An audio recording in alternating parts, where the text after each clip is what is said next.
Welcome, kings and queens. How's everybody doing today? I hope everybody is blessed and highly favored. First and foremost, Father God, allow us to be in your graces today. God, allow me to show up in the presence of you and not of myself. Less of me, more of you. Enable me, God. So here we go, guys. Welcome to the Poetry Cafe Open Mic Show, where we love to have all of our talents show and be appeared in Myrtle Beach, South Carolina, because that's where we are today. So welcome, Kings and Queens, to the second time virtual and in-person venue. Beyond Me Publishing presents Poetry Cafe Open Mic Show in Myrtle Beach, South Carolina. Book a million from 1 to 5. Coastal Grand Mall. The address is 800 Coastal Grand Circle, Myrtle Beach, South Carolina, 29577. So come on and join us in an amazing poets, singers, musicians on the couch or in person. We are broadcasting on Facebook, Restream, YouTube, Instagram, and we are featuring on Zoom. So welcome to the show, everyone. I am your host of the Mostest, Queen G, and my Facebook name is Toya Graham, so catch the streaming, okay, guys? So our first artist that we have coming up is Keynotes.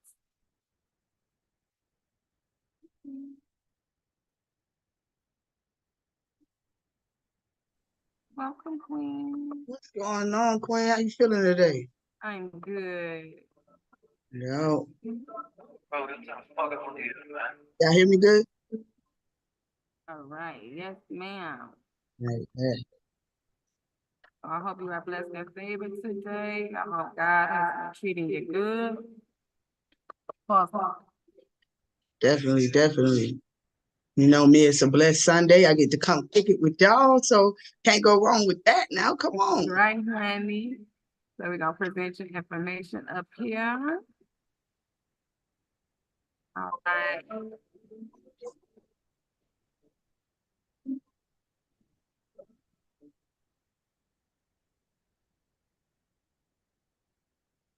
It's showing slow.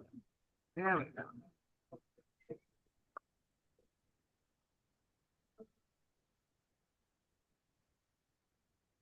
All right.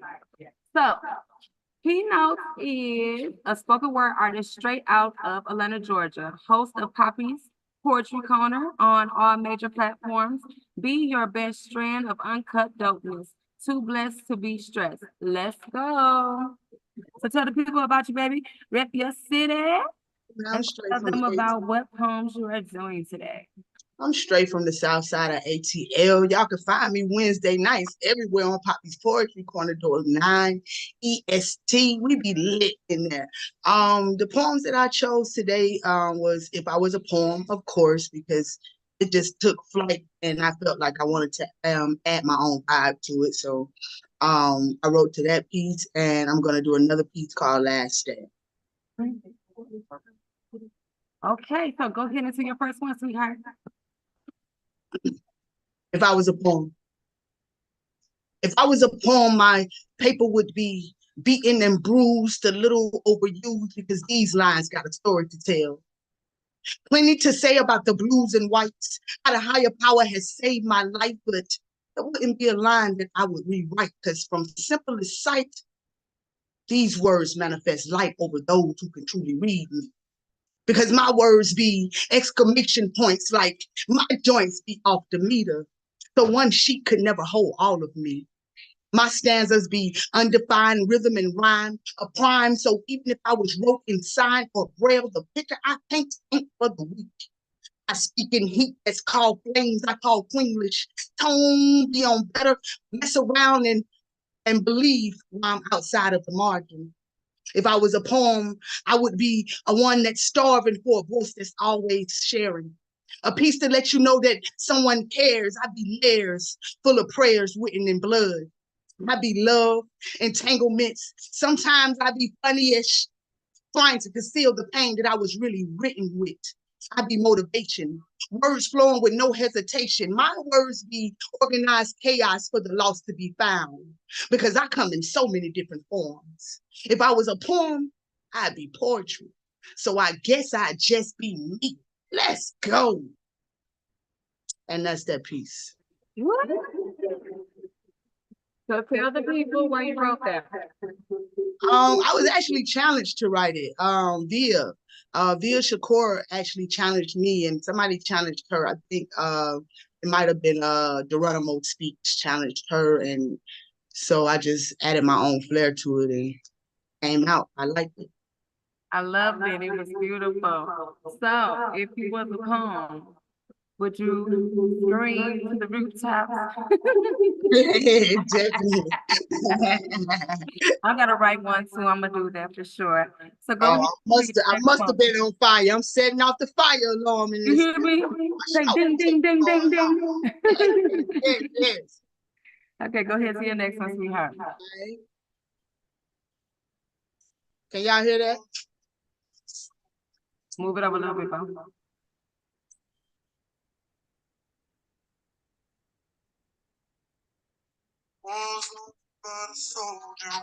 They say the war is over, but it's the war every day on my streets. Everybody packing heat out of fear of being left cold. A mother screams, echoes ring out, and still no freedom bells sing out because her child can't be saved. Minimum wage keeping us underpaid, making us modern day slaves, still being caught in the trade. But who's gonna save us? Save us? You hear that? Those mothers' cries have never been enough to save us from past sales or from sales or nowadays ourselves. Hope's no longer alive, so cells can't regenerate. Trained to kill, so no need to resuscitate. It's like they're driven from hate. It's like we fall for the hook and bait, and they can't wait to pull their guns. Excuses used to be hands in our pockets, but we can't all be trying to run away. By the way, I thought it was your job to save us. You hear that? Those are the sirens behind me. I'm supposed to be free, yet I'm nervous anytime I'm in your presence. Treated like a peasant when I've done nothing wrong. When will the headlines ring shot for reaching for a phone, just wanting to be saved? Will today be the day that my cries unheard? Did I swerve? Was I too close to the curve? Maybe they'll leave me alone if I don't say a word. The things I rehearse whenever I'm stopped by the blue. Here are my anxieties through the roof. Be polite. Ignore the bright light.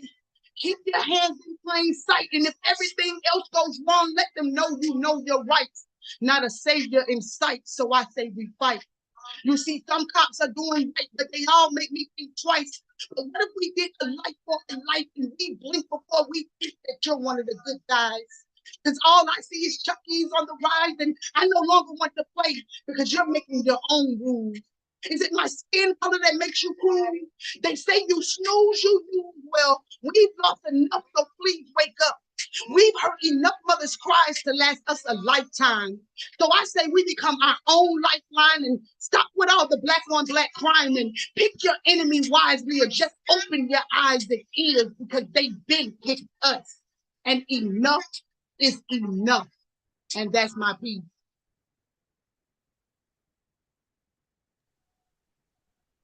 You hear the crowd, girl. You hear the crowd.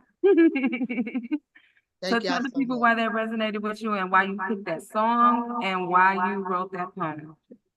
The song just is a song that I love, and like anytime I find a song that I really love, I love to put my own words to it. But for that one right there, I feel like mother has been crying for centuries. I mean, even when we were getting sold, you know, they couldn't stop those sales. We can't stop our kids from being behind sales right now. Like, it's just no matter how much you cry, you'll never be able to stop the cycle that's going on. Your tears won't stop it. So we have to do something else to try to stop the cycle that's going on. And that's what that poem means for me. You got another one? You want a third one? I always got one in the bag now. Go get them, then, baby. Go get them. Let me go to it. Let me get to it because this one I actually just wrote not too long ago, and I kind of been playing with it a little bit.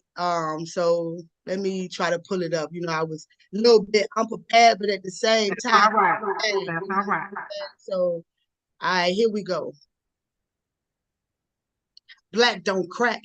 You see, I'm lilac the way my seed takes bloom.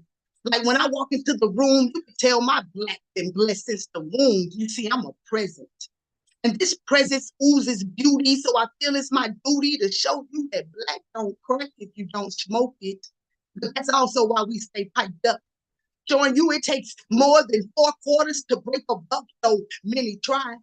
They act like history hasn't showed them that black don't crack if you stop smoking it. You see, she's supposed to sit high. So when you pipe her, be careful how you break her down. Because you can quickly go from having a whole bomb to being left with crumbs, crumbling our royal bloodlines. See, you picked her because she was fine.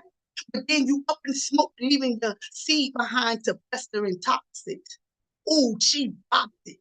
Pop that ookie on a handstand. You see, this woman poured you into her locust flower only to devour your soul. But truth be told, you was thinking about your future, ready to make big plans, and she was out here looking for some good.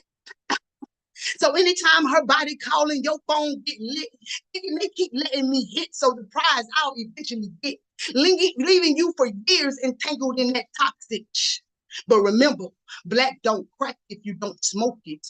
Choke it, beat it down with the words of choice. You see, everyone should have a voice, but if your choice is a derivative of hate disguised as love, subjecting the next to what you grew up thinking how love is supposed to act. You see, they cracked that black way back, smoked it up in flames, leaving the world to be tarnished by your soot. You see, lessons aren't learned by throwing us the book or letting officers that kill us go without a second look. Remember, black don't crack if you stop smoking it. provoking our heritage full of cracks. Family no longer intact since that first whip crack. Y'all been trying to break a strong back, black, but that code ain't that easy to crack. But it does leave wrinkles in our design from generations back. But remember, black don't crack if you don't smoke it. And that's that piece. Yeah. Hey man, y'all, I thank y'all so much for even having a platform for us to be able to share our voices. This show is amazing. Tanya, you are Thank you, my amazing. love. I Thank you so appreciate much. you. Y'all make sure y'all tap in Wednesdays, man. Poppy's Poetry Corner. So tell the people on what platforms and how they can get to you and what's your page and information, stuff like that. Poppy's, a lot of people have a problem with spelling it, so I'm gonna give it to you. P-A-P-I-S, Poetry Corner. You can find it on YouTube, Twitch, Spotify. Even look me up on TikTok, Poppy Woodyard. You know what I mean? We out here. Tap in. Well, thank you, beautiful. We appreciate you so much for having you. We hope we have you on the show again. And also, please do post your stuff in the link so people can catch up to you, okay? I'll definitely do that. It was a blessing. I'm gonna stick around and watch this show. Thank you, my love. I appreciate you. Okay, y'all, so that was Keynote. Again, don't forget about it. Catch her on Poetry Cafe. I mean, not Poetry. Poppy's Corner. Poppy's Poetry Corner, y'all, on all platforms. Hey, how you doing? Hey, guys. So we're moving on to our next artist. She is in person, Miss Bertia.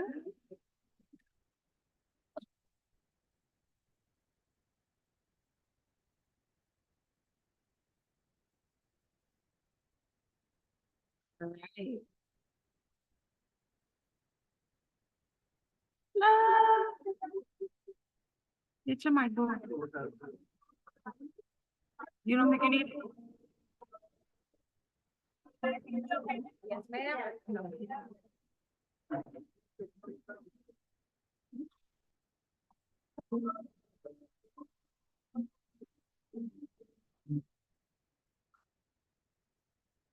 All right, welcome, Miss Bertia. Okay, so Miss Bertia Swan, she rang from the city of good neighbors, Buffalo, New York, recently making Myrtle Beach, South Carolina her home. Love and light is her superpower. Authors of Soul Journey, where you can expect to dive into the healing process of her thought through her poetry. She also is a Reiki practitioner. She's also a poetess, a speaking motivational speaker, mother of 3 young queens, grandmother of 2 gems, and so much more. Standing at 4'11" with the spirit of a giant, she's on her journey back to herself. Let's take the ride with Queen Bertia. Maybe you'll find yourself along the way. So welcome, beautiful. Tell the people, rep your city, tell them where you're from, and tell them where they can find your information and what you're going to share today. From Buffalo, New York, home of the Buffalo Bills hockey. I am a Reiki practitioner as well as a cosmetologist, mom of 3, grandmother of 2. And I will be giving you 2 poems out of my book. So Journey is spelled with a Z, and you can find me on Facebook, Instagram, as well as TikTok, in the words of my girl Keys. And this first one is going to be I Am Her.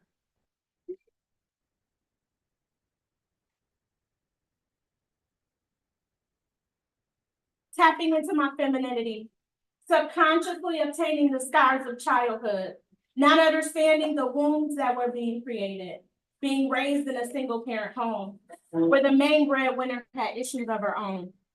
Teaching me to stand in my masculinity, embracing it powerfully, calling it independence, not knowing the damage it would cause, and my offspring will bear witness. Deep feelings of rejection, loneliness behind the huge smiles and the somewhat hearty laughter. I was confused as to what love was.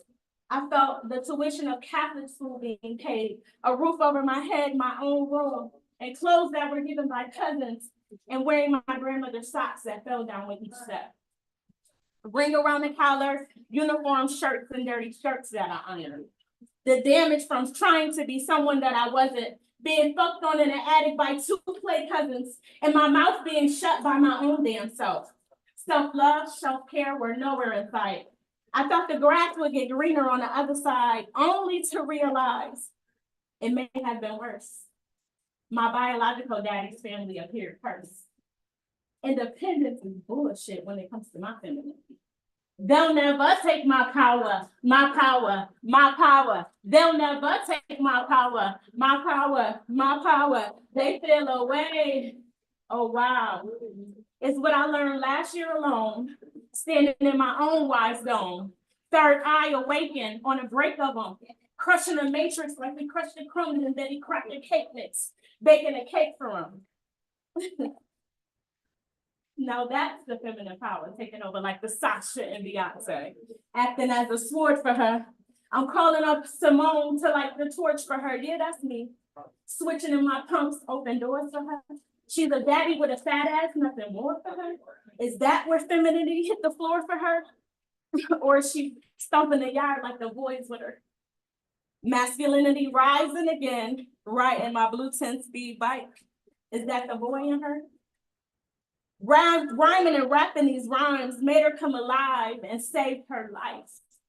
The likes of Onyx, Big Daddy Kane, Sexy Ass, and Try. In love with DJ Quick, I wanted to spin on Ice Cubes. Woo. Busta Rhymes was my baby daddy in my head. KRS-One and WA, express yourself to express yourself became a game changer for her. Pausing the tape and learning to rhyme was her worship.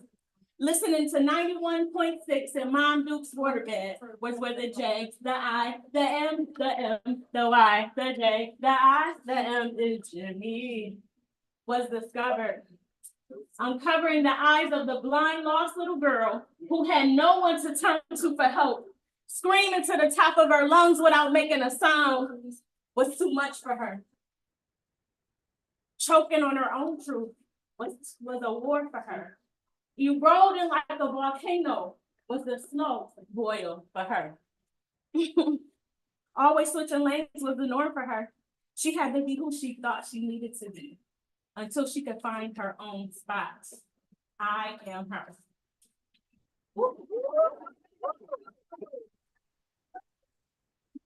So tell the people, beautiful, why this resonated with you and why this relates to you so much. This is my story. This is my story. And I actually have been thinking about it as well. So this is particular me when I was like 17, 16, 17. It's my story in poetry. And What would you say to your younger self in change? wow, it's gonna be okay. You're gonna turn out just fine. That's right. Right. Go to your next one, mama. All right, this next one is called Fallen Autumn Leaves. Brought my water. Fallen autumn leaves, falling like the left behind children by their daddies that their mamas wouldn't let them help raise.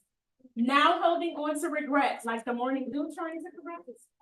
Tears of a clown, upside down frowns, leaves hitting the ground, crashing like tidal waves.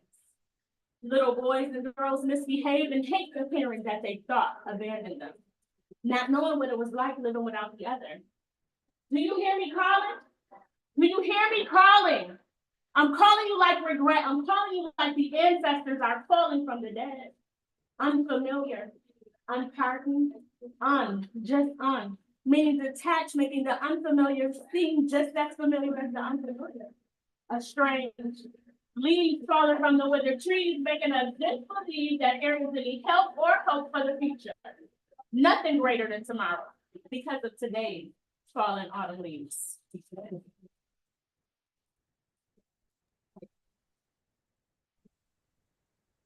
Okay, beautiful. Tell them about your autumn leaves. Are those different seasons of your life or what is that? Say that. Tell them about your autumn leaves. Is that different seasons in your life, or what is the resemblance of the leaves? That was actually not my story. This one was not my story. Someone in my family. And that it sparked from that created his mothers and fathers that created this child. That the child is a young people, basically. Okay. So tell the people, what's your next one? You got another one, Mom? Or you wanna do another one? Okay. Well, tell the people where they can find you and tell them, where they can find your book. So Journey, Facebook page. And what else you got? Anything else? Okay, so tell them that they can get the book from you. Yes, you definitely can look for me. I'll definitely take your name, your number, and we'll have it at the end of the month. Okay, thank you so much, beautiful. Thank you. We appreciate it. Rep your city. Rep your city, baby. Tell them. Okay, thank you, guys. We're moving on. Okay, so as again, I want to say this is the Poetry Cafe open mic show. Welcome, kings and queens, to the second time ever virtual and in-person venue. Beyond Me Publishing presents Poetry Cafe open mic show in Myrtle Beach, South Carolina. Book a million, 1 to 5. Coastal Graham Mall address is 800 Coastal Graham Circle, Myrtle Beach, South Carolina, 29577. So come on out and join me and some amazing poets, singers, musicians on the couch or in person. We are broadcasting also on Facebook, Restream, YouTube, Instagram, and we are reposting and featuring on Zoom. To show everyone I am the hostess of the mostest, Queen G. And also, my Facebook name is Toya Graham, so please do join us. Thank you. So our next artist that we have coming up is Ebony the Goddess. She's a virtual performer.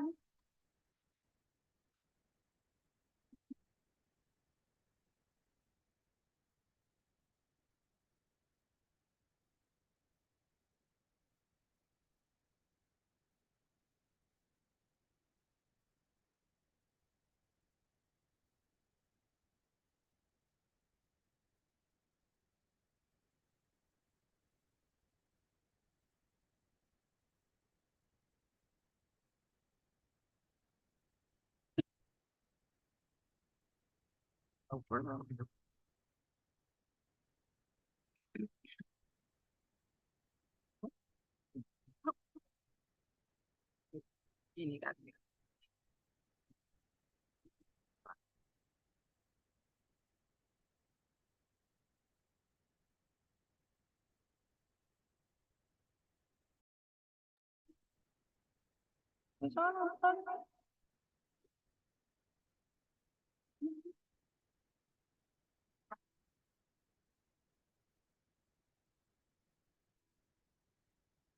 Is something wrong? Why is it on silent?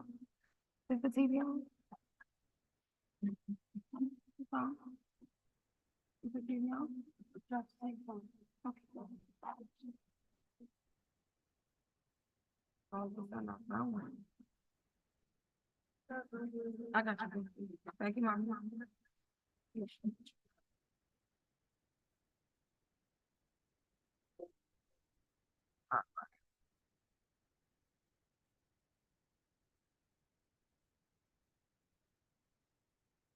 Okay.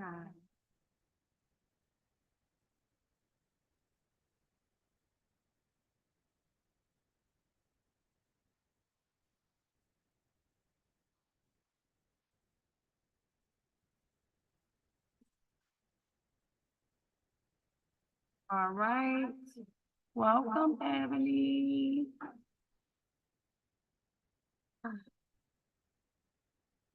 Hello, Ebony hello. is a national renowned spoken word artist, poet, author, singer, graphic designer, and plus size model who travels throughout the Gulf Coast spreading the goodness of the goddess experience. She uses her gift to inspire the authenticity of others while encouraging community. Thank you, love. The author of The Soul Journey, sorry, excuse me, y'all.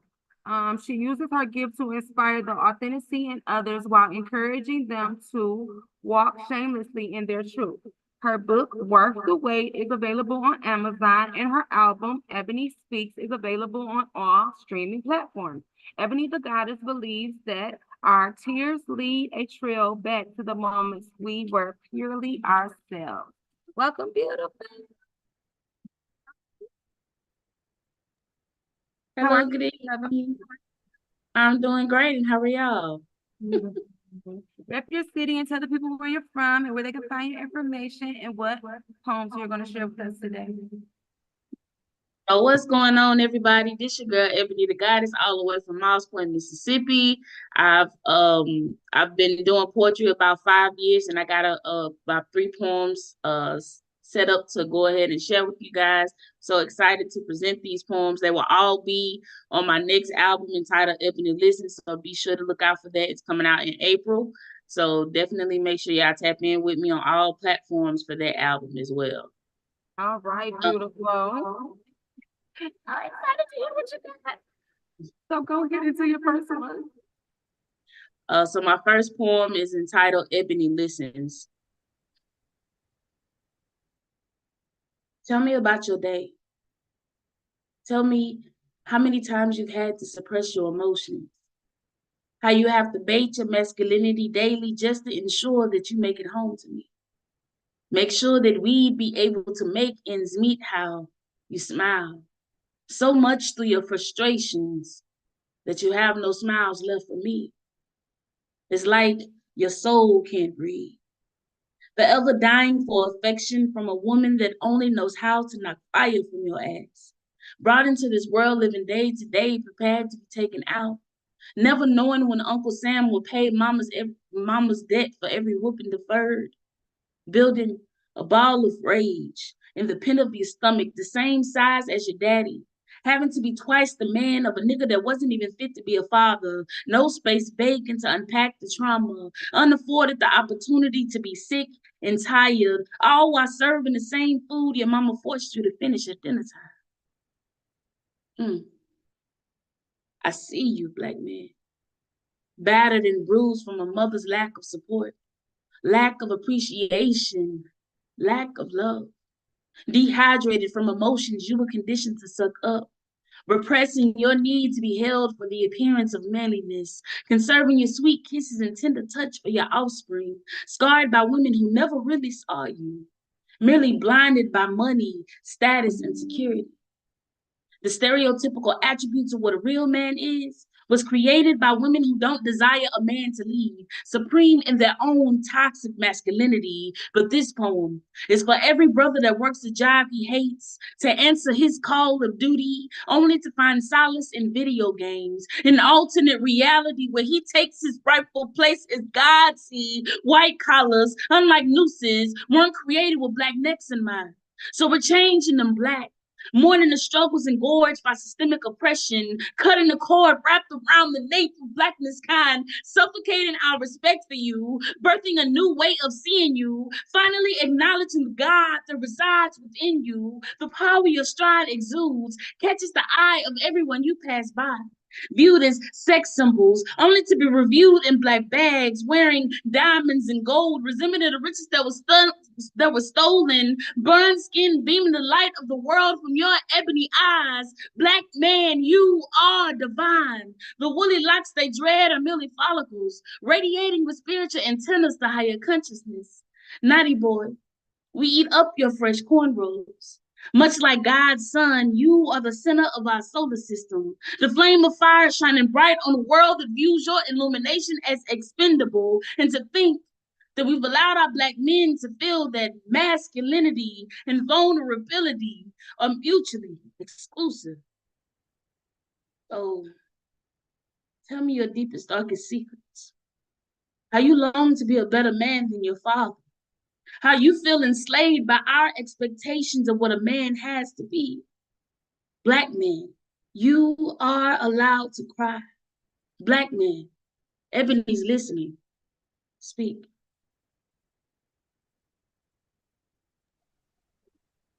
It was beautiful, baby. Okay, tell the people why they resonated with you and why you feel of the importance to speak to our Black men. So that poem for me speaks to a few different points, but just to keep it simple, I don't feel like Black men that as the Black woman that we give the Black man enough space for the vulnerability. A lot of times when men are told to be strong and the man up and things like that, it's usually, not always, but in most cases, it's us women that's putting that pressure on them to always be strong. And for women, we're always having this story of, oh, I don't want to be strong. I don't want to carry this. I don't want to carry that. Well, you have to also understand that he needs that opportunity too, to be able to take everything off. And I also, in another light, I looked at my sons and I realized that those my babies are going to be Black men. You know what I mean? They're Black men in training right now. So everything that I'm feeding into them, everything that I'm trying to nurture into them can be messed up by one bad Black woman. And so Right. because of that, I realized that I not only have the duty of nurturing and caring for them, but I also have the duty of trying to change that trajectory in the mindset of Black women. So for me, I feel like Black women are not going to listen to the Black men telling them what they need to do. I feel like it's better when it comes from us telling us, taught by us, for us. So that was my contribution to the world, to the atmosphere, to the universe, for our Black sisters to realize that we also need a mental change as well. That's right. Thank you for that contribution, darling. Okay, Mama, tell them about your next poem and go into your next one. My next piece is also going to be on the album. It is entitled Equality Ain't Equal. I have a problem. After 400 years of this institution of oppression, my generation actually believes we're free. Thinking because times have changed that racism couldn't be the same and these two factors couldn't possibly be equal. Have they been plotting birth certificates and social security numbers along markets, valuing stock when it makes me nothing more than a function of why? Why would a country that cares nothing about us add value to this equation, giving us Section 8 food stamps and Medicaid? Why would they offer our children a lifetime of debt to attend a school that won't even teach us to maintain our own finances? Why am I working a job to be able to afford the gifts God gave us freely? Taking away my mother's rights to be signed over to a state that states that my state of mind is worth investing into. The coefficient of colors killed is a multiplier of fear, perpetrating hate. Equality ain't equal. Multiplying the countless cases of my people being silenced, I stand tall on my words. Divided by the fact that the assimilation of my people makes me a whole American, I speak the absolute value of my truth. Mixed with the improper fraction of me that acknowledges my heritage, can't even trace the prime number of my origin. In the land that was made for you and me, I have been reduced to nothing, equivalent to non-existent, the derivative of our culture being deleted as seamless as the life of Amaya Braxton, unable to prove this matrix has us, because now Generation X has found solace in sleeping, but I can't rest until my bloodline finds peace. I find nothing beautiful about this America, passing out stimulus checks when they couldn't afford a mule and 40 acres. The common denominator is, give me liberty or give me death. Using the words of our oppressor, hoping they'll finally stop oppressing us. I guess they can't hear us, because we all know the loudest voice in the room wins the argument, and their whispers have been covering up our screams long before our screeches learn to sing. Every year, this subject is merely an expression of how we really feel. So if you ask me, the math ain't mapping, because we've been marching hand in hand protesting our equality, and I ain't heard no freedom bells yet. It's as if that dream died with Dr. King, and I think it's about time we finally make his dream a reality. I just need y'all to wake up before the angels in heaven finally solve for X.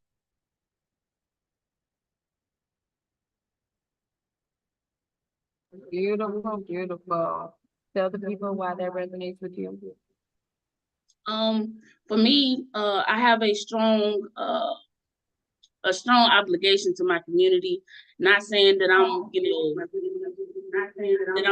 not pro anybody else. I'm just pro Black first. So because of that, I wanted to make sure that this generation of Black people understand that there is still a level of racism in America.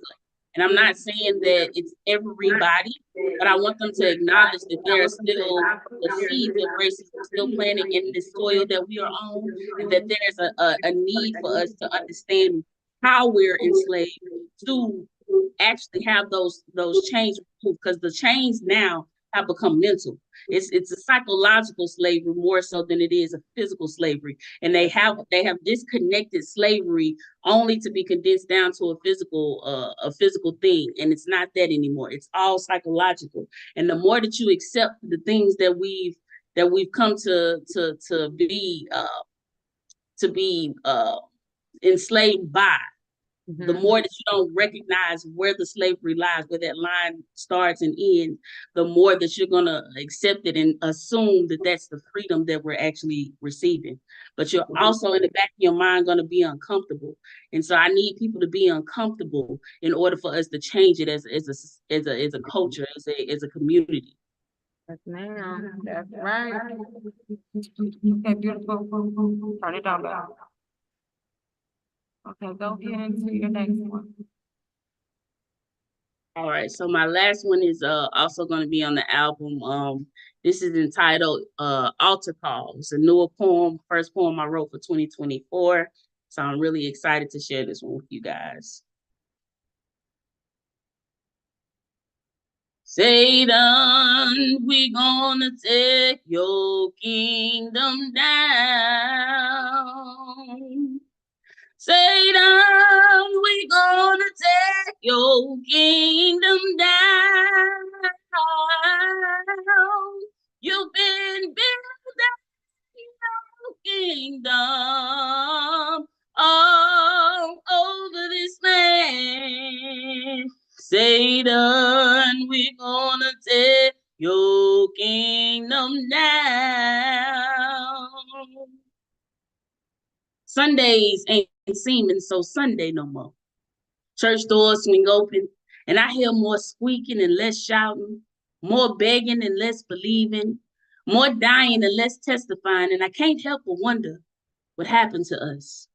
The church used to be the pillar of the community, but that was back when hymnals laid uncovered yet was still filled with his mercy and grace. A time when every church fan bore the face of MLK. ACs didn't matter because we could feel the fire burning way down in our souls. We didn't just go to church, we had church. Back when services wouldn't end without a good old-fashioned Baptist fit, somebody's mama or auntie slain in the spirit. It didn't matter if they just laid you down or covered you up in white sheets. The presence of the Lord was here, wherever we were, be it the grandest of cathedrals or a little old shack way out in the woods. But wherever two or more are gathered, he is in the midst. This is what I miss. Thinking back now. And I don't remember the last time I saw a choir dressed in robes. We don't even hear babies crying in the church house no more. Just old folks praying that the Lord saves their family souls. We become too good to lay our burdens down by the riverside. Replace the need for the love of God with pride, and now we get high off our own words, spreading the lies of the enemy to the masses. Supposed to go to Sunday school, but it seems we've been missing classes. Preachers always talk about church folk being too cute to praise. Well, I need a Mississippi Mass kind of praise. But these days, people be more concerned with their outfits and their shout fits than their offerings. Now, instead of being spiritually fed, we're just starving. But the bread of heaven ain't good enough. We take ounces of weed to get lifted, yet end up feeling lower than we were before. Well, we used to take to God in prayer. Now we take drugs and despair. On that lean instead of leaning on his everlasting arms. We've stopped taking communion and started injecting ourselves with spirits. The power of Christ compels you, but not like that mojo do. Supposed to hold on to God and changing hands, but we're outside snuggled up with liquor bottles and beer cans, and I just want to go back. Give me that old time religion. My soul longs for that old spirit of church and my peace be still. I don't want my Jesus peace drenched in gold. I was just fine with that old rugged crossy. These knees ain't too good to kneel. All I need is to touch the hem of his garment to heal me, rebuild me. I'm on a journey to show you power as these words are spoken through me. I'm not talking about the father of Tariq. I'm talking about my heavenly Father as we speak. These words are holy. No need for ghosts in this series. You don't have to be a fan of star to hear me. Poetry is the vessel through which God saw fit to use me. So if you can use anything, Lord, fill me with your poetry, for you are the living words. That's why I'm out here giving words of how you allow me to be a living testimony of your praise. That's why I stand here with my hands raised, and I vow with every breath that I take to use my voice to keep your spirit awake. Oh, go ahead. So tell the people why they resonated with you. For me, I feel like the spirit of not necessarily religion, but the spirituality in itself is been gone. You know, I don't even want to say that it left. It's been gone for a while. And I feel like the way I grew up in the church as a child in the 90s, and every time I looked around, we was at church 5-6 days out of the week. You know, kids don't go to the Bible, the Sunday school, they don't go to church, they don't even go to choir rehearsal, like all of the things that I miss about church. The kids these days have no context for that. And I feel like even if it's not going to be for my generation, we at least need to get back to it because we were exposed to it. But our kids are not being exposed to it, and we have to get back to that. And I hate that now when you see a children's choir, it's only like maybe 2 kids in the choir stand, and one of them is the pastor's grandchild. You know what I'm saying? Real. It's crazy. Yeah, it's crazy, but it's a lot more. But for me, if we're not going to do it for ourselves, at least do it for your children. At least get them exposed to something.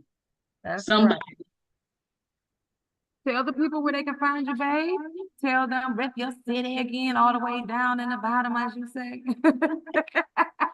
So yes, of course, I'm from Moss Point, Mississippi. Like she said, don't bother looking it up on the map because we way down at the bottom, but you can't find us. It's just a little speck down there on the map. But you can follow me on all platforms. I'm on Facebook, Instagram, TikTok, YouTube, all of them. You can find me on everything as Ebony, Ebony, the THA, not THE, because I'm country as fuck with the gift of gab. GODDESS. Again, that's Ebony, EBONY, THA, GODDESS. I also have a website, www.ebonythegoddess.com. And you can Google me if you forgot any of that, and all of my stuff will pop up. My album, my book, everything. So if y'all want to tap into me, just hit me up. You know, I'm a world of energy. So hit me up, y'all. So when you get done, baby, you post your information so they can find you, okay? Because sometimes they think that because they don't got the post. So you post it in the link. And we appreciate having you on the Poetry Cafe Open Mic Show. We hope to have you again, my love. Thank you for having me, and I hope everybody has a great day. Enjoy the show. It's powerhouses on the show, so stick around. Wait, tell them about it. Tell them about it. Y'all, it's a lot of power. Look, I'm trying to tell y'all what y'all just saw, not me. I'm talking about the people before, powerhouses, but people after me, more powerhouses. She did her thing when she put this together, okay? So stick around, okay? Stick around, because my ear did her thing too. Thank you, beautiful. All right, guys. So our next artist is James.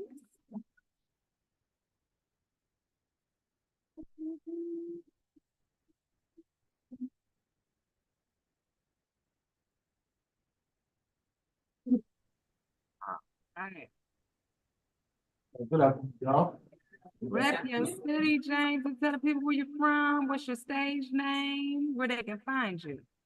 All right, so poet represents prismatic rules of new work on poetry. I go by the name of 9 Elements. Majority of the poets poems are shot in the nonsense, a good man hiding, and you make an opportunity to make mine sense. All right.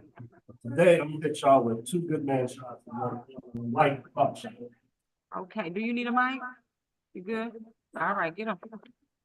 And of course, I'm gonna start with the good man shots. This first poem I'm about to do is called I Am Father. I am Father.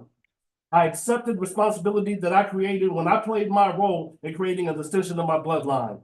I am Father, one who sacrifices, one who provides what is necessary, one who guides, one who protects, the first authority my seeds come to know. the foundation for all things teachable. My children are my heart and I am theirs because I am Father. Who I am and what I am is not dependent on if I stay or leave the mother. Leaving the mother does not mean I left you. I would only leave if my presence cannot maintain the kind of peace that you need to grow under. I am not left father because mother is not agreeable with me, nor will it stop me from fighting for our connection. If court orders that I must wait until you become adults for me to free you from the poisonous false stories, then I will wait. And while I wait, prepare, follow, and in loving places you won't see, so I can remain free to love you when it is time. Then you will know the truth that was kept from you, because I am Father, not coward, not quitter, not irresponsible, not irrelevant, not ashamed, not ever unloving when mother leaves me or not. I love you, my children. I pray for you. I strive to meet your needs, placing myself to the side for the sake of your dreams come before mine. With you, that's the sole exception, for you are part of my dreams. Even if I pursued them incorrectly, I am still Father. Love lower than the Father who created us all, yet the only one who, as the Father, could know you as he does.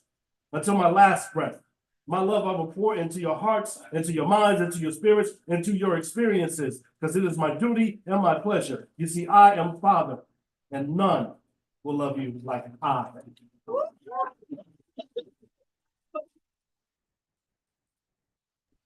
Okay, can you tell the people why you wrote that poem? That is my testimony, and it goes out also to my son Marcus. Hmm, And he's also a music producer like I am. hmm. If you ever heard of Aries producer, that's my pride and joy. So tell the people, if you were speaking, to your son, and your son being a father, what would you tell him that his best place should be as a man? Be bold, be unapologetic, and never be afraid. Never be afraid. But when you stand for what's right, and you know for what's right, they have a good way to go. And never mind whoever disagrees, you have the sole responsibility as a father to steer your children right. Yes. Go wherever else you know. All right, King, go into the next one. All right, this one is a piece that practically everybody in Prismatic Dreams and the New Word Order knows. And this is called Find the Poet. When there are other sides to media and political cover-ups, when your call for community service is somehow not attractive enough, when politicians try to trivialize the fact that living in poverty is rough, find a poet. When your depressed soul cries out because no one hears that shrill sound, when a friend weighed down with sin needs to know that God's forgiveness can be found. If hard times hit your home and you need your loved ones to stick around, find a poet. When someone has broken your heart beyond the point that it can heal, when someone doubts the love you give and they need to know you're for real, and when the whistle needs to be blown on conspiracies that they tried to conceal, find a poet. If you're a molested child afraid to speak out because you listen, if you want to stop community violence that are claiming the lives of your children, and if you believe the structure of family and community needs rebuilding, find a poet. If events in history have impacted you that you don't want them forgotten, or if you've been given words of wisdom that need to be repeated often, and if you want to pay proper tribute to great people when they reach the coffin, find a poet. You see, it really doesn't matter the occasion or time. We offer the words you need to express your heart, your soul, and your mind. So when you need verbal vision to see in areas you may be blind, find a poet or become one.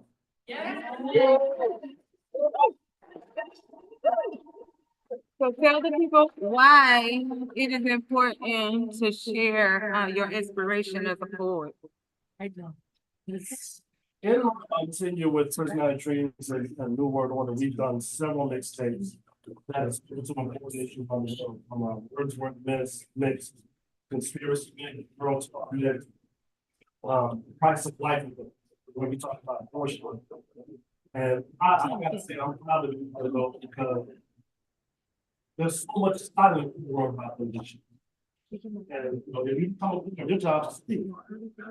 So of course I have thought that. That was my that we even have what happened to hip hop. And I'm working with Max Martin's project with those that on the line tonight. Y'all hopefully you know. But my big thing about being forward is I'm here to speak what's necessary. I'm here to speak what's true. If that means been there for 20 years, that is who I am. I want to be honest. Okay. Go ahead and your next one. Now, this piece kind of touches on a touchy subject these days called Black love. It is all twisted and messed up right now. So all I can do is speak from the side of the good man, and that's what I'm going to do with Black Love Blues. Being a good man is a decision I'm glad to have made for my life. But it seems as with all right decisions, this one too came at a heavy price. See, I'm one of the ones that is not an option until it's too late.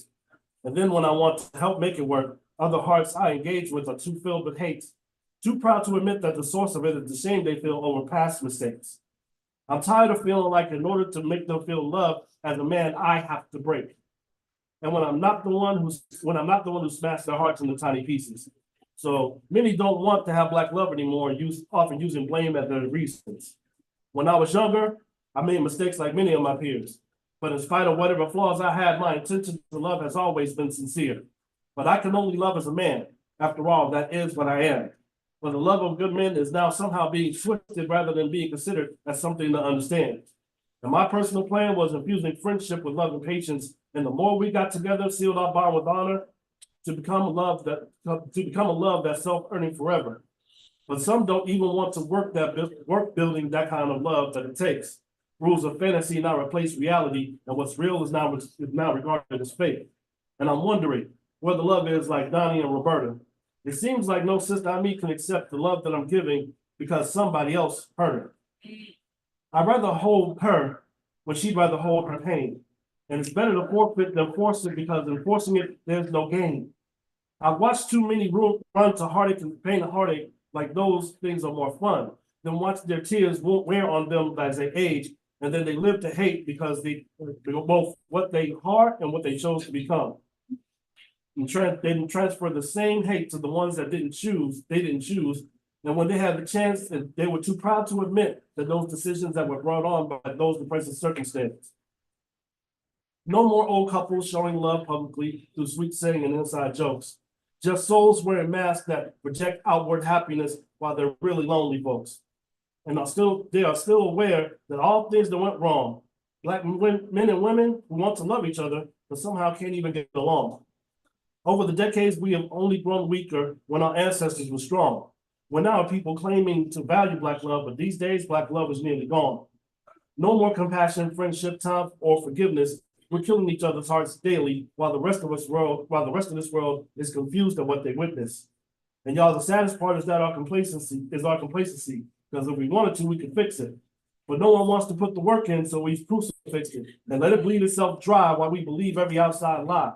They tell us not to give things like friendship, honesty, and accountability a try. Yet wonder why we remain heartbroken, saddened, and confused by the mystery that has become Black Love Blues. Now, I know I'm only speaking on this subject as a man, but looking back at the unity we used to have, there's something I do understand. Allowing hate from past hurts, disappointments, and heartaches to dictate our future of Black love is not a good plan. Perhaps I'm done, perhaps I'm alone while taking this stand. But going the way we have, Black love is not increased by any measurable magnitude. But what do I know, right? I'm not something that exists, just some good Black dude. But the saddest part is our complacency. If we wanted to, we could fix it. But no one wants to put the work in, so we crucifixed it and let it bleed itself dry while we believe every outside lie that tells us not to give things like friendship, honesty, and accountability a try. Yet wonder why we remain heartbroken, sad, and confused by the mystery that has become the Black Love Blues. So tell the people, Elvin, why it resonated with you. Tell them where they can find you at and tell them what's your plan. The strongest thing is experience. I've gone through all of it. I still love Black women. I know what I've gone through. Wanting better for our people is the second strongest thing. We could do better if we want to. But the thing we have to let go of is the strong grip that we have on our feelings, and we have to look at things objectively as what they are. You know, for instance, my son's mother and I did not get along, no matter how much I wanted that to work. Still handle my business as a father. And later on, when my son became a teenager, she realized the mistakes she made illegally. Her fate could have been much better. As a matter of fact, December 20th of this year will be the 10th year she's been gone. And she died of overdose, not overdose, but cirrhosis of the liver. Now, here's the thing. I've never once told my son to hate my mother, no matter what she did to me. Never. That's one thing you can't do. Because we're trying to get stronger. We gotta leave the past in the past. We really do. And we have to concentrate on moving forward in the best direction possible. And that's what caused me to write these words. You know, like I said, I can only say it from a man's point of view, but if I can say it, doggone it, I'll say it. That's your word. So tell people where they can find you, what platforms, and where they can connect with you at, honey. Y'all can find me on Facebook under 9 Elements the Artist. That's NYNE, and the word elements is spelled with a Z on the end. Y'all can also find me there on TikTok and on Twitter and also on Instagram. Okay, thank you so much. I appreciate you for coming, and I hope you come to the show again, King. My pleasure. Keith. Thank you. Okay, so our next artist is.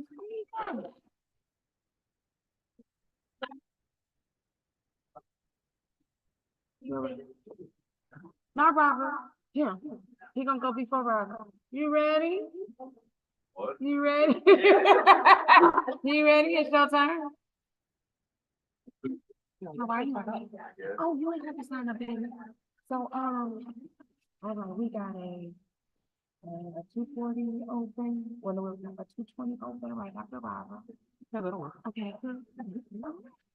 All right. What's your name, sweetie? Tell the people about your name, rep your city, and tell them where they can find you. Five right here. My name is Christian.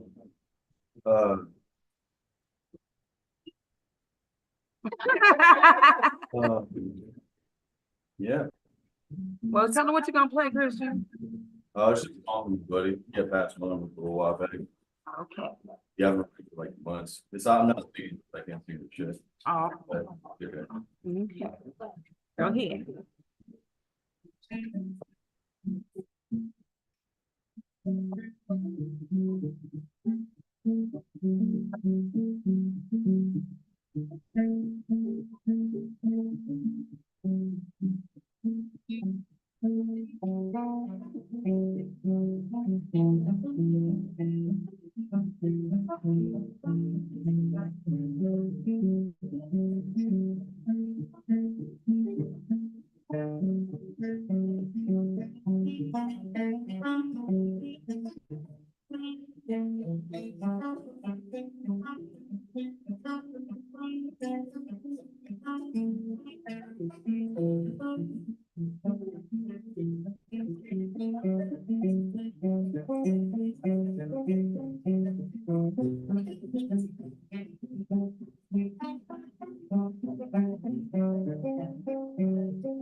Huh?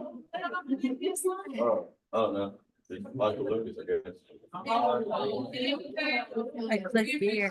Coming. Thank you.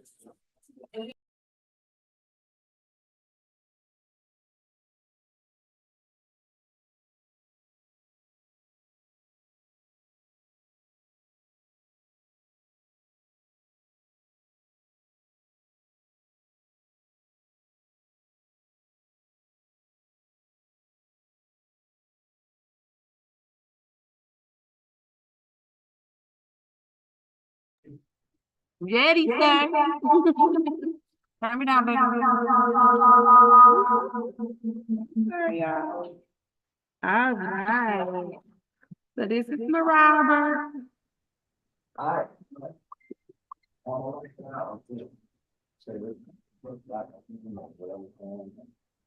So. Anyway, so. You know, he's probably. And I grew up, problem. I was a problem child. My mom grew up in Hollywood, Boston. My mom was right there.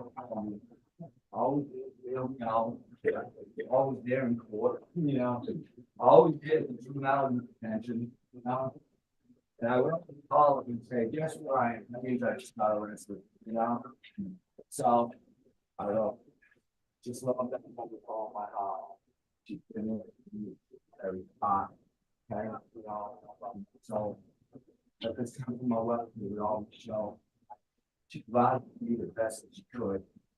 She's gonna dive in else work. Especially if she is like the other.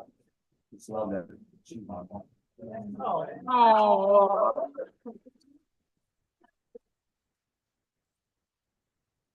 So Don't hit it to your next one, Robert. most people wanna have a son. But I tell them, until you have a daughter, you don't know what love is. When I had a daughter, it was friggin' over. So I wrote, so beautiful is she, my baby girl. There's been no greater joy for me in this world. She had been sent from the heavens above, a life so bright, so full of love. I care for her, always loving her so, watching my daughter, children grow. And whichever the road she may choose to take, or the decisions in life that she'll have to make, I'll stand by her and that she'll know. I'm love, love herself. And then she's growing, she'll always be my baby girl, especially me.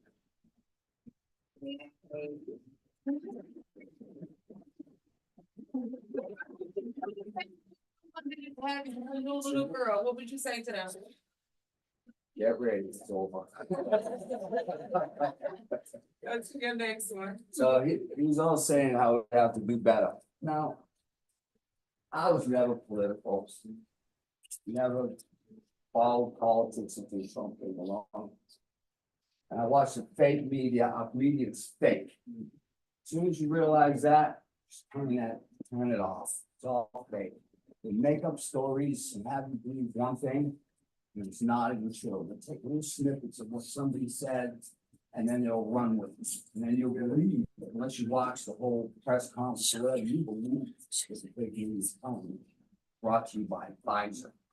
Okay, so, Malcolm X famously said, liberals are like wolves in sheep's clothing. He was so right, you know?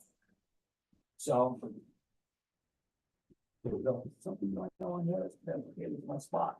Democrats and liberals are all the same.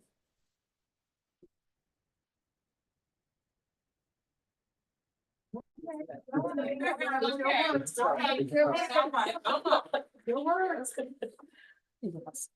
Every character in your books are all the same.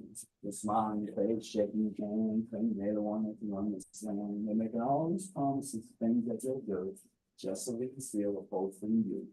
Because they thirst for the hunger, that hungry with greed to stand on for themselves, and they're not what we need. And once they're not officer of all their lives, they have the massive deception. They told us lies about lowering our taxes, offering assistance to the poor. They'll make promises like this, and it's worse than before. The poor got poor and adopting found more people are homeless, some schools are closed down. We hear all these lies time after time. We should impeach them at once for this political crime. We need someone who can lead the way for race and religion in the USA. You're an amazing artist and you do great, great things. On Facebook, Robert DeLong. Love Robert Facebook. Yes, he does love it to draw. So y'all check out Robert on Facebook as Robert Wall. He's an amazing artist. He's an actual beautiful roofer. And he also does amazing poetry on standby, okay? At an instant. He's great at what he does. So welcome everybody again to the show. We are so blessed to have you all here today.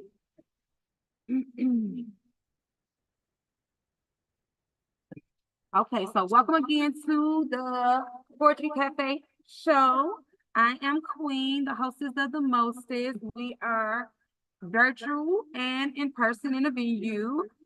Beyond Me Publishing presents Poetry Cafe Open Mic Show, Myrtle Beach, South Carolina, and Book a Million 1 to 5 Coastal Grand Mall, 800 Coastal Grand Circle, Myrtle Beach, South Carolina 29577. So come join us and some amazing poets on the couch or in person, singers and musicians. Also, we are broadcasting on Facebook, Restream, YouTube, Instagram, and also featuring on Facebook. So come on in and join us and check the stream. My Facebook name is Toya Graham. So our next artist is, come on up, loving. What's your name? Jay? Come on. Tell the people who you are. Tell them where you're from. Where they can find you. You can find me, honestly, usually at Fresh Fruit on Thursdays. Tell them a little bit about Fresh Brew, love. Yeah.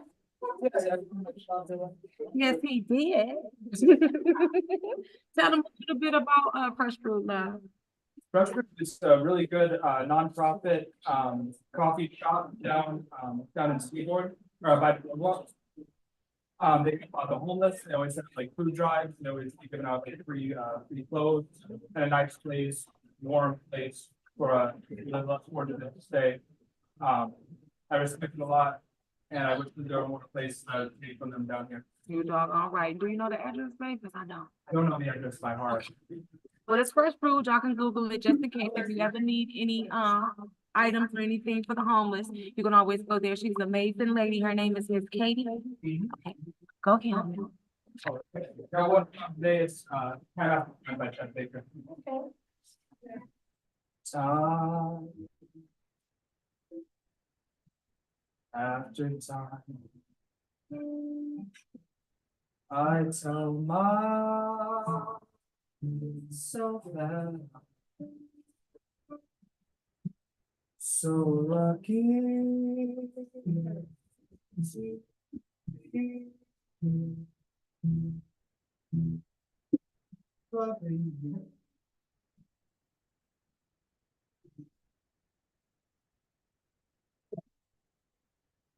So lucky to be the one you run to see.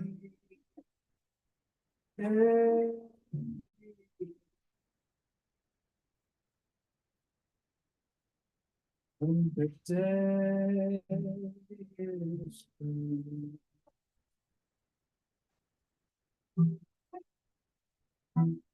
I only know what I know. I'll sing you.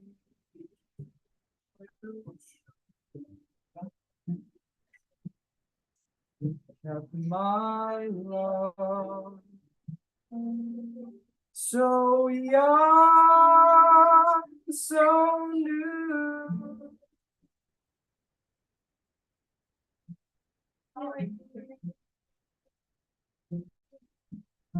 And time. After time. You hear me say that I'm so lucky to be loving you.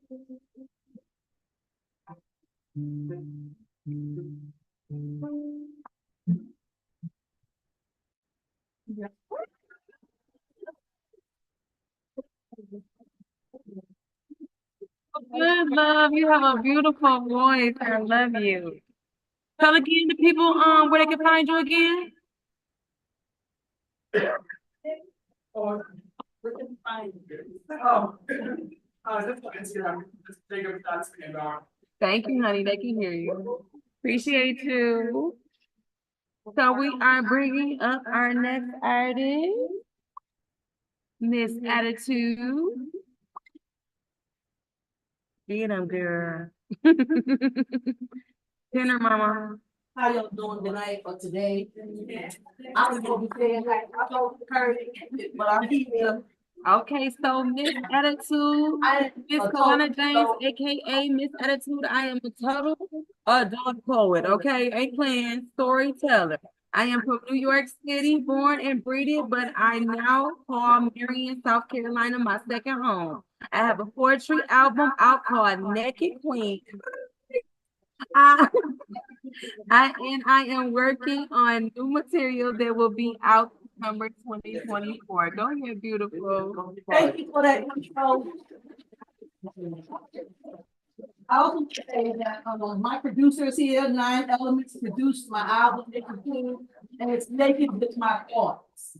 Okay, Naked with the thoughts. I have 2 poems the other day. I didn't know whether there were gonna be children here, whether this should be censored or not, so I kind of kept them pretty clean. Normally, I'm a little more edgy. This poem is about a relationship I was in, and I'm just glad that I'm here today and I'm not in prison. This poem is called In the Stabbing Spirit. I could stab you, but I can't stand to be around you right now. You are so lucky that although I am crazy like a fox, I am no longer crazy over you. You tried to get over, but don't you realize God has eyes and ears, God sees and hears, and you have the nerve not to fear? Oh, you're confident in your game, but you played the game and lost, ran up on a boss, and now you need to thank God for saving you. For being stabbed, grabbed, put into a chokehold, rolled into a carpet, and thrown into a deep hole that they would never, ever be able to get you out of.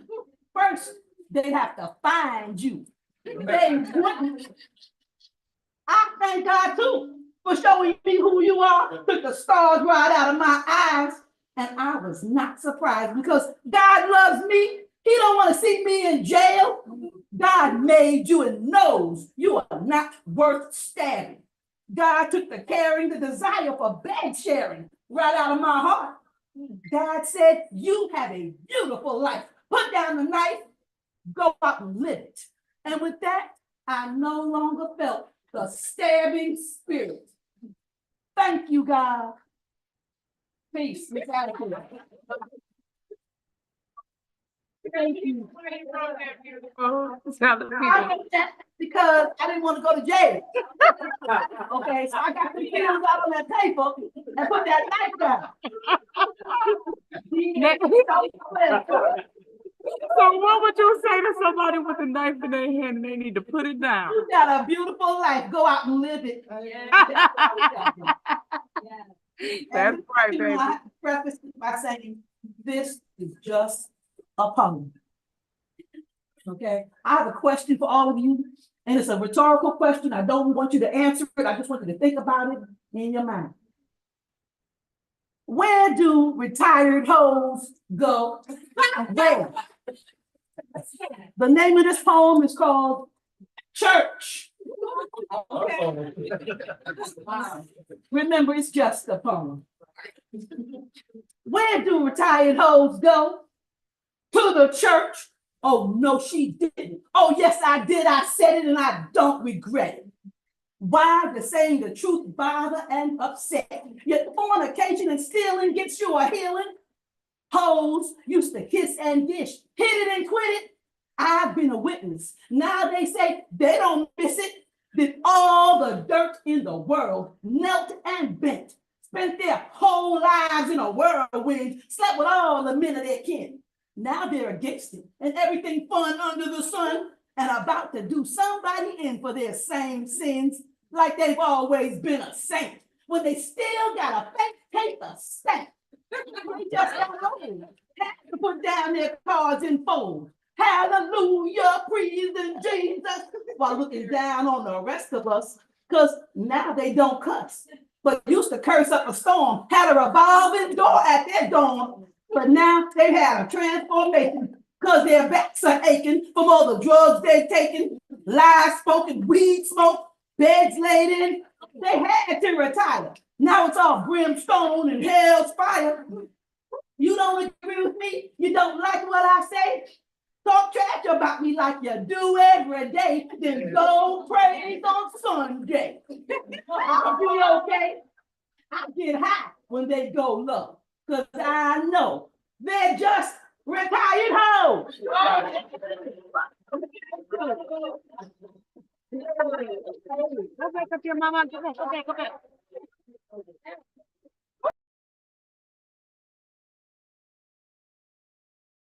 You can find me as Kawana James on Facebook. Why that poem resonated with you. Well, it came to me in a dream. Back up a little bit so they can see.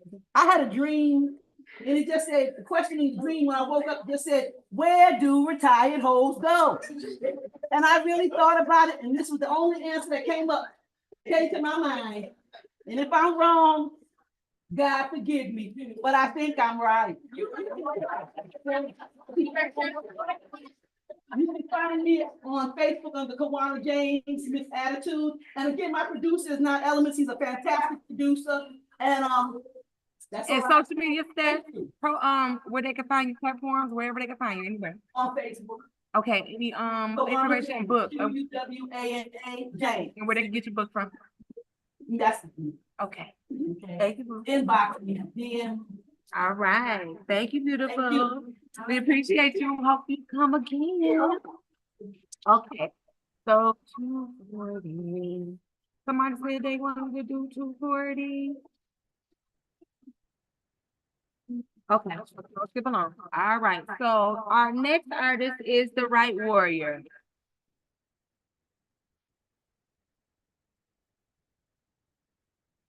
All right.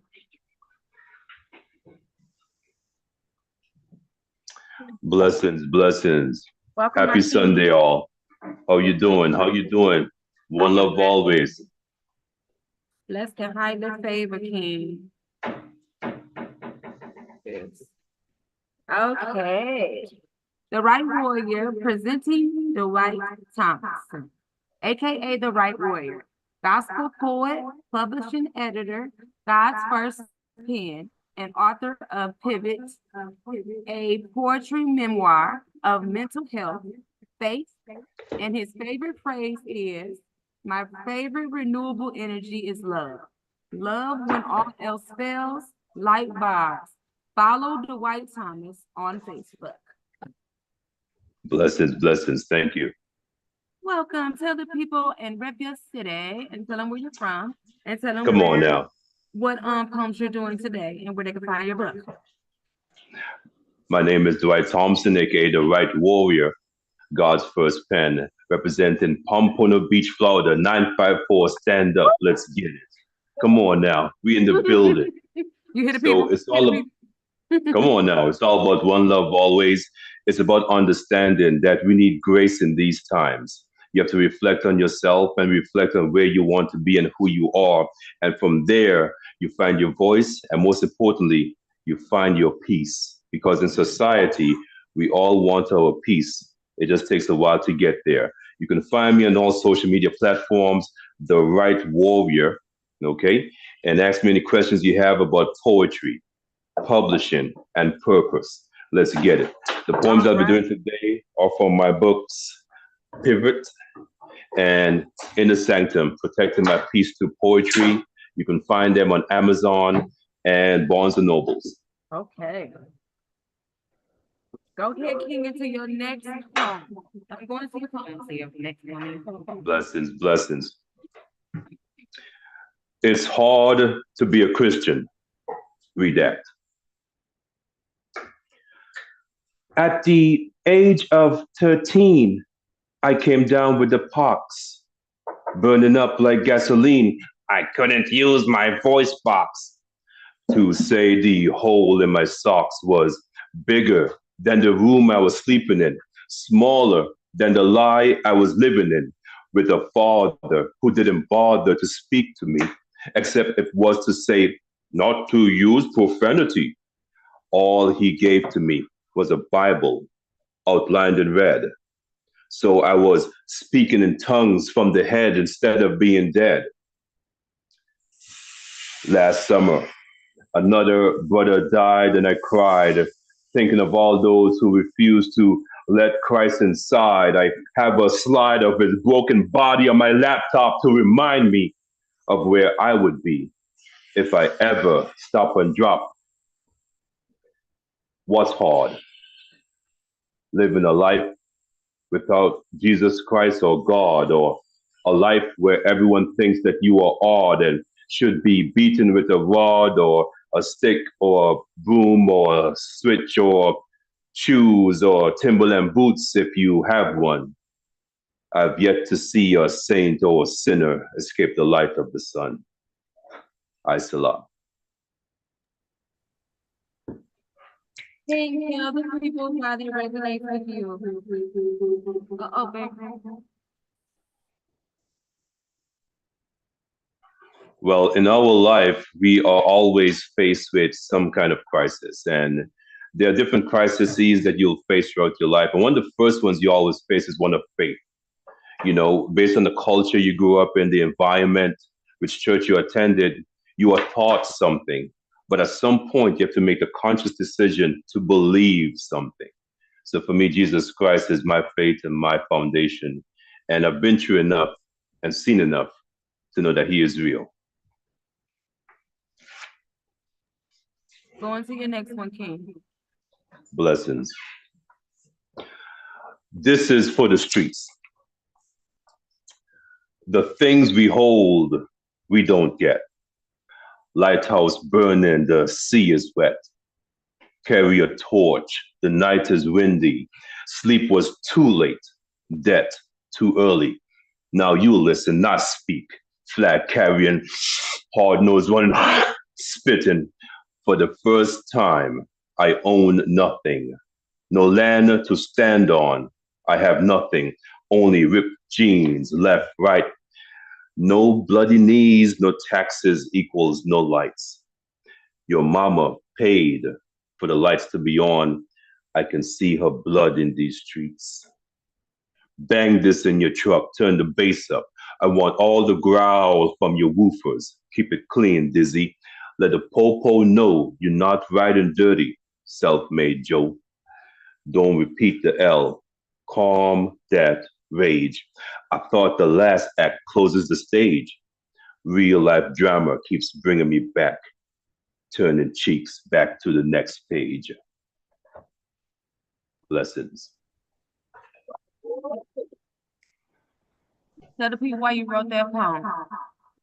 Well, I grew up with a love for music and hip hop. And over the years, I've realized that the message has changed somewhat to one that doesn't promote much value or much belief in yourself or value for yourself and respect. So that's why I call it This Is For The Streets. It's for the streets because although we may love the streets don't love us. You are so right. Okay, King, go into your next one. Blessings. My life is a bomb. My life is a bomb. Firing alarm. 1, 2, 3, contact. Do you bodily harm? Do you catch where I'm coming from? As your life signs go critical, my hidden agenda becomes physical, visible, lyrical. My mission statement, hit the pavement. Anybody ask, like FedEx, I was sent to leave a dent in this world like an impact crater. I see the world for what it is, a baby shower. However, I say you better run, son, before you get hit with bullets from a gun, rip through you blades of ninjutsu. Your style got splayed as I rise into the blue. I don't need a crew.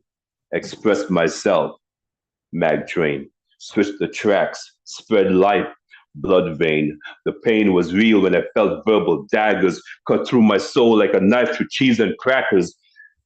But the storm gathers and brews on your horizon. In the end, son, there can only be one. In the end, son, there can only be one. Salah. Beautiful, King. So tell the people where they can find you. Tell them all your platforms. Tell them where they can find your book. And tell them the name of your books again, honey. And rep your city. Come on now, Pompano Beach, 954 Florida, stand up from Miami, South Beach, all the way up to West Palm, Boca Raton. Let's get it. 954-561-305-786-754. Let's get it all day. So this is the book you want to get. It's called Pivot. It is my first book of poetry, self-published memoir. It's also available as an audiobook through Spotify, Apple Store, and wherever you listen to audiobooks, especially Amazon. Get a copy now. The latest book is called Inner Sanctum, Protecting My Peace Through Poetry, 30 poems of life, community, social media, the universe, faith, and Mother Nature. Look for me on all platforms. Any questions you may have about poetry, publishing, and purpose, DM me, hit me up, LinkedIn, Facebook, fan base, WhatsApp. Come on now, let's get it. Salute. Thank you again for this moment. Thank you, King. Make sure you post all your information in the chat when you get off, so they can find you just in case they didn't catch it. And just Blessings. thank you so much. We appreciate you. It's always a blessing to have you and come again. Salute, salute. My king.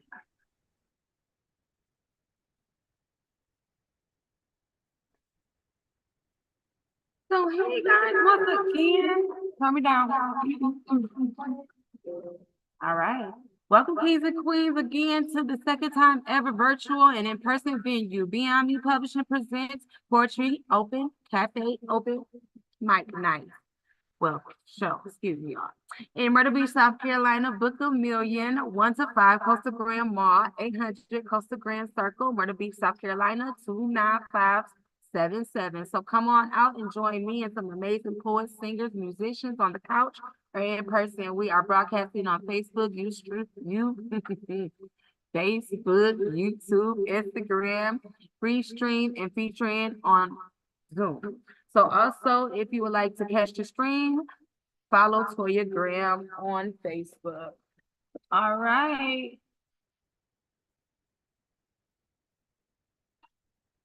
Come on. Yeah. Well, no, we can't see you. You gotta go up there.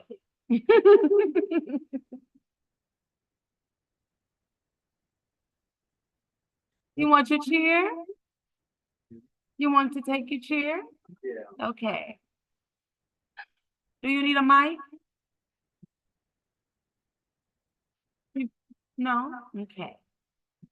Tell the people who you are. Welcome, King.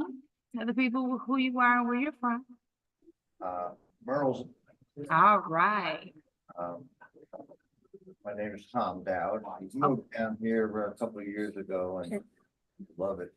Turn them up, y'all. And So- tell the people what song you're gonna play today. Tell them what songs you're gonna play. They're all original songs. All right, go ahead.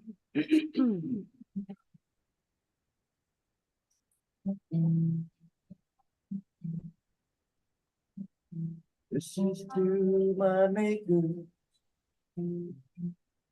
I offer myself you to do with me as you can. Well, please relieve the bondage from me.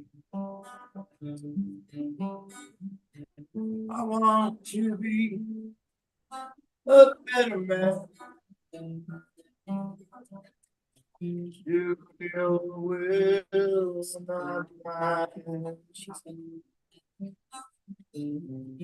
I beg you, please, take my difficulty. Make my love light shine.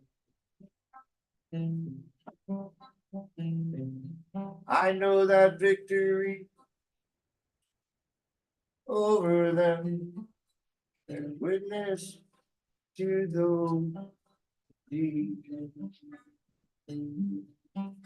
I know the power is the way of life. Please shine your light on me.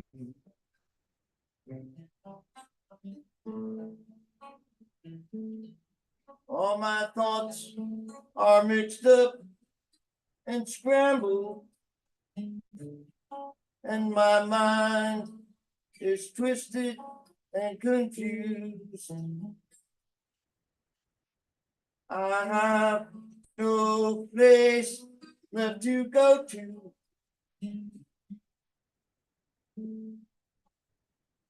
Guided point of view.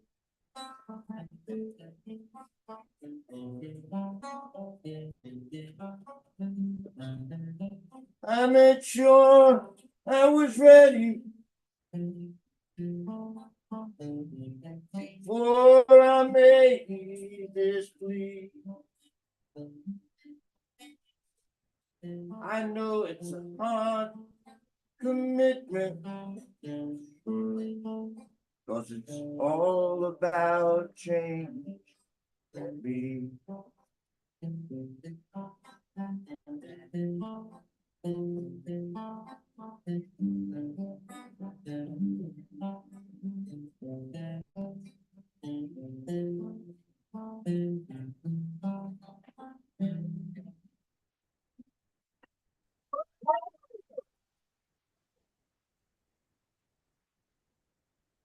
Yeah, I just gotta say, this is my first time here, but,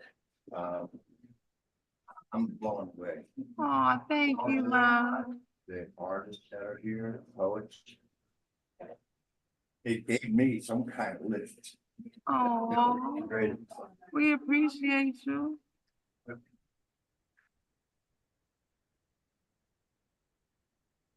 Don't ever be scared to share, always share. I was in a band, well, a couple band, but I was in this band and I wanted to sing a blues song. And the rest of the band told me I was too white to sing blues. Oh, whatever. Okay, so. So you should have told him you was vanilla. All right.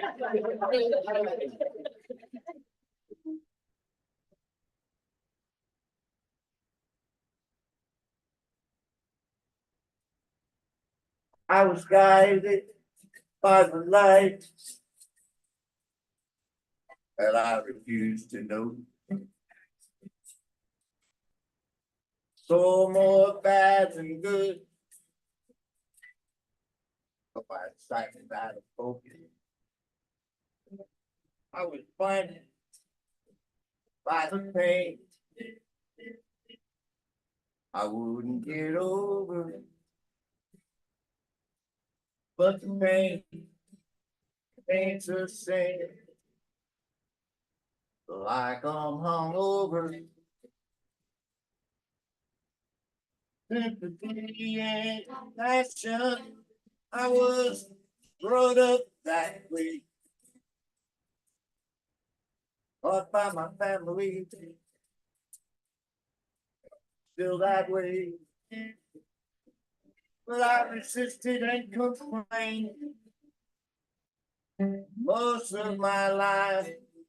But I had to be in the darkness before I saw the light. Now that light isn't what I thought it would be. I couldn't see it with my naked eyes. Still the light shines on me, it makes me feel I can't deny. I see the world so differently, and I'm in touch with God. I had to be in the darkness before I saw the light.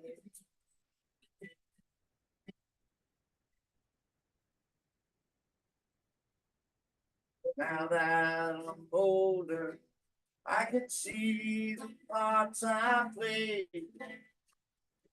I wouldn't change one bit of it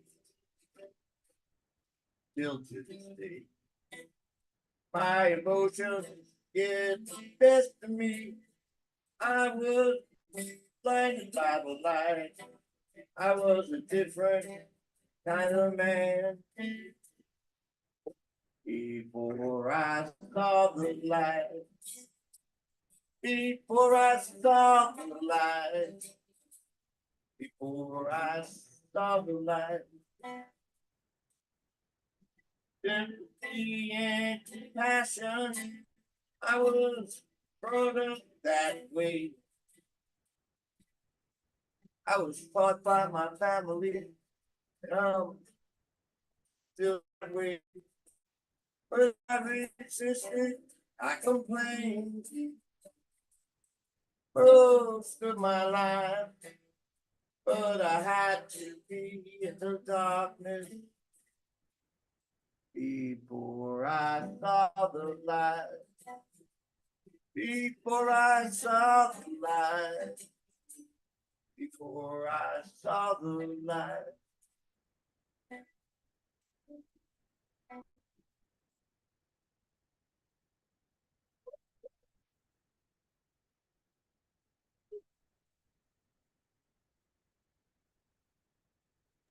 Could you tell the people how you found your voice? I'm sorry. How did you find your voice? That's what someone asked on the comment. You got young. If I don't do it now, I'll never do it. That's right. That's right. You But I got really, today I've been inspired by these people. It's really great. I grew up in a neighborhood, a mixed neighborhood, and I loved it. I had some really good friends around. Of course, you know, you grow up and move on, but I had a good life, regardless of all the things I did. Oh, that's right. Say no regrets. No regrets. That's right. All right, go ahead into your last one. Okay, do another one. Yeah.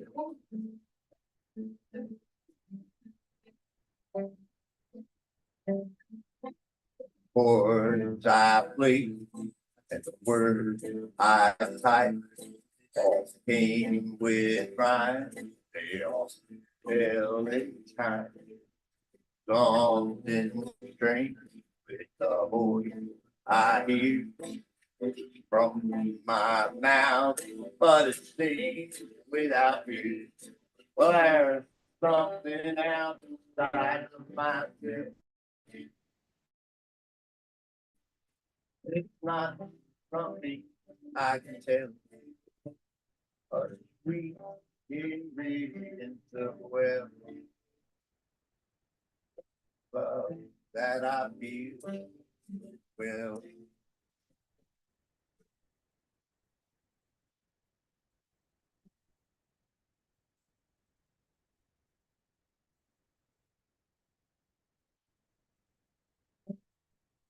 So it's good to believe God. And I'm here to tell you right now. Well, I played both sides of the fence.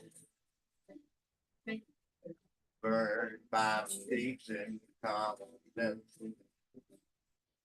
Well, there's something outside of myself. And it's not from me, I can tell. It's a sweet ingredient of what that I feel well. Yeah.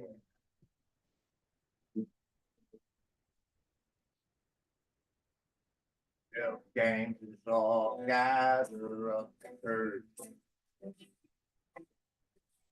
Fighters near all work. The truth will always hurt. Action loud words. There's something outside of myself. And it's not from me, I can tell. It's ingredients of well. Love that I feel. Well. Yeah.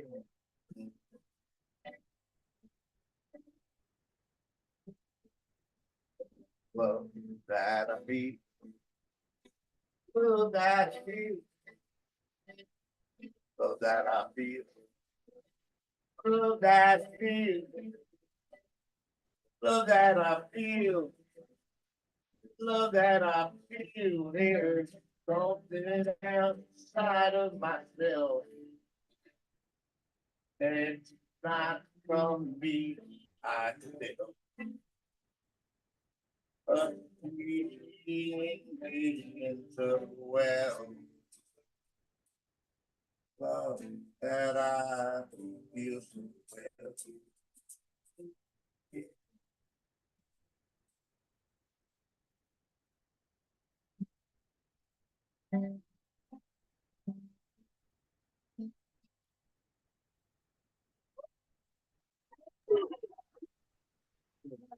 Tell the people again how they can find you and where you are and where you play your music at.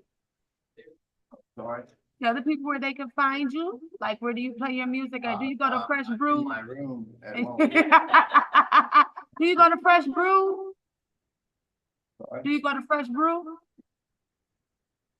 I can't, I'm sorry, I'm old, I Okay. can't hear that. Do you ever go and perform at Fresh Brew? Oh, yeah, I've been there a couple times. So that's where y'all can find them. Not in the room. We thank you so much. We appreciate you and we hope that you come again. Thank you.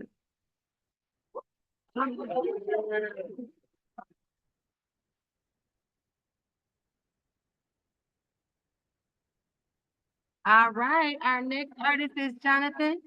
Huh? You can't write over here. Okay, oh. John, I mean, Darius, get him the microphone.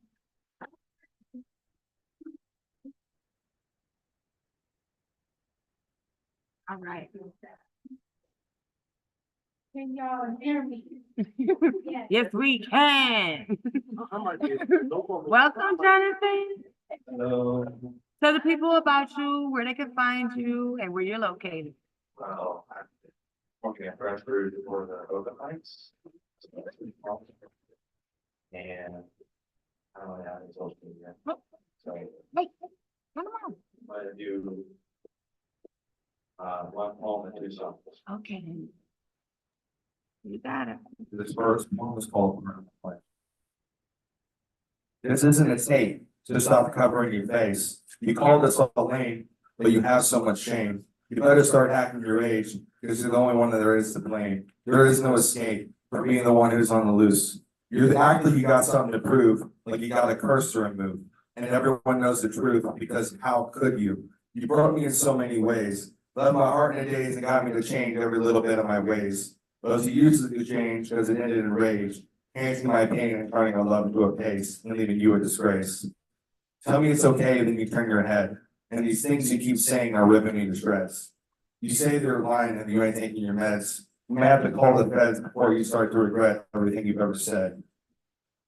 Because I want you to understand, you were always part of my plan, but you reached out your hand and landed me into the sand. The hourglass of your life, taking away time. Then I fell through the bottom, there was no way to climb. Back up to the surface, where I didn't feel so worthless, where you didn't break me, then I guess I deserve it. I guess I can turn it, but the table was skirted across the floor once you ran out that door. Because with body count, someone has a higher score. It might as well be non-existent, our life together gone in an instant, the moment you said it was him over me. That you wanted other fiction to see. In his eyes, you could see they were filled with such glee. Cause he got you and it was easy to see that I could never love you, not after what you did. Thought you were one to turn to, but you shut the lid in the box of our memories. I left that vacancy, what's my pride and joy. Turns out I was nothing but your toy.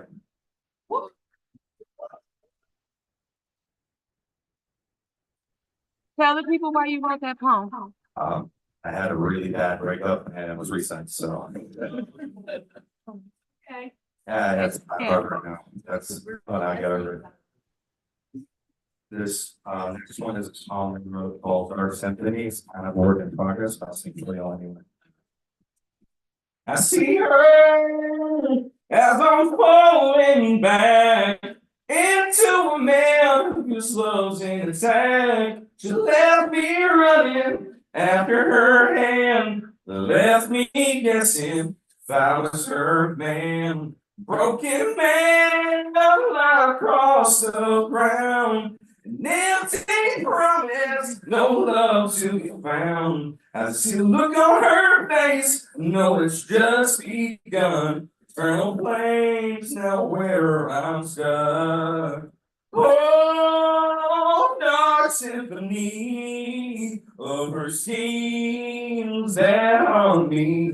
And I know it is not fate, because my heart was much too late. I just hope I can escape before I go insane. Feeling the hurt, cause my hurt is seen. She overcharged my heart and left no sea. Head is pounding, it's full of guilt. Bad habits form as I choke on those pills. All this regret for the things I've done, cause I thought she was the only one. These pieces that I've shattered, trying to put back together, for my heart still lying under her feathers. Oh, dark symphony, the dark is consuming me. And I know there's no escape for the ones who are prey. I just need a little taste of her sweet embrace. The dark is closing in, and she's making my life one full of sin. Forgetting myself is on the beginning, 'cause fake love ain't the only thing winning. Oh, dark symphony, her schemes that ruin me. And I know there's no escape from a life full of pain, 'cause this mistake I'm taking to my grave. Are you okay? Dark Symphony, I released it at some point, I gotta get it for it, so. Well, thank you, Jonathan. Go ahead to your next one. It's bicycles, not by me, but I wanted to sing it. It's by Nothing More, it's called Just Say When. We used to dream, we used to name the stars, chase the futures lying in the dark. They said we never last, the brightest flame burns fast. We say words, but we aren't torn anymore. Oh, tonight we're growing closer, closer to the end. We both found each other, who's falling in? Are we looking at forever? 'Cause I'm seeing it in your eyes. Have we had enough, or do we try again? Glass was apple when we stop pouring in. So just say when, just say when. I see that sunset in your eyes again. I have this sinking, same feeling. They said we never last, and they were right, but I just can't help but looking back. Oh, tonight we're growing closer, closer to the end. We'll be fools for each other, fools for falling in. Are we looking at forever? I'll see it in your eyes. Have we had enough, or do we try again? The glass was out when we stopped pouring in. So just say you win, just say you win.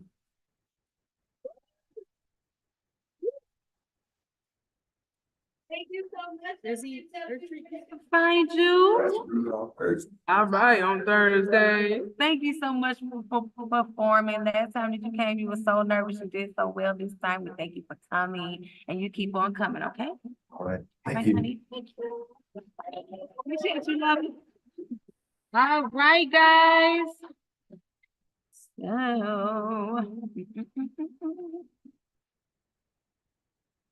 All right, so we're moving on to our next artist. Our next artist is Lady of Truth.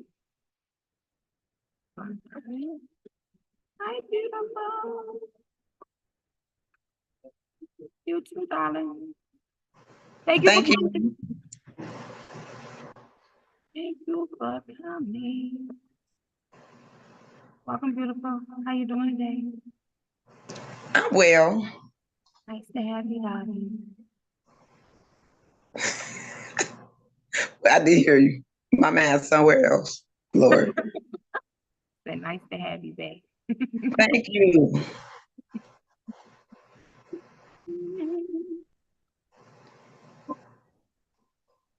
That was my attitude. All right, Shane, you come in. My Lady of Truth.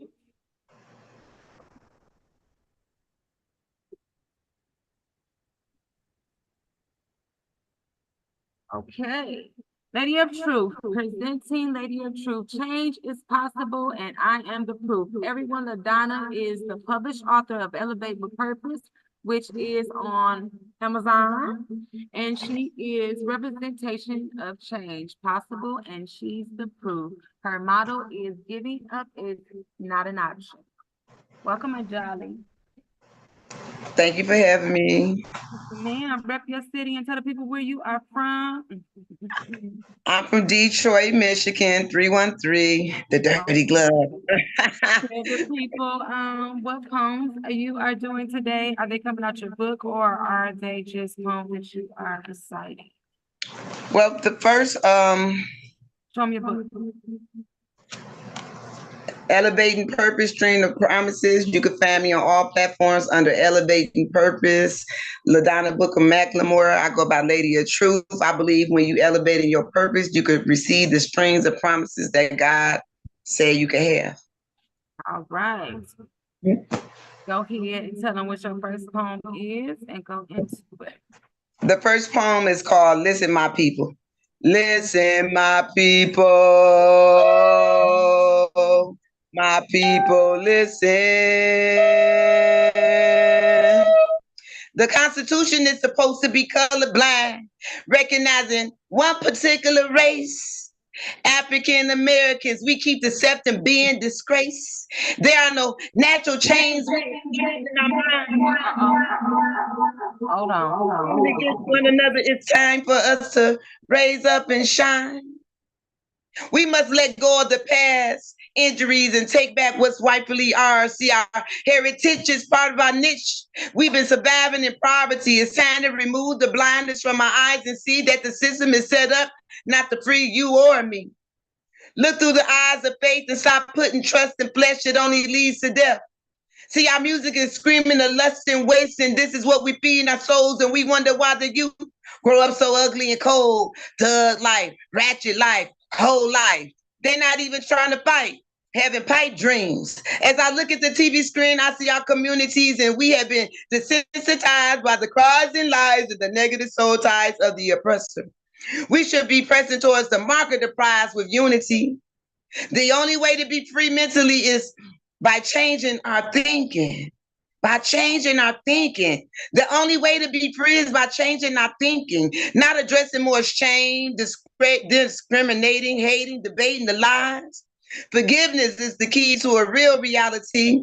See, I'm encouraging my people to make a stand for spirituality, not chasing after materialistic things. We must put our treasures in things that make our souls scream. Knowing who we are and whose we are is very important. Let no man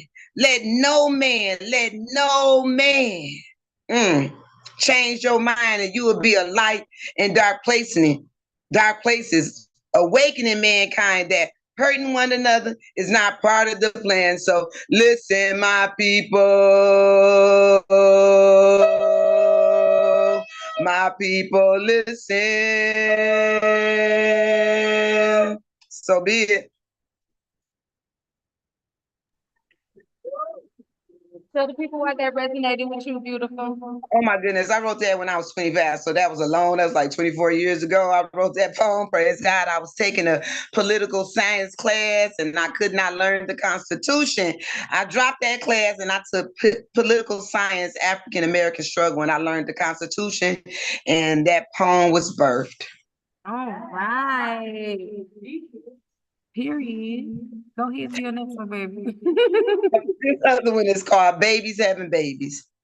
Babies having babies, can't teach them to be young ladies. They lazy, going crazy, saying the responsibility is too heavy.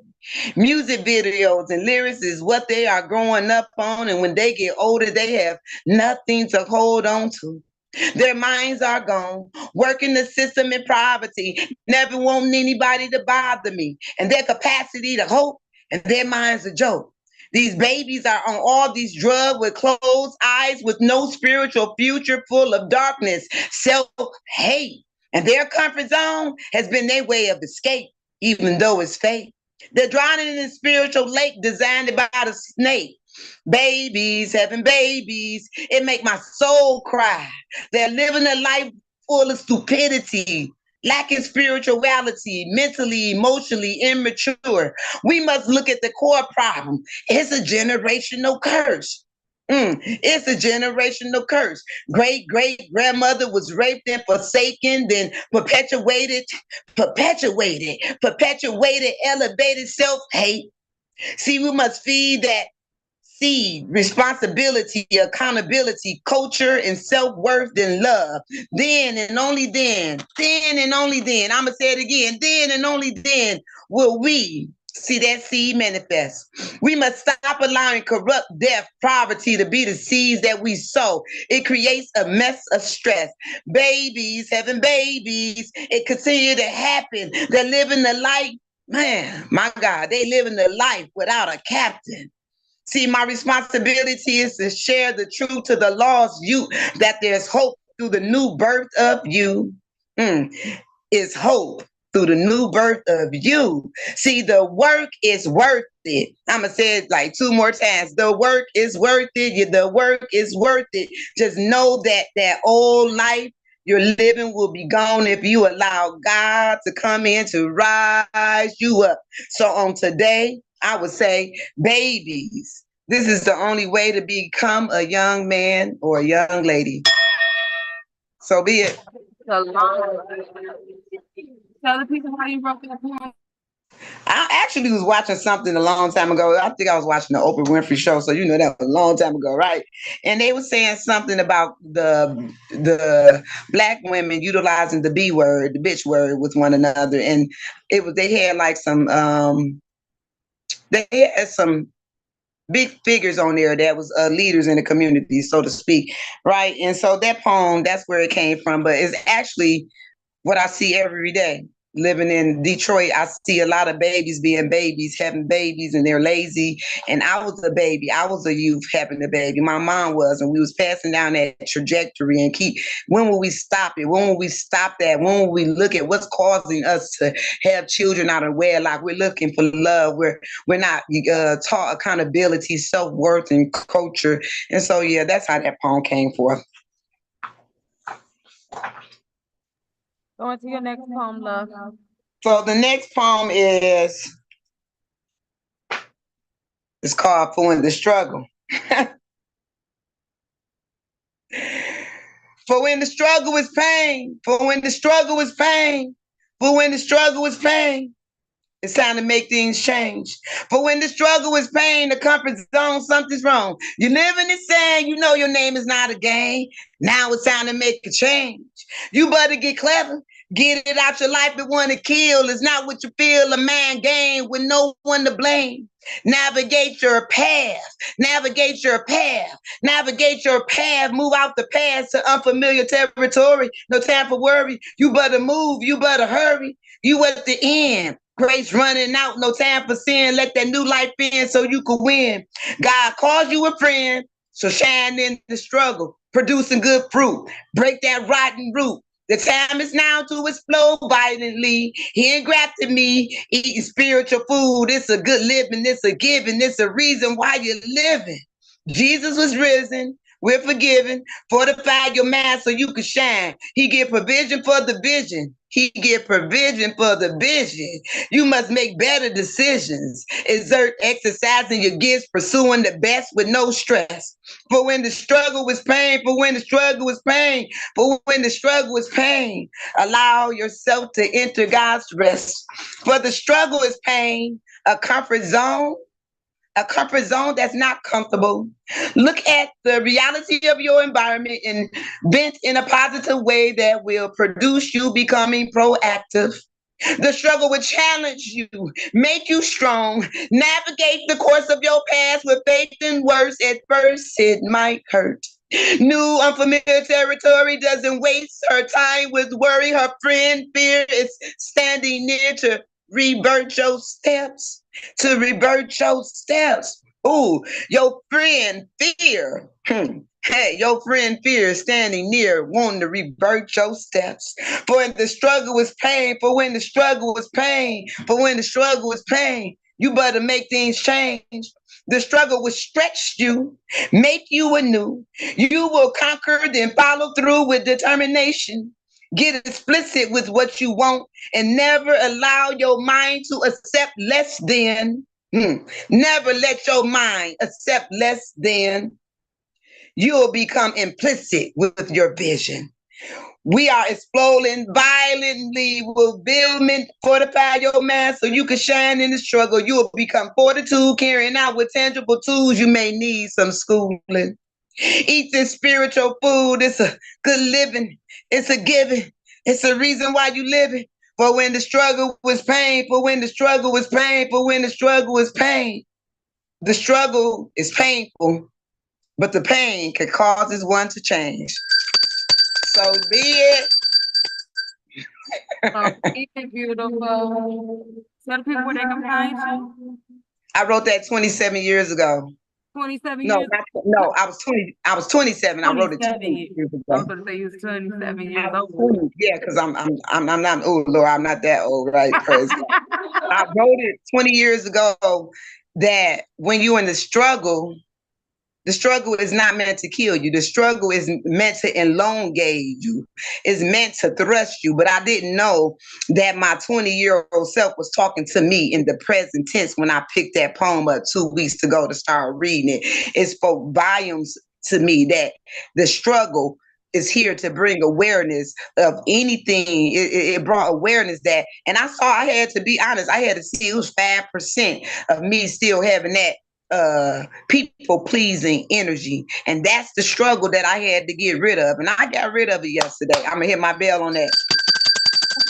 I got rid of it yesterday. So I'm excited that that poem, if it wasn't because of this show, that poem went and came back to speak to me 20 years ago. Well, thank you for coming, beautiful. Tell the people about your book again. Tell them where they can find you and where you are from. Elevating Purpose is on all platforms. You could find me on I'm everywhere right now, but if you get this book, that's my LLC. The other one is a waterfall. That's still me as well. I believe when you elevating your purpose, you will receive your streams of promises. I'm done with my second book. I got 10 more volumes. They all typed out. Well, they need to be typed. God is good. I'm gonna get them done before this year over. I got a master plan as I stay focused. See, I'm saying focused so the locust won't choke me out of my purpose. So be it. Tell the people your platforms. You already did that. Tell them Amazon. Tell them about the book on Amazon, and then also represent.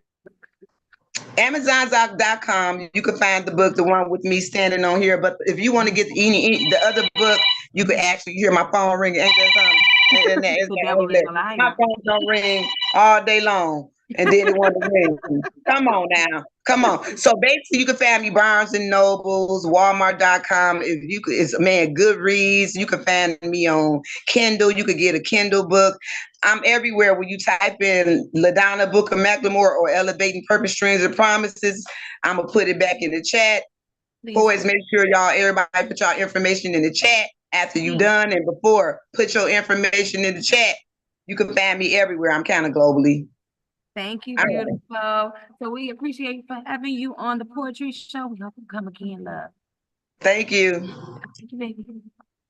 So our next artist that we have coming up is Black Phoenix.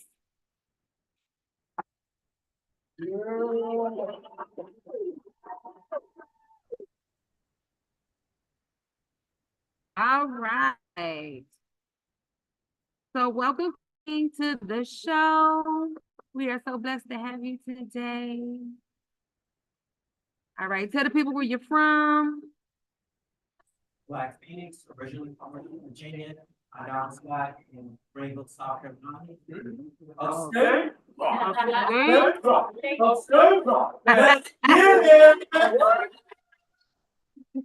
All right, my king. So, all right. So y'all bear with me. Marcus Turner, aka Black Phoenix, is from Lynchburg, Virginia, native with migrating to Simpsonville, South Carolina, found his voice through poetry. Black Phoenix embodies humbleness, but when on stage, he is a fiery phoenix. He's multi-talented musician, brilliant writer.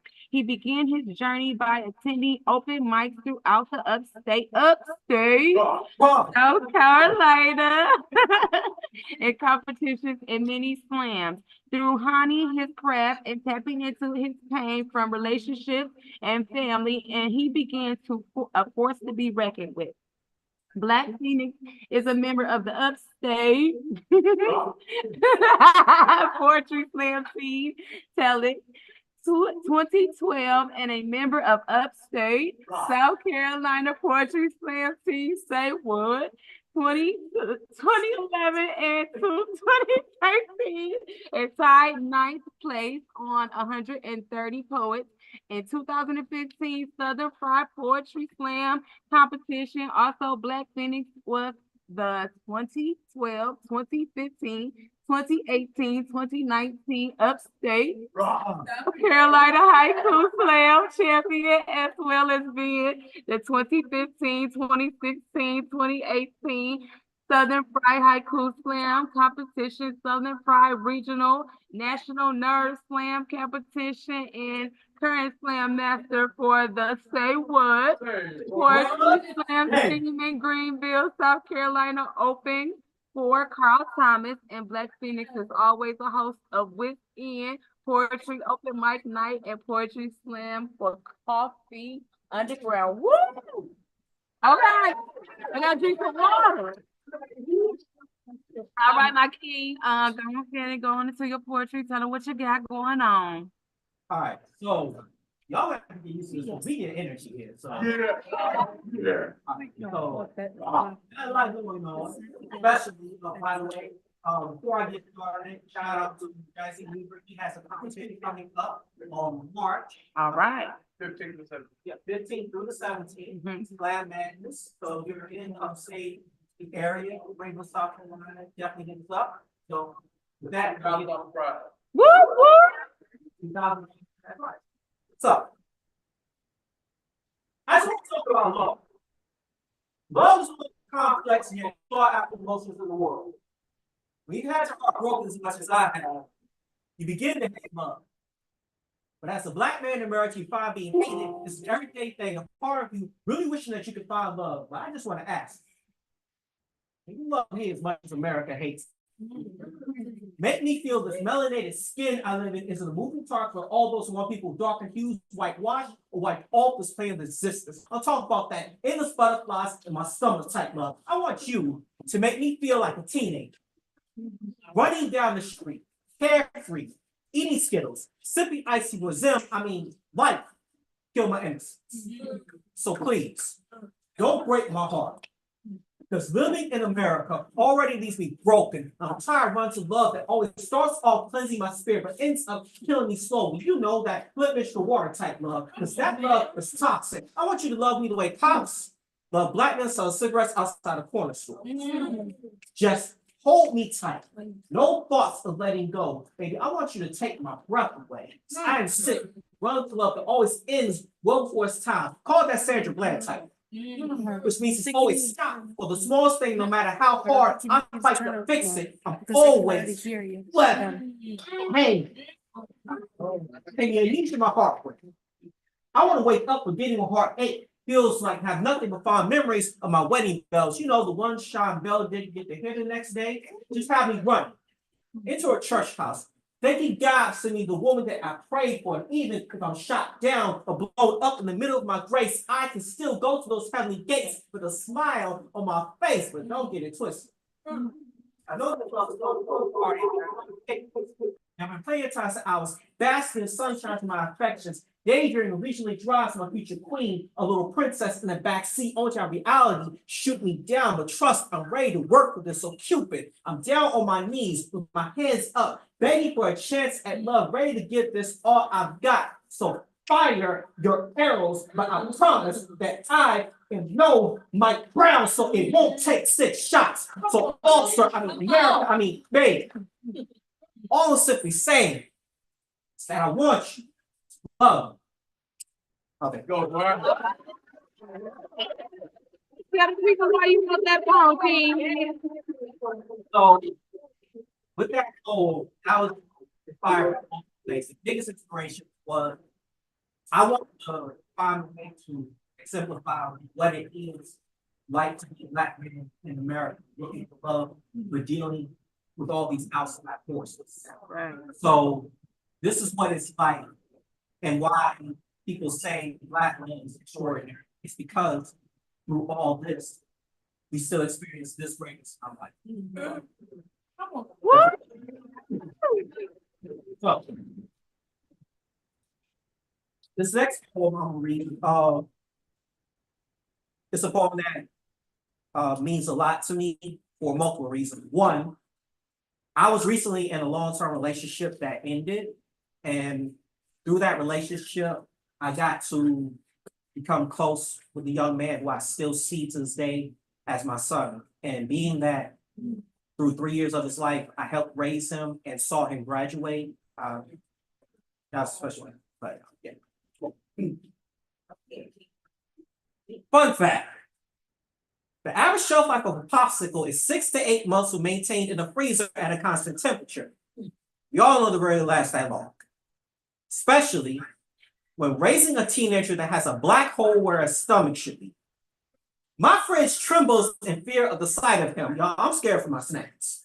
Now that isn't the worst part of raising him, and I low-key hope he gets brain freeze from eating my stuff.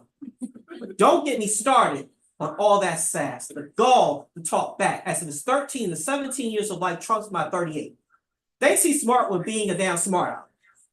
But you don't know what you don't know, like how the pain of an ice cream headache pales comparison to working a 9 to 5 and no summers off, or 40+ hours a week for a check that goes straight to bills, being in 5 o'clock traffic on a highway at a full stop, and how could I forget it?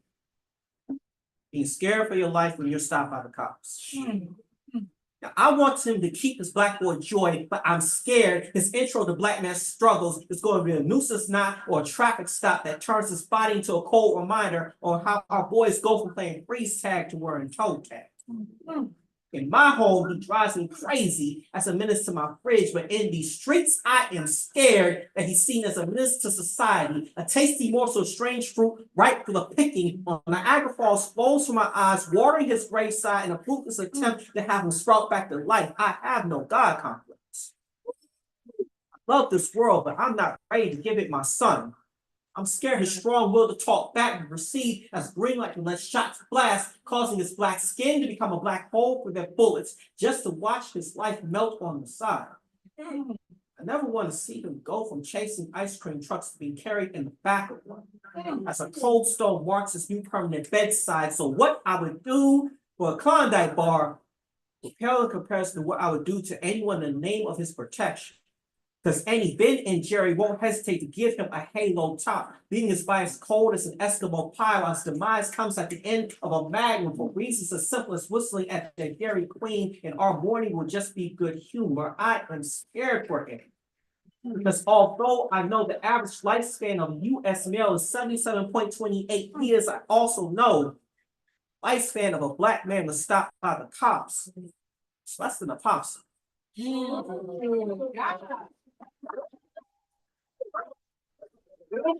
So King, what would you say to father dealing with a separated situation and still loving their child? What would you say?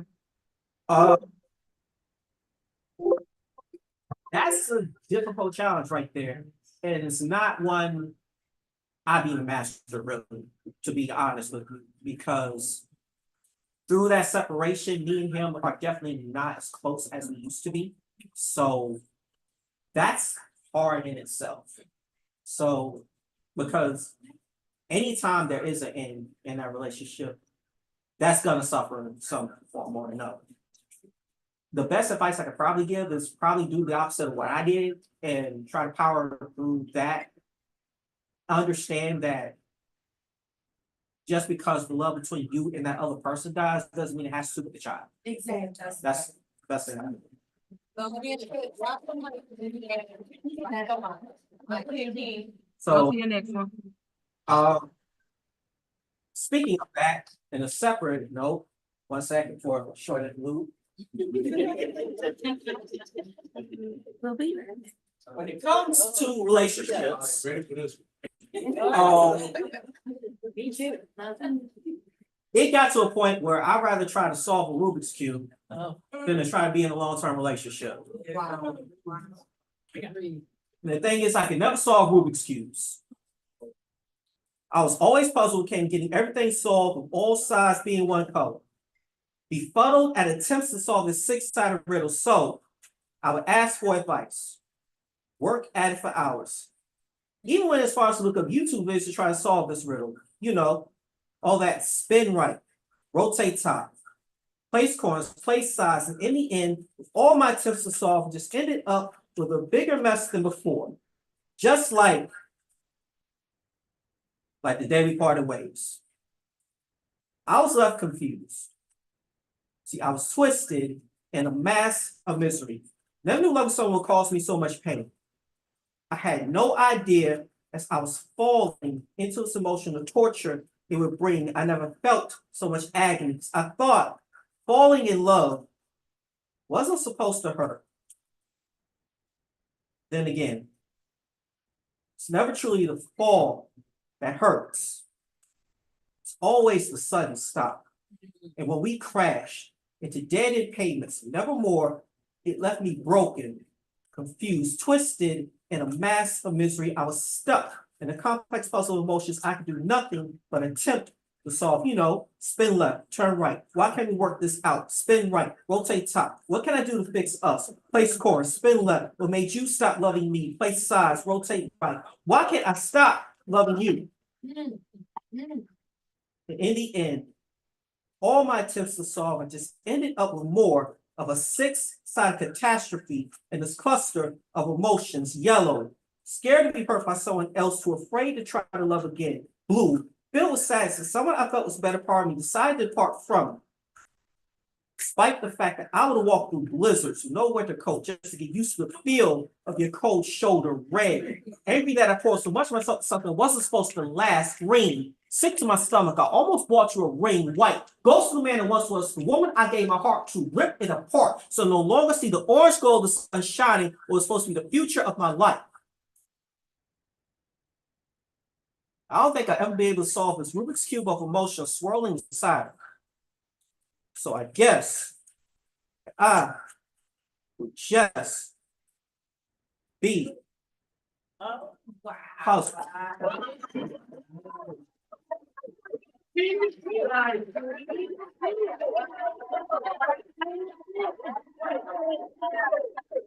Oh, so dope.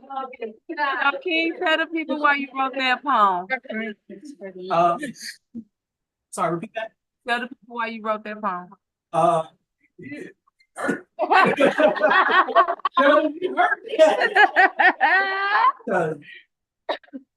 Couple of reasons. One, I wanted to find an accurate way to describe what I was feeling when it came to a breakup. Because everybody thinks it's just all anger when it's not. It's a ball of emotions that's mixed up with multiple different things, like a Rubik's Cube. And you try to fix what's broken, but in trying to fix one side of it, it always feels like it breaks another side.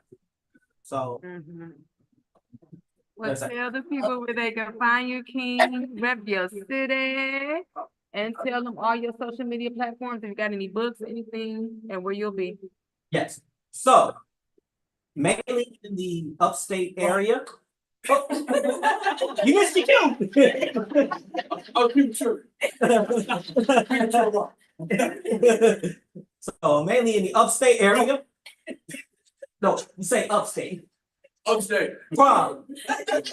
Upstate. Bruh. Upstate. Bruh. Let's get it. I'll work on it.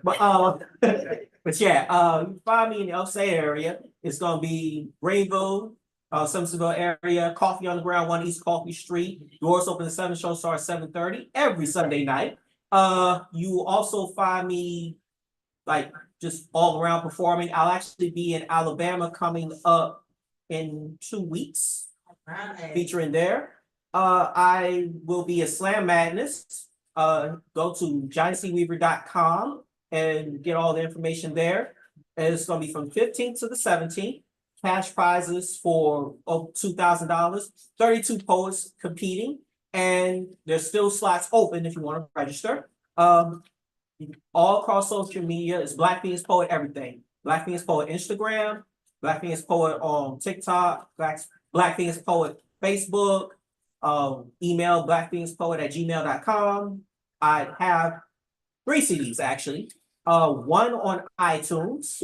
That is my From the Ashes CD. If you look up Black Phoenix From the Ashes, you'll see a young face me, no beard, mustache, anything. You'll also, if you see me around or hit me up on any social media platforms, you'll get my CD Mirror, Phoenix After Dark there. It's $10. Only $10. That's almost free. Yeah, $10 per CD, but if you get like 2 CDs, 2 for 15, all 3, I'll let me out your player discount. And I think that's it. That's it. Awesome.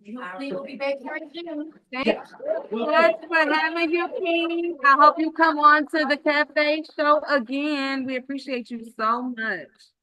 Okay, so welcome again. I am Queen. Cut the screen, baby. All right. I am Queen, the hostess of the Mostest. So I want to thank each and every single one of y'all for supporting on all platforms. Welcome again, kings and queens. This is the second virtual in-person venue Beyond Me Publishing presents Poetry Cafe Open Mic Show, Myrtle Beach, South Carolina, Book a Million, 1 to 5, Coastal Grand Mall. Address is 800 Coastal Grand Circle, Myrtle Beach, South Carolina, 29577. So come join me and some amazing poets, singers, musicians on the couch or in person. We are broadcasting on Facebook, Restream, YouTube, Instagram, and also re-featuring on Zoom. Also, I am a hostess of the Mostess again, Queen G. We are on Facebook streaming under Toya Graham, so check the stream. Our next poet is Kanye. Miss Kanye.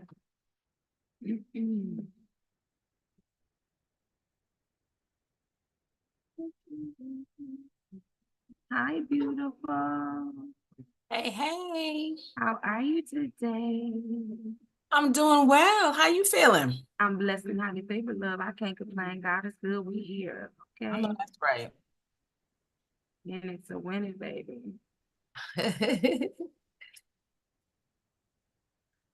Hey, let's get you showing on the screen.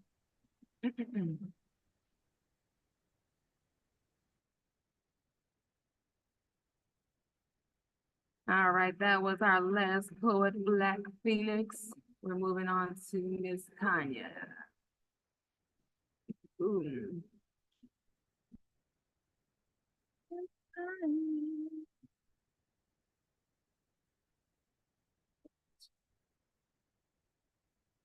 Ooh, focus on the top.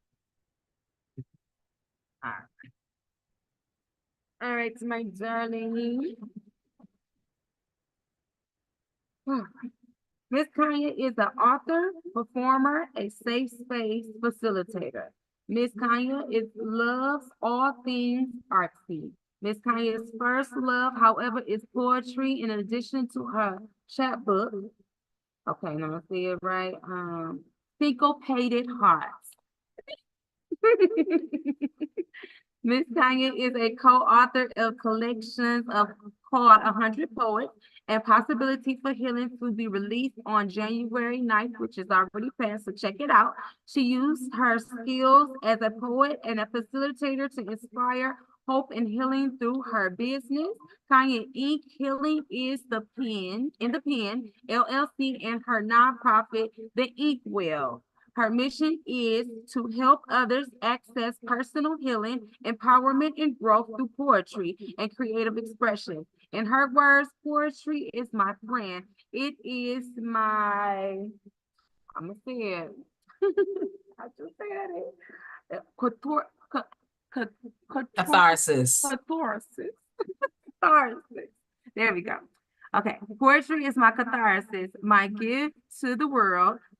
Fully speaking, Kanye Thomas, MSW, owner of President Kanye Inc. Healing, Independent and LLC, www.kanyeinc.com for the Inkwell, right? All right, Yes. beautiful. Come on up. Tell the people what Hey. you got for us today. Thank you for this opportunity, Queen G. It's awesome to see all the wonderful poets and enjoy and poets and artists. I heard the gentleman, playing and singing. My name again is Miss Cayenne. I'm a poet and I know it. I'm going to do some poems for you today. I'd like to believe that my poems fall into three major categories, generally speaking, usually about my faith, social justice issues, and personal empowerment and affirmation. They generally fall into those categories. So I have a few poems that may hit one or all of those categories. The first poem I'm going to do is called Hearing and Seeing. Hearing and Seeing. I could stand on this stage and spit fire, ignite this microphone and lift it like a torch higher, forcing your eyes to gaze upon me and compelling your ears to listen to me. But I much rather spit in the dirt, creating a healing salve, rub it across your eyes, making sure you have all that you need to help you see the very power of your legacy. So that when my voice was not present and the light of my torch was not evident, you could still hear the voice of your destiny beating inside of you. You could still feel the glow of your promise burning up the path in front of you.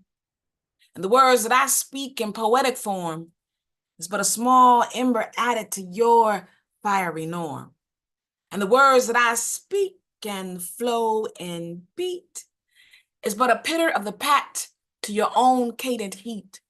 I would that your seeing align with his knowing, that the light of his glory would never stop flowing through the cracks of your cornea onto the rods of your retina, casting a picture so clear that nothing could cloud it, not even your own tears. Yeah, I could stand on this stage, project my voice like a missile, shoot word bullets in the air while you dig in my style. But I'd much rather you hear with your heart. Better yet, put your ear to his heart. Wrap your lobes around the heavenly sound that would send vibrations all the way down to the soul of your inner ear, converting whispers into crystal clear directions that no man could deter you from.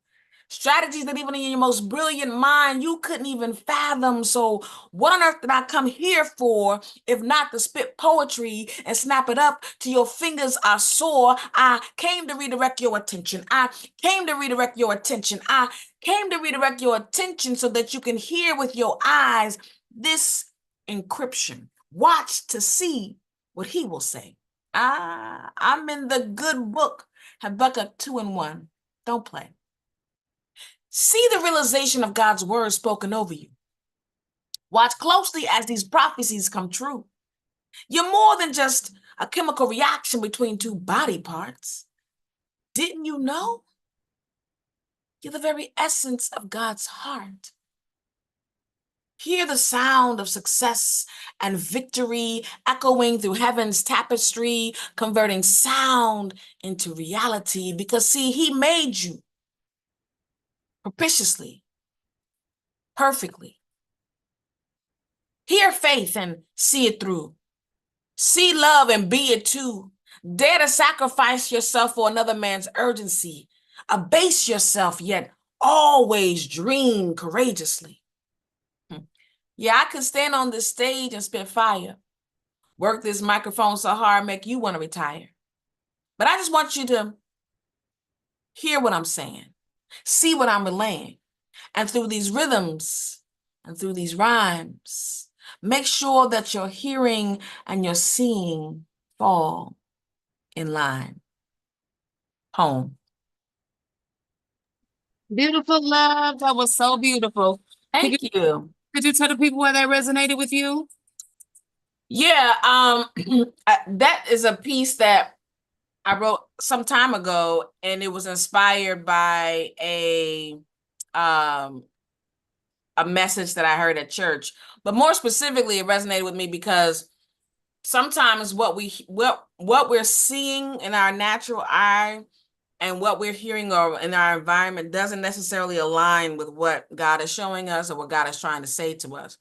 And so it's important to be very intentional to try to make sure that our hearing and our seeing aligns with what God is showing and saying to us, even though it may be opposite of what's going on in the environment around us. So, and if you live in, breathing in and out, then you know there's a lot of stuff going on around us. So that's right. People be people and the world is worlding. You ain't never lied about that. Go to the next one, baby. Sure. The second piece is called Dear You. It's a letter, obviously, called Dear You. And I'll let you guys as an audience kind of figure out who the author of the letter is. Dear You. You have no idea how strong you are. Your spine is made of flexi steel, agile, shock absorbing, never broken. I have never spoken of this strength before, not because it doesn't exist, but because you have always closed the door to this belief. Your reality laden with grief, blinded by the insanity that your humanity was vanity. Life seemed to serve you up on styrofoam plates, warmed over leftovers and plastic cutlery. Fine china seemed imaginary, but tell me, what good is a fancy bowl if the contents is old? You have no idea how strong you are, how bold you are, how unlikely to fold you are. And while others drop and break like them china plates, you bend and lean. And if at first you don't succeed, you try again, stand up again and hope again. Your strength, it's strong like God's light on a Sunday morning. Incredibly, you keep rising like God's light on a Sunday morning. You have no idea how strong you are. Your legs are made of titanium, bionic like an alien, corrosion resistant, fully competent to stand even when you don't understand. Don't you get it? I'm your biggest fan, not in an infatuated kind of way, but in an everything I made was good kind of way. See, it pains me every time you question your tenacity. The audacity of your doubt re-nails me to a cross of limitation. When will you walk out the liberty that I gave you in my crucifixion? When will you wear the liberty that I cloaked you with in my resurrection? When will you learn that I'm a mathematician? See, your weakness plus my strength equals perfection. Stop saying that you can't do the math, because I'm the teacher, the tutor, and the equation. Everything you need, you have if you would just grasp. Stop bowing in obeisance to social media's meritocracy, but better yet, bend your knee at Calvary. Has anyone ever told you that your spirit is irrepressible and your wins are non-refundable? Has anyone ever told you that your heart is made of unbreakable feathers, and though it weathers nearly unbearable measures, it keeps thumping and pumping and beating the charges held against it? I know that what I'm saying is true, because baby, I made you. I made you with the imported metal from the invisible kettle that the Big Dipper rested on. I made you with the periodic table's finest, creating elements just for you, defying gravity just for you. So when I tell you that your strength is strong, don't dismiss me and tell me that I'm wrong. Better yet, stand up in this truth and say it with me. Y'all can say it in the chat. Y'all can say it in the room. I am strong. I am strong. I am strong. I am strong. Yes, yes. Thank you, beautiful. Thank you. Turn it on, boo. Say it one more time for me. I know it was that wonderful. All right. Tell the people why that resonated with you and why it's important to be strong. This is a poem. I sometimes I have poems that I think I write as a writer with whatever skill sets I have. And then there are other times where I'm just the conduit. I'm just the vessel for the poem to come through and be written through. And here's a piece to me that is more of me being a conduit for the poem to come through and God speaking to me, through the pen. And so I think often, and this piece speaks to me constantly, because sometimes we forget whose we are, who we are, what we're made of, where we come from. We forget the battles we've already won, which serves as collateral to build on. We forget those things, and we may forget who we serve as well, and their power. And so this is a reminder that you're stronger than you think you are. And even the efforts and the act of trying and getting up and trying again and again is actually an act of strength. So it definitely resonates for me that way. All right, beautiful. Do you have another poem you want to do today? Sure. I have another piece. It's a medley of 3 short pieces. All right. It's an older piece, but and I normally do this with young people, like in school stuff, but I think it can be encouraging to anybody. All right. So, baby. It's called Go Ahead. That's the name of this piece, called Go Ahead. Go ahead, black boy, black girl, you go ahead. Fly, fly. You can make it. Just continue to try.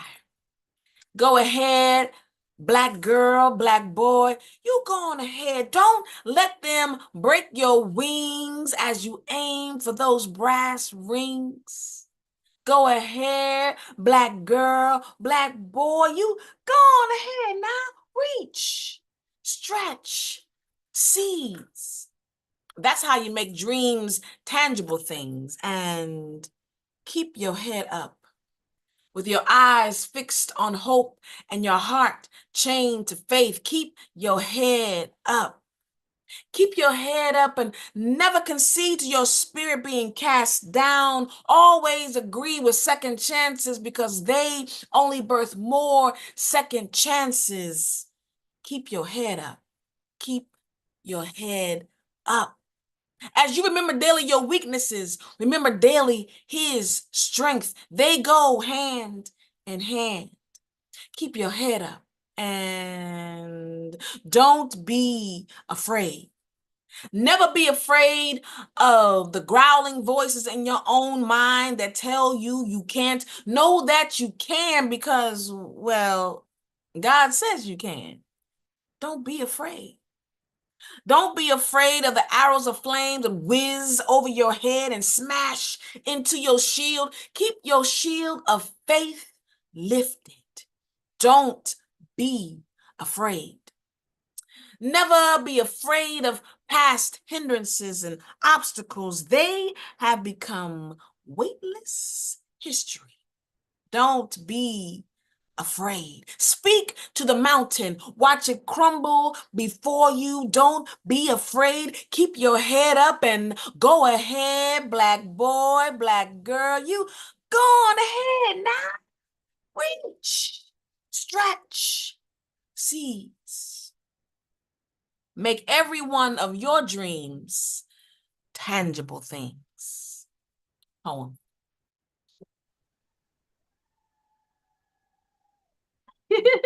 Got a few more they can find you, baby. Sure. I am on Facebook and Instagram as well as YouTube at Miss Kiane. That's MISSKIANE. MISSKIANE. Or you can go to www.KianeInc.com. It's just like Diane with a K and ink like the pen, right? I am the proud owner of Kiane Ink. You see my little logo back here, Kiane Ink Healing in the Pen, which is a poetry business. We promote we foster hope, healing, and social change through poetry performances, through merchandise. I got some merchandise. You may not be able to see it through my little thing. Merchandise and through community outreach, right? I'm also the proud visionary of the Inkwell, a nonprofit that is started for the purpose of helping young people discover healing, awareness, and self-love through writing programs, poetry writing programs, journaling, and we do that as well. You mentioned in the I'm gonna say this and I'll put it in the chat as well. You mentioned that I just was author published of a new book just released a couple of weeks ago, and it is called 100 Poems of Possibilities for Healing. It is out on Amazon. Go get you a copy. You see how thick this book is? It is a thick book because it's 30 authors. I'm one of them, and it's not just poems, it's prompts. It's narratives. It gives you background about the author. It's a gold mine. So go get you a copy. Again, thank you for this opportunity. Until next time. Thank you, beautiful. We appreciate you so much. I hope you come to the cafe show again. Love you, love. Yes, thank you. Thank you, baby.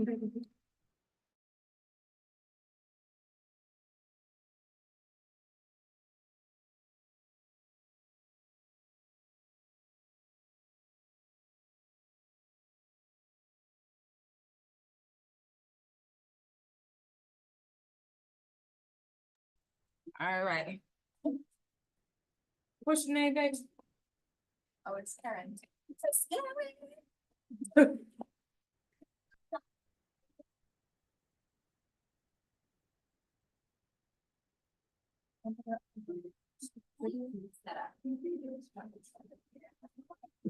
All right. Okay. I know you ain't see me out here all day. So welcome again to the poetry show. We're gonna have Miss Karen come up. She's our next poet.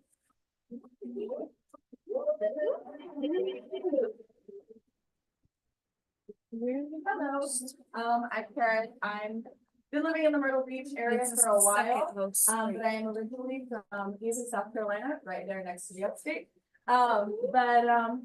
Anyways, I've been going through something over the past year, and with a friend of mine who you will hear from later, challenged me to focus on how my emotions were manifesting in my body and write it down. Truthfully, I do not have much experience writing. I tend to prefer to dance my way through my emotions. But sometimes, like I said, I have something to say. That's all right. And as this gentleman said earlier, scoot back. Yes. Oh, sorry. Back, over. Yeah. All right, cool. As this gentleman said earlier, sometimes you need to find a poet and sometimes you need to be one. That's right. So. Right. Whew. Got that. Thank you. My heart aches. I had never imagined those words could be so literal. It feels as if there were a hand around my heart, fingers gripping tight. Sometimes it makes it hard to breathe. The pressure in my chest varies as the days pass. The fingers move and stretch. Sometimes I can barely feel their touch. These are good moments. In these moments, I can almost breathe freely. Almost. And then the grip tightens, flexing its power, reminding me that I am, in fact, not free. The hand is merciless and strikes without warning. It does not care that it hurts. It does not care that it makes it hard to breathe.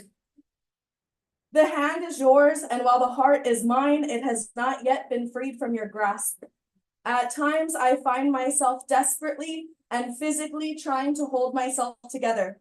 My own arms and hands wrapping around my body tightly in an attempt to avoid losing any more of myself than I already have. I lost so much of myself. At my core, there exists a void, and I fear getting lost in it. I forget to breathe. I have to remind myself. Inhale, I shakily gasp for air. Exhale, my lungs empty. Inhale, hold yourself together. Exhale, it will all be okay. Inhale. Breathing, it should come so naturally, but I am drowning. My throat tightens around all the words that I wish I could say to you. I choke on the despair, the betrayal, the regret. Why is it so hard to breathe? Inhale. Exhale. Do you notice my breath catch as your chest touches mine? My face feels hot and the tears threaten to gather behind my eyes, a reaction to the confusion that is the familiarity of your touch. I remind myself of the times you laughed when I cried, and I instruct myself to breathe. Inhale, exhale. I do not wish to let you see me vulnerable, not again. But my body betrays me and my hands start to shake. I control it as best I can, but do you notice? Inhale, exhale. My hands clench and I smile as my jagged fingernails press into the soft flesh of my skin. Inhale, exhale. Pretend everything is okay. Pretend it's normal. Pretend I'm strong when I feel anything but. Inhale, exhale. Our past weighs heavily upon me. When I am alone, my head hangs and my shoulders slump under the gravity of everything I thought we were. The gravity of the hope I lost. My knees buckle and I slowly sink to the ground. The cold tile, a merciful reprieve. Inhale, exhale. My hands run through my hair instinctually, grasping and pulling. My vision blurs as tears stream down my face. I struggle to catch my breath. My emotions crash over me in my solitude. I feel as if I might explode. Inhale, inhale, inhale. And I scream. I scream from my whole body. I scream from my soul. I scream until my throat hurts as if cut by the same daggers I found in my back. The screams reverberate in my chest, The hand around my heart flexes its fingers, and the sensation of my heartbeat fills my body. I can almost hear it. As the screams subside, I remind myself to breathe. Inhale, exhale. I feel slightly better for a time, but it doesn't last. Your hand tightens its grip, and I am reminded that my heart is still not free. When will I be free?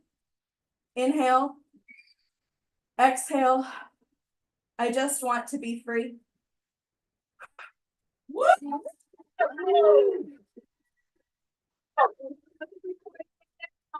So I am going through a separation, and I have to continuously see this person in my safe space when I dance, and yeah, and that's just how I've been feeling. But thank you, Grace. Thank you.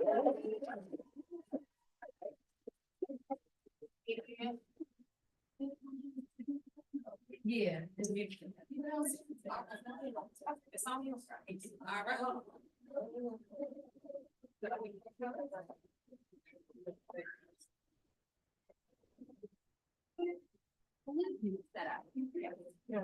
Yeah, cause.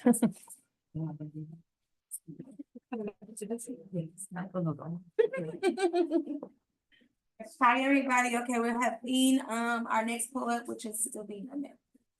We got one. She has one poem. It's like part one, part two. So hi everyone, I'm Vivica with Dynasty Productions.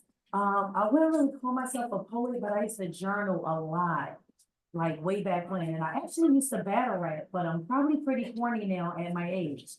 I am really nervous. I normally don't do this. And if I do, it's like on cruises or lounges where nobody knows. But you guys have inspired me, everyone on the show. It was great listening to you, so I'm just gonna speak what I have. That's all right. Lately, I've been allowing my mind to tap into my old ways of poetry, going into deep thought as my yoga body releases nonverbal cues. You begin to feel the synchronization of your mind and body communicating to express your inner being, elevating and developing into something new. After sunrise, like the fresh morning dew that rests on a palm tree. The storm and wind will come and sway the stem, but will never leave the root. Like a palm tree, I may bend, but I will never break. I will stand strong like a female inflorescence, forever existing, will leave you breathless, take up space, sis. Remember that you are a supremely feminine force with no remorse to be the tower of grace and power. That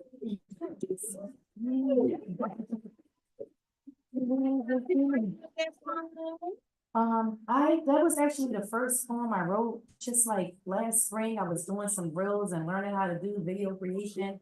And I felt the inspiration of poetry rising. So I was like, let me have it write this down because I don't know if I'm gonna get this back.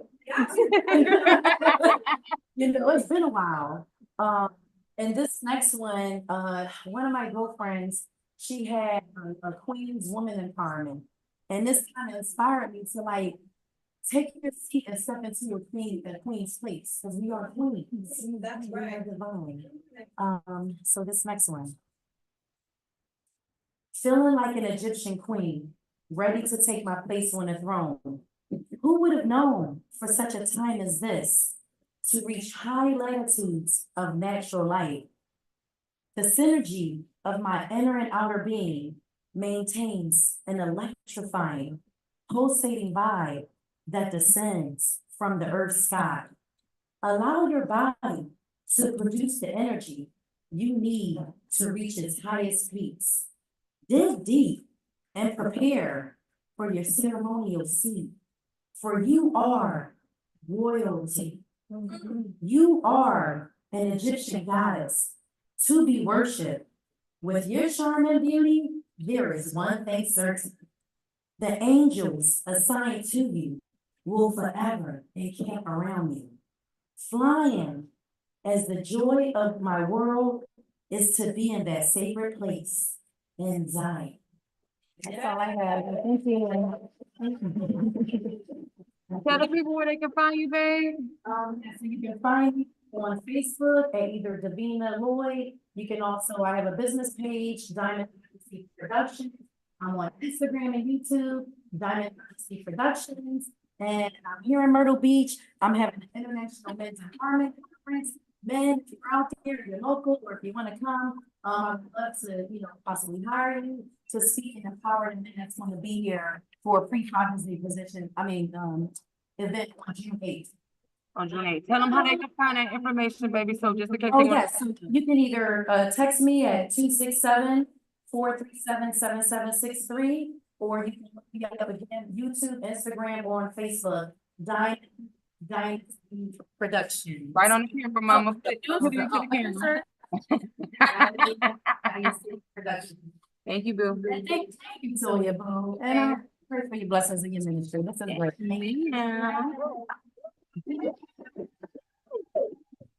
Okay, so our next artist is Nikki.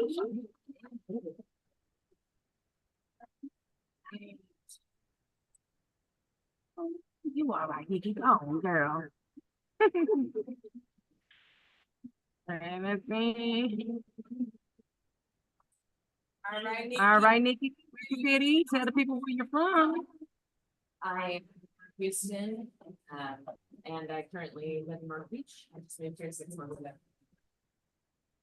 All right, tell them what you're gonna do today. They did my titles.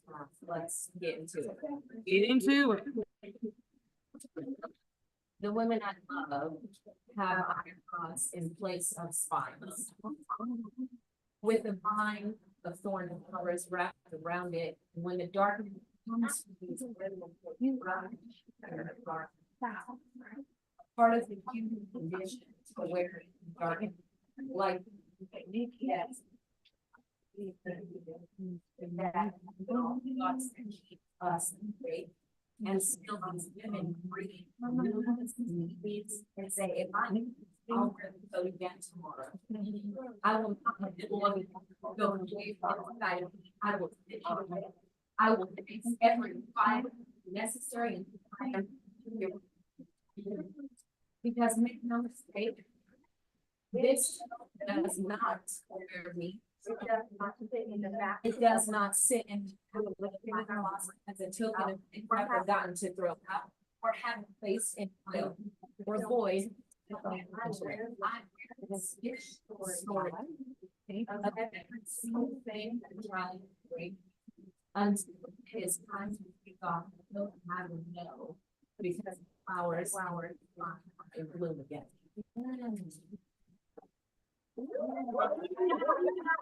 Tell the people why you wrote that poem. Tell the people who wrote that. I respect the women that have courage around me. And we have space for each other's pain. And that is. That was beautiful, baby. All right, go ahead and to your next one. The sign reads, faggots, dresses are not women, they are abominations according to God. I yell out, your hatred is going extinct. He yells back, no, it's not. The pride of a town of 38,000 people is restricted to one field, and each corner has a hateful human with the signs, the gays don't belong signs. And all the while inside our field, we twirl our hula hoops, but my stomach is turning and we sit on the grass while I wish the vacant people that are lost would vacate the premise. And it is not lost on me that we are fenced in by the oppressed. Looking in every corner, an ongoing reminder, they hate us.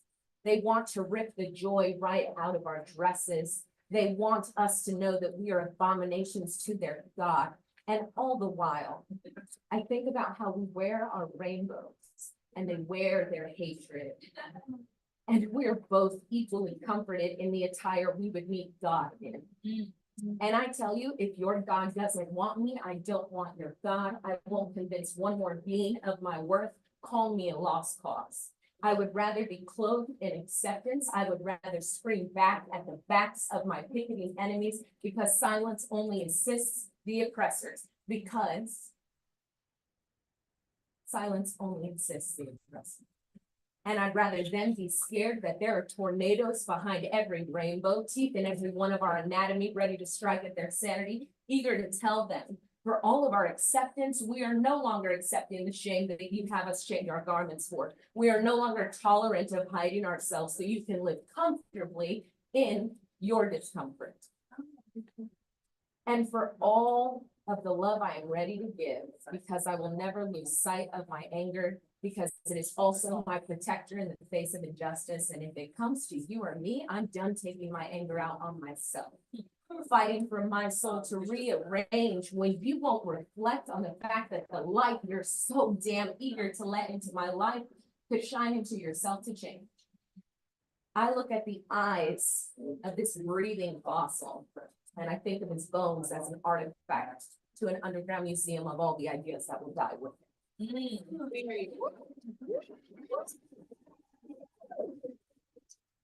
Why you wrote that, Nikki? The convention spin for pride is huge. And no one would dare try that. And her, it's different. Go ahead and see your last one, baby. As my friend mentioned, we challenged each other to write what our bodies carry for ourselves. And this was my hair is the very DNA of years of memories, walking artifacts attached to my head.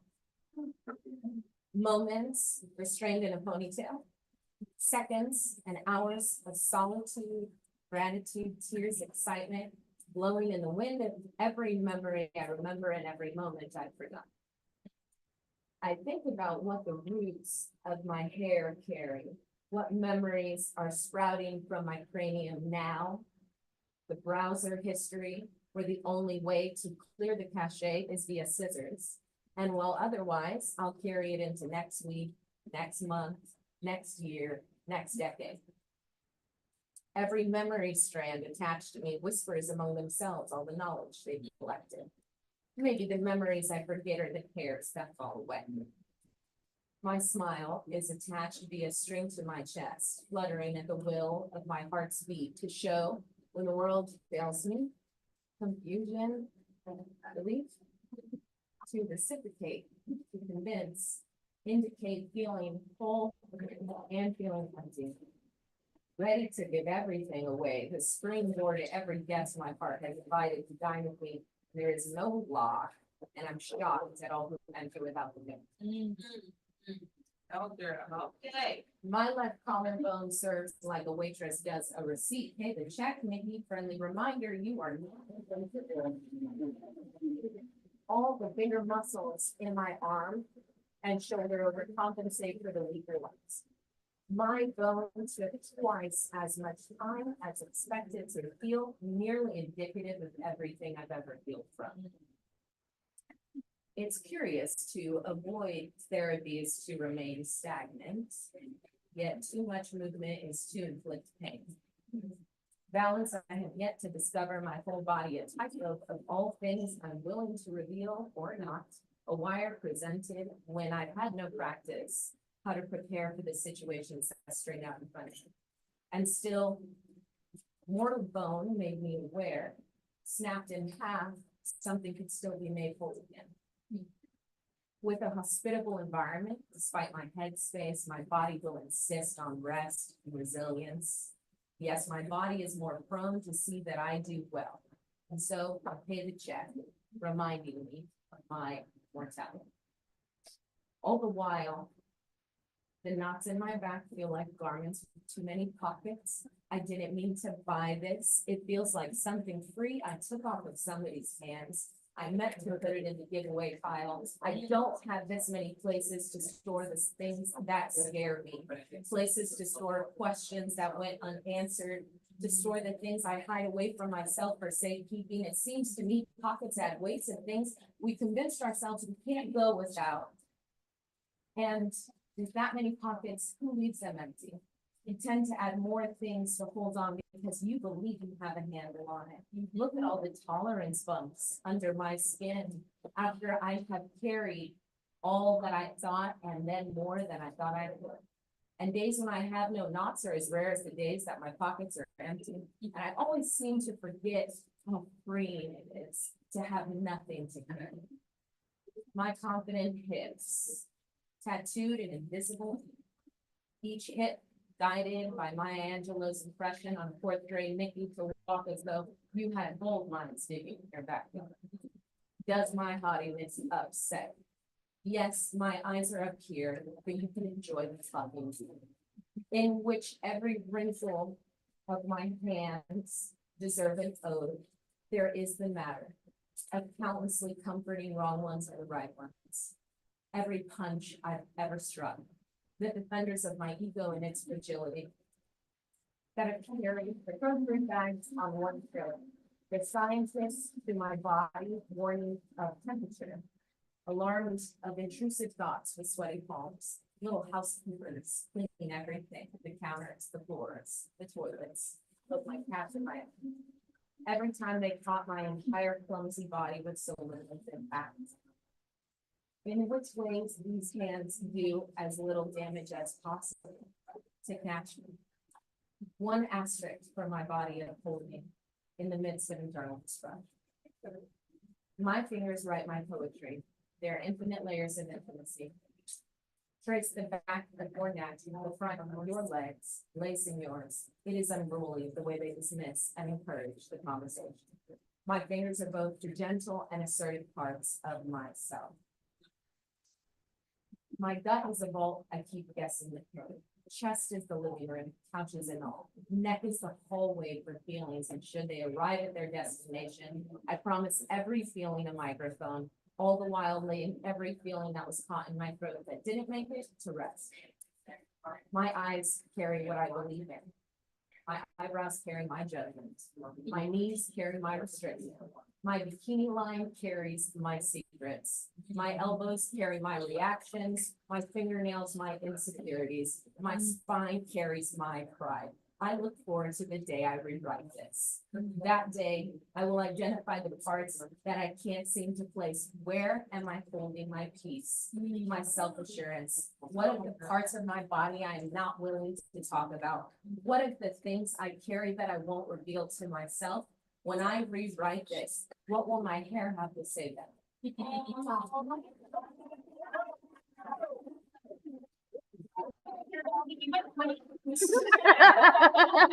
Tell the people where they can find you, baby. Tell them about the reason why you wrote that poem, a little bit of it. We already know that you and your friend did it, but why does that kind of resonate with you? For those of you who meditate, you focus on what in your body is laced with your feelings. And so I have noticed things that I might be ignoring by listening to my body. My Instagram is Nikki the Writer. You got a Facebook or anything? Nikki. Okay. Well, thank you, Nikki. We appreciate you. We hope you have again, and we hope to have you again. Y'all have really moved together. Oh, thank you, beautiful. We appreciate you, love. You did so well. Okay, so our next artist is Mr. Moody.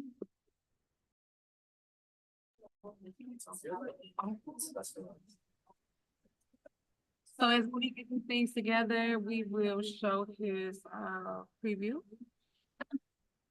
I got a question for you, Phoenix. A guy said, how long did it take you to solve the Rubik's Cube? Rubik's Cube.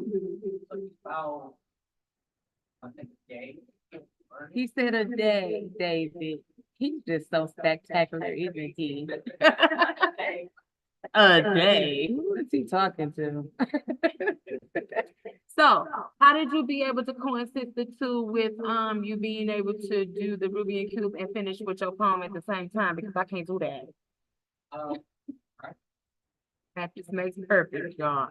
He must be good. So here comes Moody with all his beautiful things up front. We're so grateful to have him. We're gonna finish sharing Nikki's presentation and come on into Moody. Boom, boom, boom, boom, boom, boom, boom.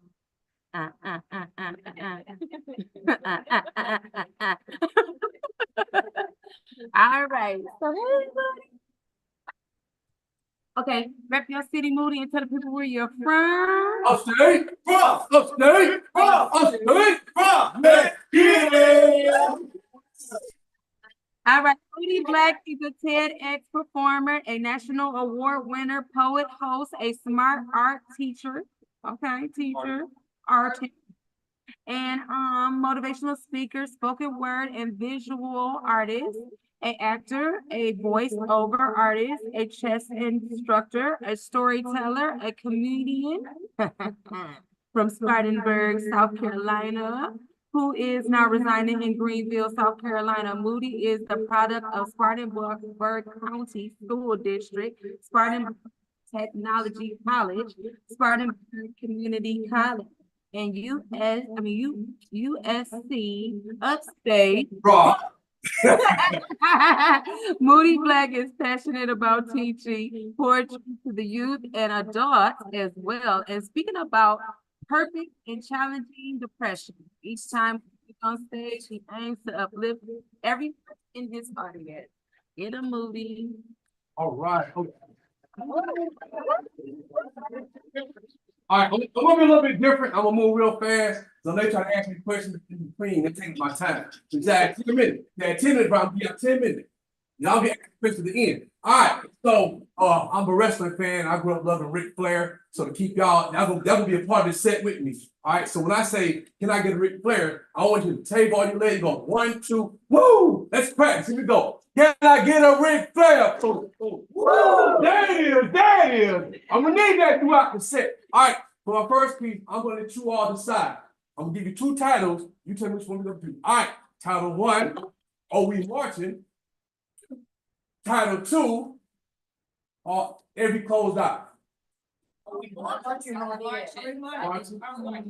Look at him, he inside. Y'all look, I want to go first. All right, go look. Y'all asked for it. All right. Y'all asked for it. All right, here we go. My daughter once told me that every night when she go to bed, she sleep with a small picture beside her pillow at night. See, my daughter, she loved her little brother, both born from different mothers. Never taught my kids about being half siblings. One of my elders once told me that God only makes people holy. Funny, when I think back in history class, textbooks were what's considered 3/5.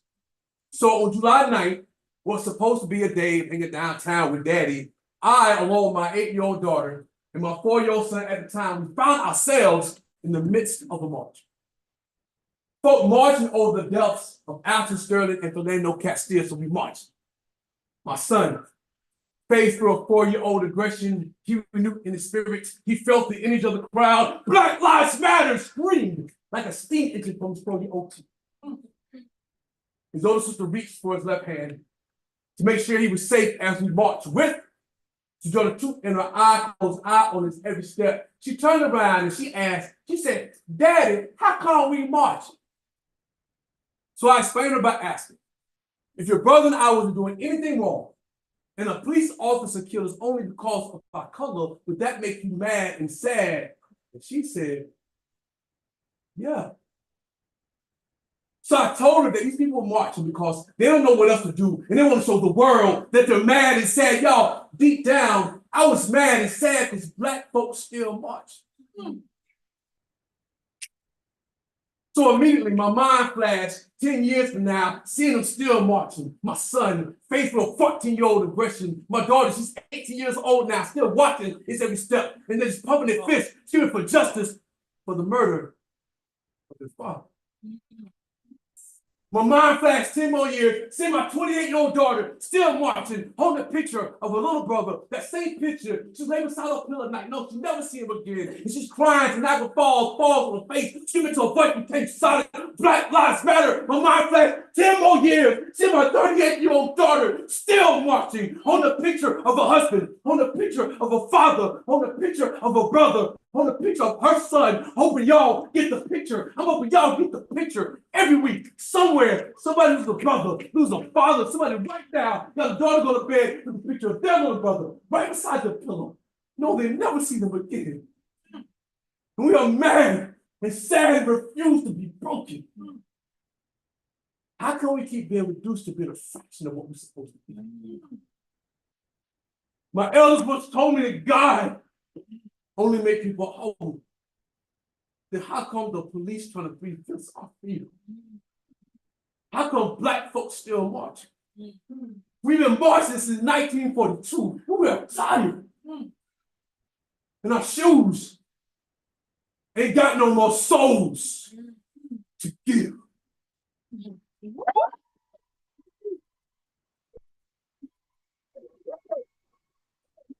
Over here, Moody, because you don't like questions. Wait a minute, you got a good question now. Let me get my breath.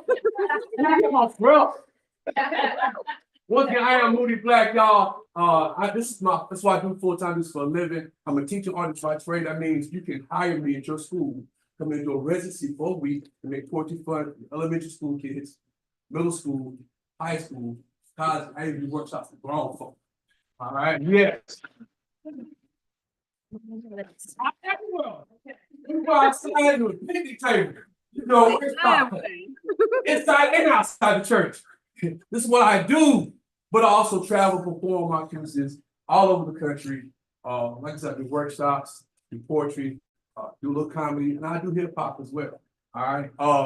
Once again, I am Moody Black. You can find me on every social media platform as I am Moody Black. It's real simple. Bam! That just like that right there. I am Moody Black. I do have business cards, so I'll make sure you will leave the card, my information. You got my phone number. I'll be calling me after 9 o'clock now. Just because I might be asleep, all right? I'm tired. And because I do this full time, I do take donations. I have everything, Venmo, food stamps, I take it all. Cash App and $. Guess what it is? I am Moody Black. There it is. It's simple. I am Moody Black. No special spellings. It's just what it is. All right, so I'm going to intro a song that I have. I do have songs, positive hip hop song, and it's jamming. If you put positive hip hop, sometimes it's corny. I'm gonna be real. Y'all know it, tell the truth, but it's positive. It's jamming. You got to put both of them together. All right, so this is a poem that prefaced the song. All right, so I do have a book. See the book. Put it The to book the is camera, up. Moody. Put it to the camera. The Other Side of Tomorrow, what it's called, which is also the name of my one-man stage play coming out March 2nd, Winter, South Carolina. Right, where they can get them tickets? Where they get the tickets? Bit bright. Go to my account. I am Moody Black. You'll see The Other Side of Tomorrow. And this book is available on Kindle and Amazon. So get the book. My only copy I got today. So we'll get to me first. We talk about it. All right. So this is called The Conflict. This as a man, sometimes we're trained to do two things: hunt, don't hunt. And I was taught to hunt. Y'all know what I'm talking about. We grown. Am I less of a hunter if I feel I hunted enough? I'm tired of the blood that's on my hands when I'm no longer thrilled from having the thrill of the hunt. For every leopard that kills a gazelle, there's a broken home created. But the leopard gets to lick his chops, go back to its lair, fantasize of the next hunt. Am I a leopard aspiring to be something that I'll never be? Or am I something greater, intended to be a leopard? Because I'm not comfortable with these spots. So the song that goes with it is called Kang. In the video that my YouTube plays, you type in Moody Black. That's what I am. Moody Black. You see, I just cut my beard. My beard is like way out here, but it's me. All right, it's me. Type in Kang. All right, so the song is all about growth and evolving as a man, trying to decide what you want. All right, so I ain't perfect, but my science keep me honest with you. I'm the leopard of the leopards. You can spot the blemish. My eyes down from my mess ups from start to finish. I'm a black unicorn screaming down the realest.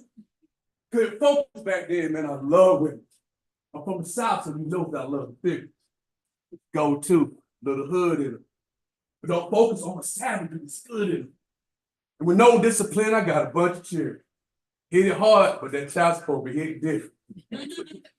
Too many falls, don't stand it because I stopped tripping. Till it came from a crown to the sides. A peace of mind, so I meditate, I'm searching for it. Half God with dad by the working on. Hope and shine go beyond my sins long distance. I'm on that green tea and incense, I so sick. But a Southern hood dude I can't get rid of.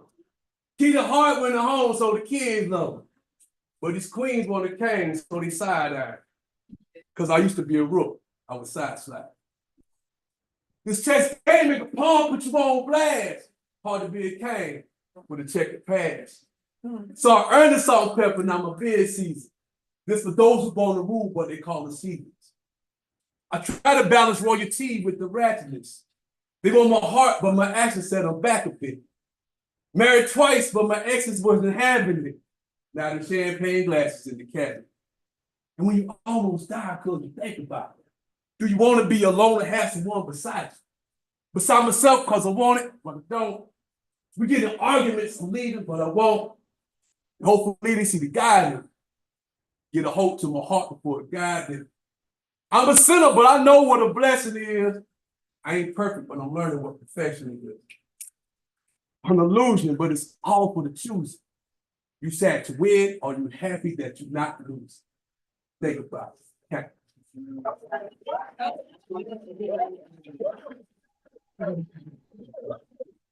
Video, man, you gotta see the video, man. From another part of the state, we filmed it. Named the Doug and Free. Now I did, my editing was perfect. I'm proud of myself. I watched the video on YouTube. It's called K-A-N-G-K. Because I'm Southern from the South.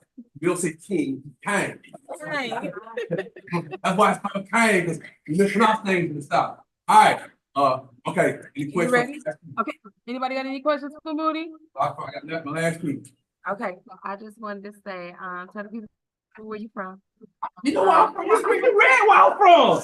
Hey, if y'all will listen out there, you keep red. I'm from the upstate. I'm from the upstate. I'm from the upstate. Yeah, get it. Where I'm from. This is. And tell them on the platform they can find you on to get your product. I am Moody Black on everything. Everything except YouTube. Moody Black. Just type Moody Black on YouTube. But I am Moody Black. Y'all heard me the first time. All right. Good. All right. So have fun. Y'all have fun. I'm y'all enjoying y'all too. Once again, I am Moody Black. It's Moody Black. You can find me on every platform, man. I am Moody Black. All right, and can I get a ring flare? Woo! There it is. There it is. That's what I'm talking about. All right, so we're gonna leave on a happy note. I love to laugh, as you can probably tell, because I've been doing it for a long, long time. And as poets, we think or we're trained to only write about our pain, which we have a lot of it. And the people we come from, rightfully so, you got to get that stuff out. I preach and practice that during my workshop. However, you cannot tell me that you'll never laugh in this lifetime, that you never had a good time. Like there's no fun in your life at all. Never. So I challenge not only other poets, but myself to be diverse in your writing. To also find something happy as a person who has depression. try not to claim it, but I also challenge myself to knock it out. You know, we gonna fight. I don't wanna get up this morning. I wanna stay in this bed all day. First, we gonna have to fight this thing, man. I got dreams to get. We gonna be fighting. All right, so that's how we have to approach it. Everything, the stuff out there is real, but what's also real is our perspective. Us getting on the grind and getting up and challenge ourselves could be great. All right, so here's my happy poem. Get real serious. But happy. You know how we do this, boys.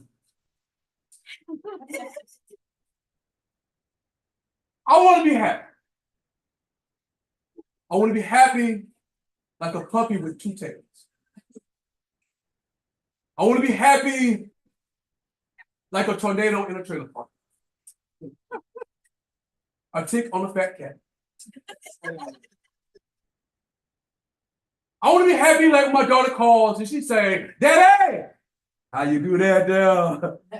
Happy like my son when he runs up and down the hallway singing the Curious Joy jingle, kind of happy. I want to be happy like being happy is a new cool. I want to be happy like you think I'm on some drugs, but I'm not on no drugs. 'Cause I don't like drugs. Drugs like me, and me, I'm just crazy stuff, like running naked at night downtown with a purple cape, flapping in the wind. And it won't be the only thing, flapping in the wind. I want to fly. I want to spread wings up to the whisper of the universe with my fingertips. I want to moonwalk on the sun. I want to grab stars like the diamonds in the black, silky sky. Okay, now that sounds like I might be on drugs. But I'm not. I'm just happy. Happy like I want to explode. In Big Bang Theory, the beginnings of being in bliss, intelligence design my smile. And my teeth are putting gates to open up and reach the light and kind of happy. I want to be happy like Louis Black, the most interesting man in the world. He once parallel parked the street underwater. His blood smells like cologne. Aliens ask him to probe them. There's something about the guy. No, I'm just happy. Happy like it's the first day of spring. Happy like the after school program where I used to work. One of the kids asked, "Mr. Black, do you know what stars made out of?" I'm like, "Yes, child. Gas and energy." They said, "No, imagination." That made me happy. Happy like I got a plate of fish and grits. I'm sorry. Happy like I got a whole thing of sweet potato pie all for myself. Happy like I'm sitting in my recliner, sipping some orange juice, watching Amazing Spider-Man. Happy like in a forest. Because I know there's a dark place waiting for me to put down my pen. But I refuse to be down again. And being happy don't mean that everything has to be perfect. It just means you have to smile with its imperfections. So I want that a rainy day, hard time, a bill, or especially a hater, bring me down. Because I. Thank y'all so much. Before I leave, can I get a Ric Flair? Woo! I do have artwork to share if you're interested in. Just look at the pieces. I have a whole bunch of pieces on my website, which is www.com. I am moodyblack.com. Check me out. Thank y'all so much. Okay, yeah. Okay, so I just have to do this thing. Hold on. All right, so. Oh, there it is, right. Boom. There's one piece. I love this for afro here. Boom. My sister right here, she in peace right here. Boom. And I got one more. I got my MLK black and white piece. Okay. For his birthday, you just said. That's right. So y'all had your boy. I work out a deal. Once again, you want to give a love offering? $, I am Moody Black, Cash App, Venmo, all that stuff. Do this for real. You know what I'm saying? How to support. Thank y'all so much. Our next artist we have is Miss Alana. So if you're not a country stage, welcome kings and queens to the second time ever virtual and in-person venue. Beyond Me Publishing presents Poetry Cafe Open Mic Show, Myrtle Beach, South Carolina. Book a Million, 1 to 5, Costa Grandma. 800 Coastal Grand Circle, Myrtle Beach, South Carolina, 29577. So come on and join me and amazing poets, singers, musicians on the couch or in person. We are broadcasting on Facebook, YouTube, Instagram. We are featured on Zoom and also YouTube. Welcome to the show, everyone. I am your hostess of the most Queen G, and my Facebook name is Twin Brown. We are streaming. All right, Miss Lana, how are you today? Tell I'm me doing about good. yourself, beautiful. Hey everybody, I'm Lana. I'm originally from Texas, Austin, Texas. Go Longhorns. And you know about them Cowboys, okay? So I'm happy to be here. Thank you so much, Latoya, for having me be on your show and for me to do my thing. I love writing poetry. It's all about whatever I put on paper, I get my emotions out, spiritually, whatever I'm feeling. Thank you, Sally. Miss Lana.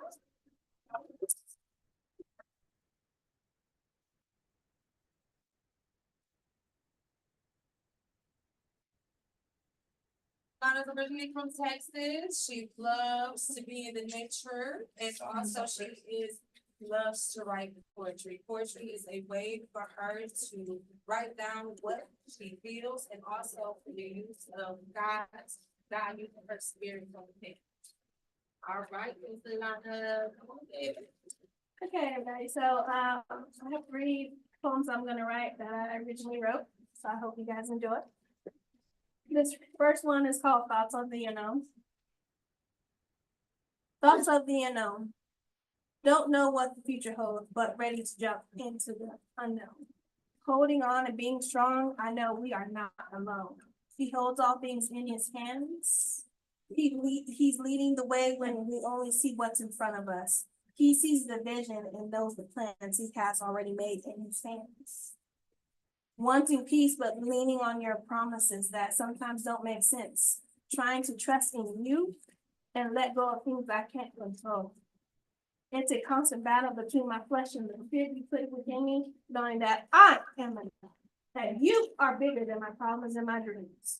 For you have already won the victory, taking a step back, looking from a point of view, taking a deep breath of what's ahead and having faith in the plans I cannot see. Knowing you got me and you are working behind me. Thank you, guys. Tell the people why you wrote that poem, baby. I wrote this poem because it was just something that I actually wrote it earlier this year. It was just something that I've been going through, just what was on my mind. You know, I got to get that all on paper. Gotta let that stuff out. That's right. Good therapy. So my next poem is called Only If They Knew. Only if they knew how much I love them. Only if they knew I give my life up for them. Only if they knew I'm fighting for them each and every day. Only if they knew what I went through. The cross wasn't easy to do. The suffering and pain, my dear child, that was all for you. Only if they knew I'm just here for them. Only if they knew that I'm telling that man or woman not to pull the trigger. Only if they knew I'm telling that boy or girl not to steal. Only if they knew the secret in love I hold deep inside. Only if they knew the mercy and grace I have given them. Only if they knew that they have been set free. Only if they knew the secret to life is completely surrendering to me. That when you put your love and faith in me, nothing's impossible, but God, all things are possible. Only if they knew the pain and suffering I endured on the cross. Only if they knew the storm won't last long. Only if they knew they don't have to do anything to get my attention or to get my love. All they have to do is be themselves and let me break the walls down. Only if they knew surrendering completely to me will set you forever free.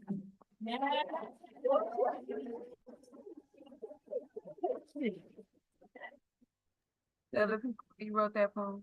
So I actually wrote this a couple years ago.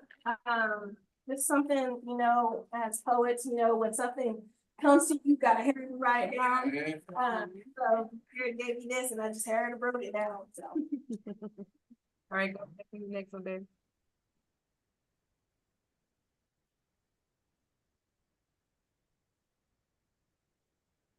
So, this is my last poem. It's, very personal for me. So this is the first time that I'm doing a really, personal poem, so I hope you guys like it. Younger me. Don't be afraid to speak up and learn from your own mistakes. Be bold and try new things. Go on some adventures. Don't let people tell you what you can or cannot do. Put him first and pray about everything. Keep holding on to him. Don't let go or walk away just because he's quiet. Be still and listen. He's working behind the scenes. Know your worth. Know that you are enough, that you are beautiful. Don't fall for your mama's manipulation games or your sister helpless games. Be yourself. Love who you are. Don't forget where you came from. You have a voice. Tell your story. See mistakes as lessons and take notes from the old and wise. Don't be prideful. Everyone needs help sometimes. See the struggles you go through as opportunities of growth. Your dad loves you. Should talk to him more, and you should forgive him sooner than your wedding day.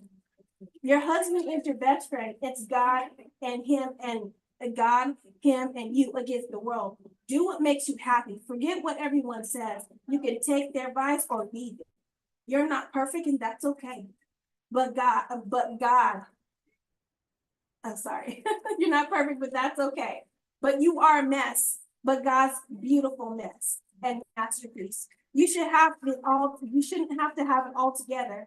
Dear younger me, please listen to these words. It will help you and save you a lot of pain from people who just stay the same, or you, my dear, have changed. Yeah.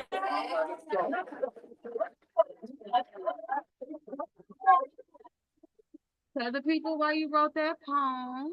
So I wrote this actually last year sometimes. I'm young, but I've been through a lot mentally, physically, spiritually, and I just been through a lot. I should not be here today. But by the grace of God, I'm still here breathing and doing it in my right mind, doing what I'm supposed to do. That's right. God is blessing you. Tell the people where they can find you, baby. Our book is coming out. It's coming, y'all. It's coming. It's coming. So I actually go to Fresh Brew Coffee and I do some of my poetry over on open mic on Thursdays. Hope to see you there.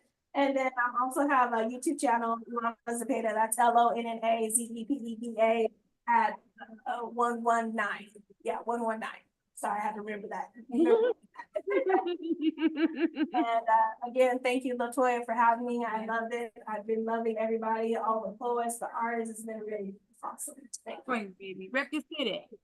Texas, whoop, whoop. Hey, Texas fam, thanks for watching. You know, I gotta give you some love. Yeah. So we thank you, beautiful, and we hope to have you on the Poetry Cafe show again. All right, so our next artist is. Say your name for me one more time, King. Carando. So welcome Carando to the stage, guys.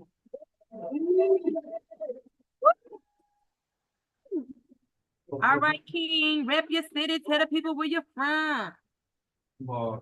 George, South Cadillac, right next week. All right, South Cadillac. Is that upstate? All right, King, tell the people what you're gonna do today. I'm doing one piece for you. All right, you go ahead. Superficial mentality. Come on, bro. Are we playing ourselves? Or are we simply getting played? Many of the things that we say and many of the things that we do simply because we've been programmed, conditioned, or taught to.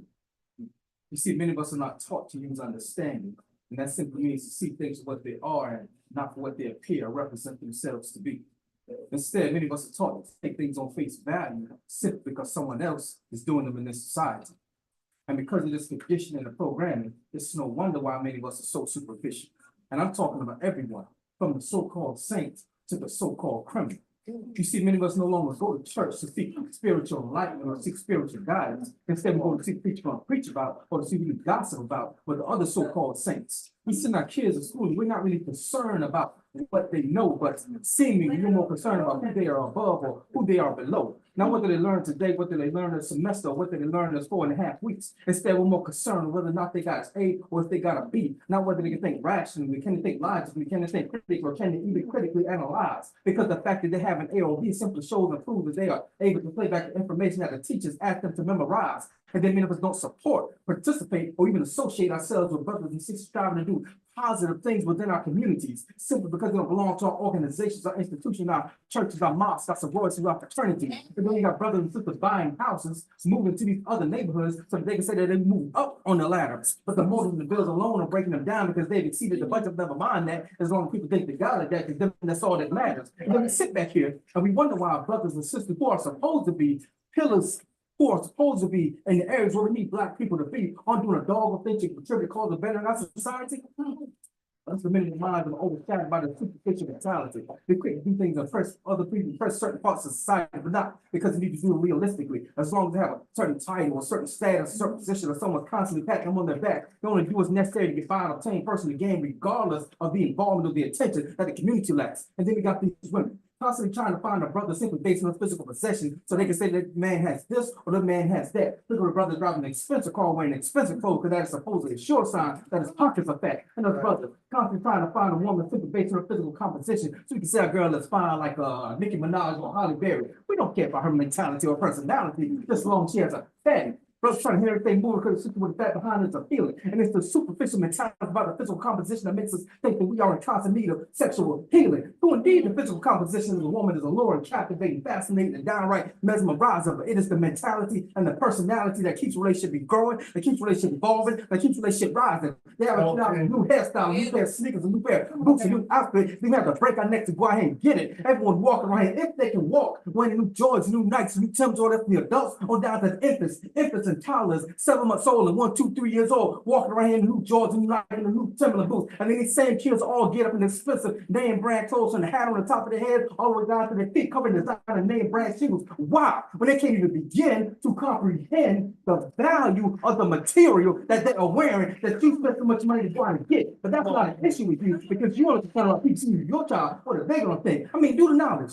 Most rappers don't rap about how they bought a brand new house and placed it on the very own land. Instead of telling how many bees and holes they have, and how much drugs they sold, how they're blind because they got so much ice in their wrist and in their hands. They talk about how they got the new Caddy, the new Lexus, the new Beamer, the new Benz, the new Bentley, the new this and the new that. And then we fully try to emulate that expensive lifestyle, placing ourselves in debt, because as soon as you get a hand a little bit of cash, you go ahead and try to buy that crap. Living in a private store, house is like one stage away from being a shack. They got the nerve to have a $50,000 SUV parked in the front lawn with 10 pit bulls walking in, $200 piece tied up in the back, bathing these diapers, wipes, pampers, food, milk, all of them basic necessities. We'd rather go spend the money trying to imitate the expensive lifestyle that we see on social media, constantly see on TV. You see, they are constantly changing the fashions. We are constantly running the fashions down, jumping on and off the bandwagon like a bunch of damn clowns. Walking around here with over $500 worth of clothes and jewelry on and maybe $200 in your pocket, but you can't spend it because you gotta flip it, so you can make enough money to go buy another outfit. Never mind the fact that the light bill, a gas bill, a phone bill, a water bill, even the doggone rent needs to be paid. That's why I'm asking you the question. Are we playing ourselves, or are we simply getting played?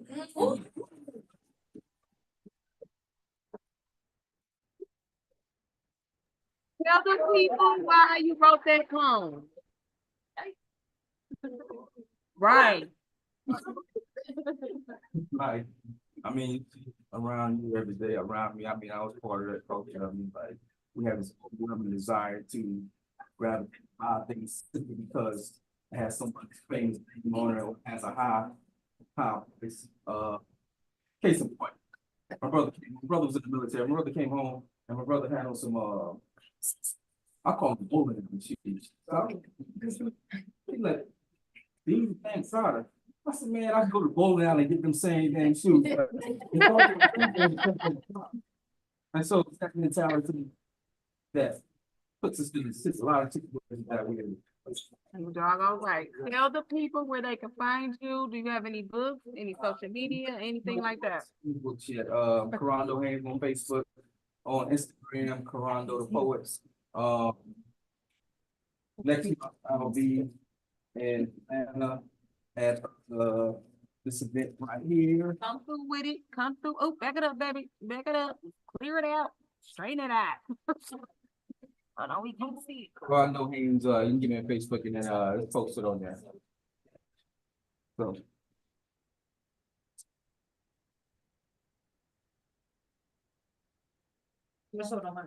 Alright. Yeah. My name's KIRONBO.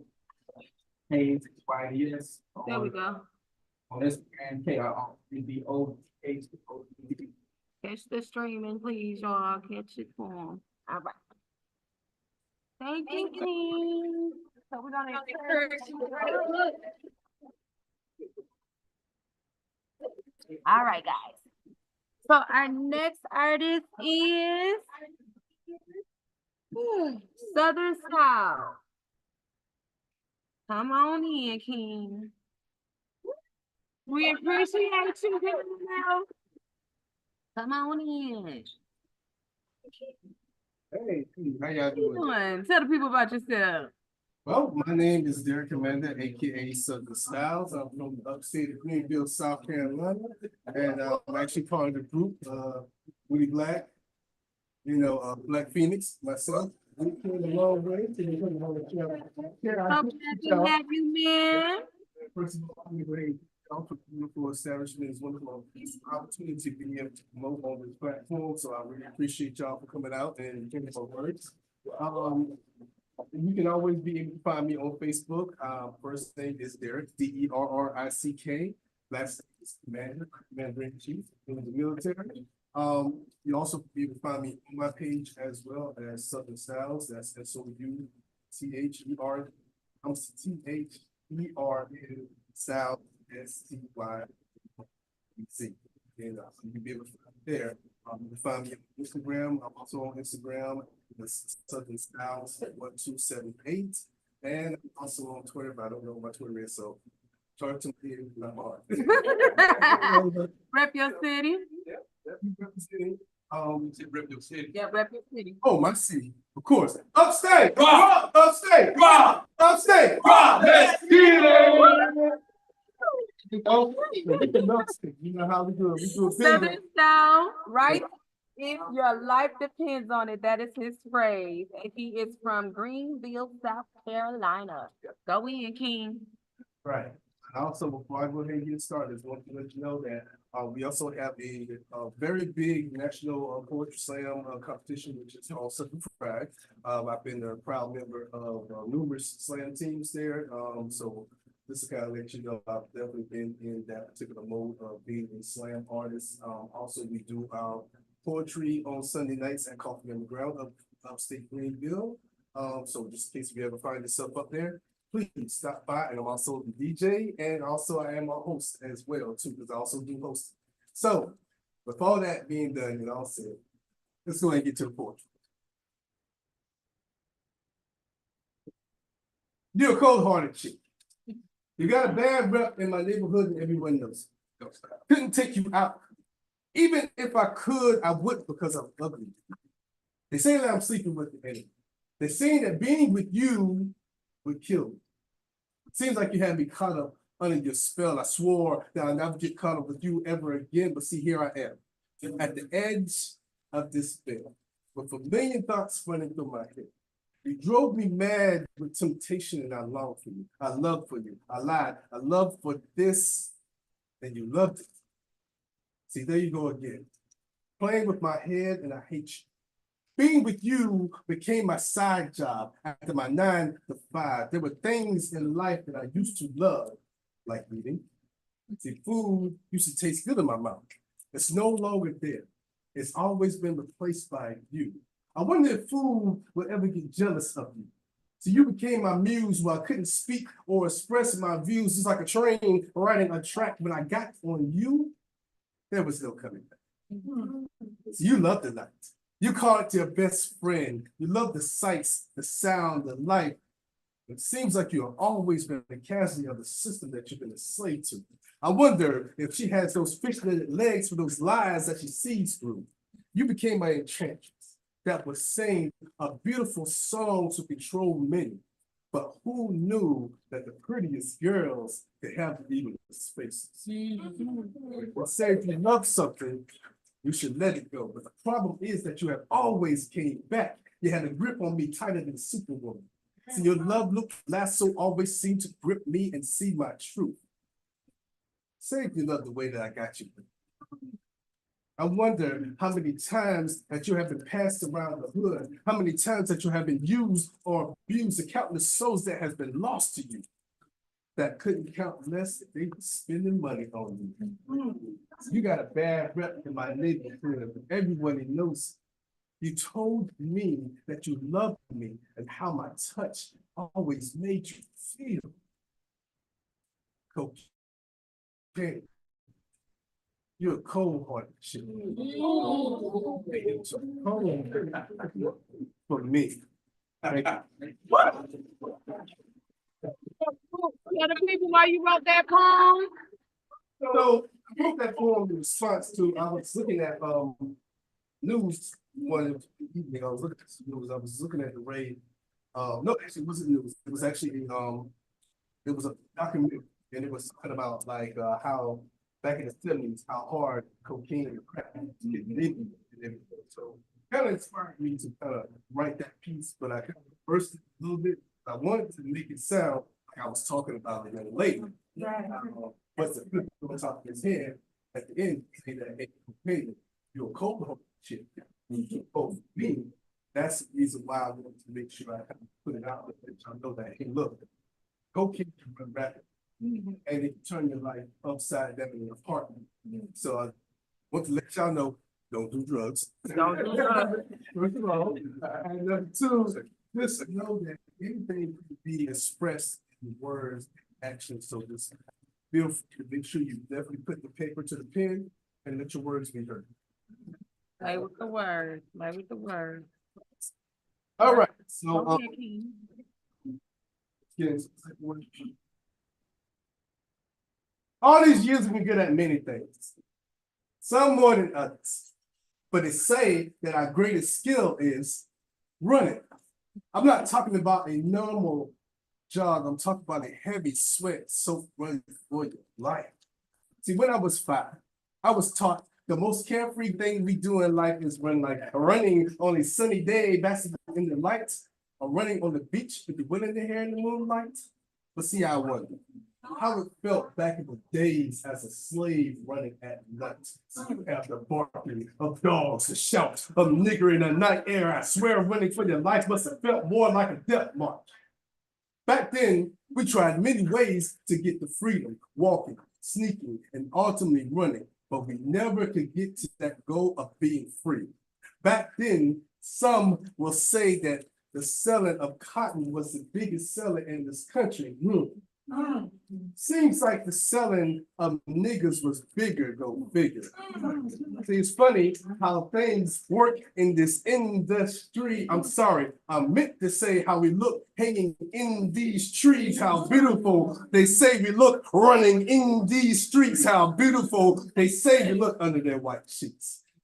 See, I'm tired of America seeing Black people today and over the course of many years as wild game. I'll tell you, standing right here, right now, that I'll not be stuck standing in reality is killing me. When we have too many of our sons and daughters out here with their hands up, not knowing if you choose to stand your ground when you live or when you die if you choose to run. See, when we have cops out, nicknamed Blue Steel, that will steal your life away and have you stuck standing at the starting line of life with no finish line in sight. So we must continue to run. Clear of things that will slow us down, but see, the reality is that 85% of the time it's hard to see the good in life that can be found, especially when we have guns aimed at our backs, wishing that we can run faster than a speeding bullet, the very bullet that is chasing after us. So we must learn to high jump and hurl over heartbreak, sprint past speed bumps and stop signs, and challenge yourself to get out. Get out now. That's a challenge. Let's go.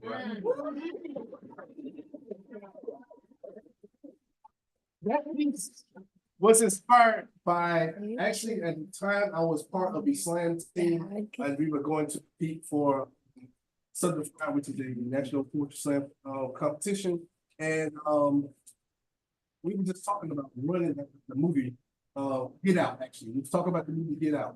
So it inspired the piece for me to be able to write that, because I said, hey, I can do this one here. It's a little bit of this movie, and a little bit about how we run, how we were running back in the day, that's free, get away from their master before that land of freedom. So it's where that poem inspired me to be able to write that and put those two together, and that's what you got, right? All right, for my last piece, right here. So I want to go ahead and have y'all put your hands up. Those who want to put their hands up, you can. Still, if you want to put your hands up, put it up anyway. So those of y'all, how many of y'all look out there what I call a closet poet? I mean, a poet that's scared to be able to come up here, but you love to write, scared to come up here and be able to put your words and your meaning out there. How many of y'all out there? Put your hands up. All right. I ain't gonna put your hands up, but it's okay. We're gonna get these hands up anyway. But anyway, with that being said, I wrote a poem for y'all, and hopefully, by the time we finish this poem, this may inspire you to be able to write something and maybe kind of open mic and go somewhere that you can be able to share your words. Okay? I need y'all to write as if you like to do something. See, this was free advice that was given to me, but it was not until then I realized how much I hold on to poetry and how it's kept me sane for many years in this infinite human uncertainty that we call life. Yes, my life is quite stuck without words. Though I have it. See, each time I write, I'm building a foundation which I may use to express my views and give light into experiences that I see or believe. Please believe it, that poetry has given voice. Stories has proven that us as poets have been here all along, so I need my poetry to be made of food, so all can consume, so when everyone eats, they're I want my poetry to be freestyle. I want it to be screwed and put on repeat to be a lyrical ongoing treat. See, I want my poetry to conceive and be my firstborn, no matter he or she, they will always be done with. See, I must admit, I have a poetry addiction. I must say that I'm a I'm sorry. I meant to say that I'm a poet.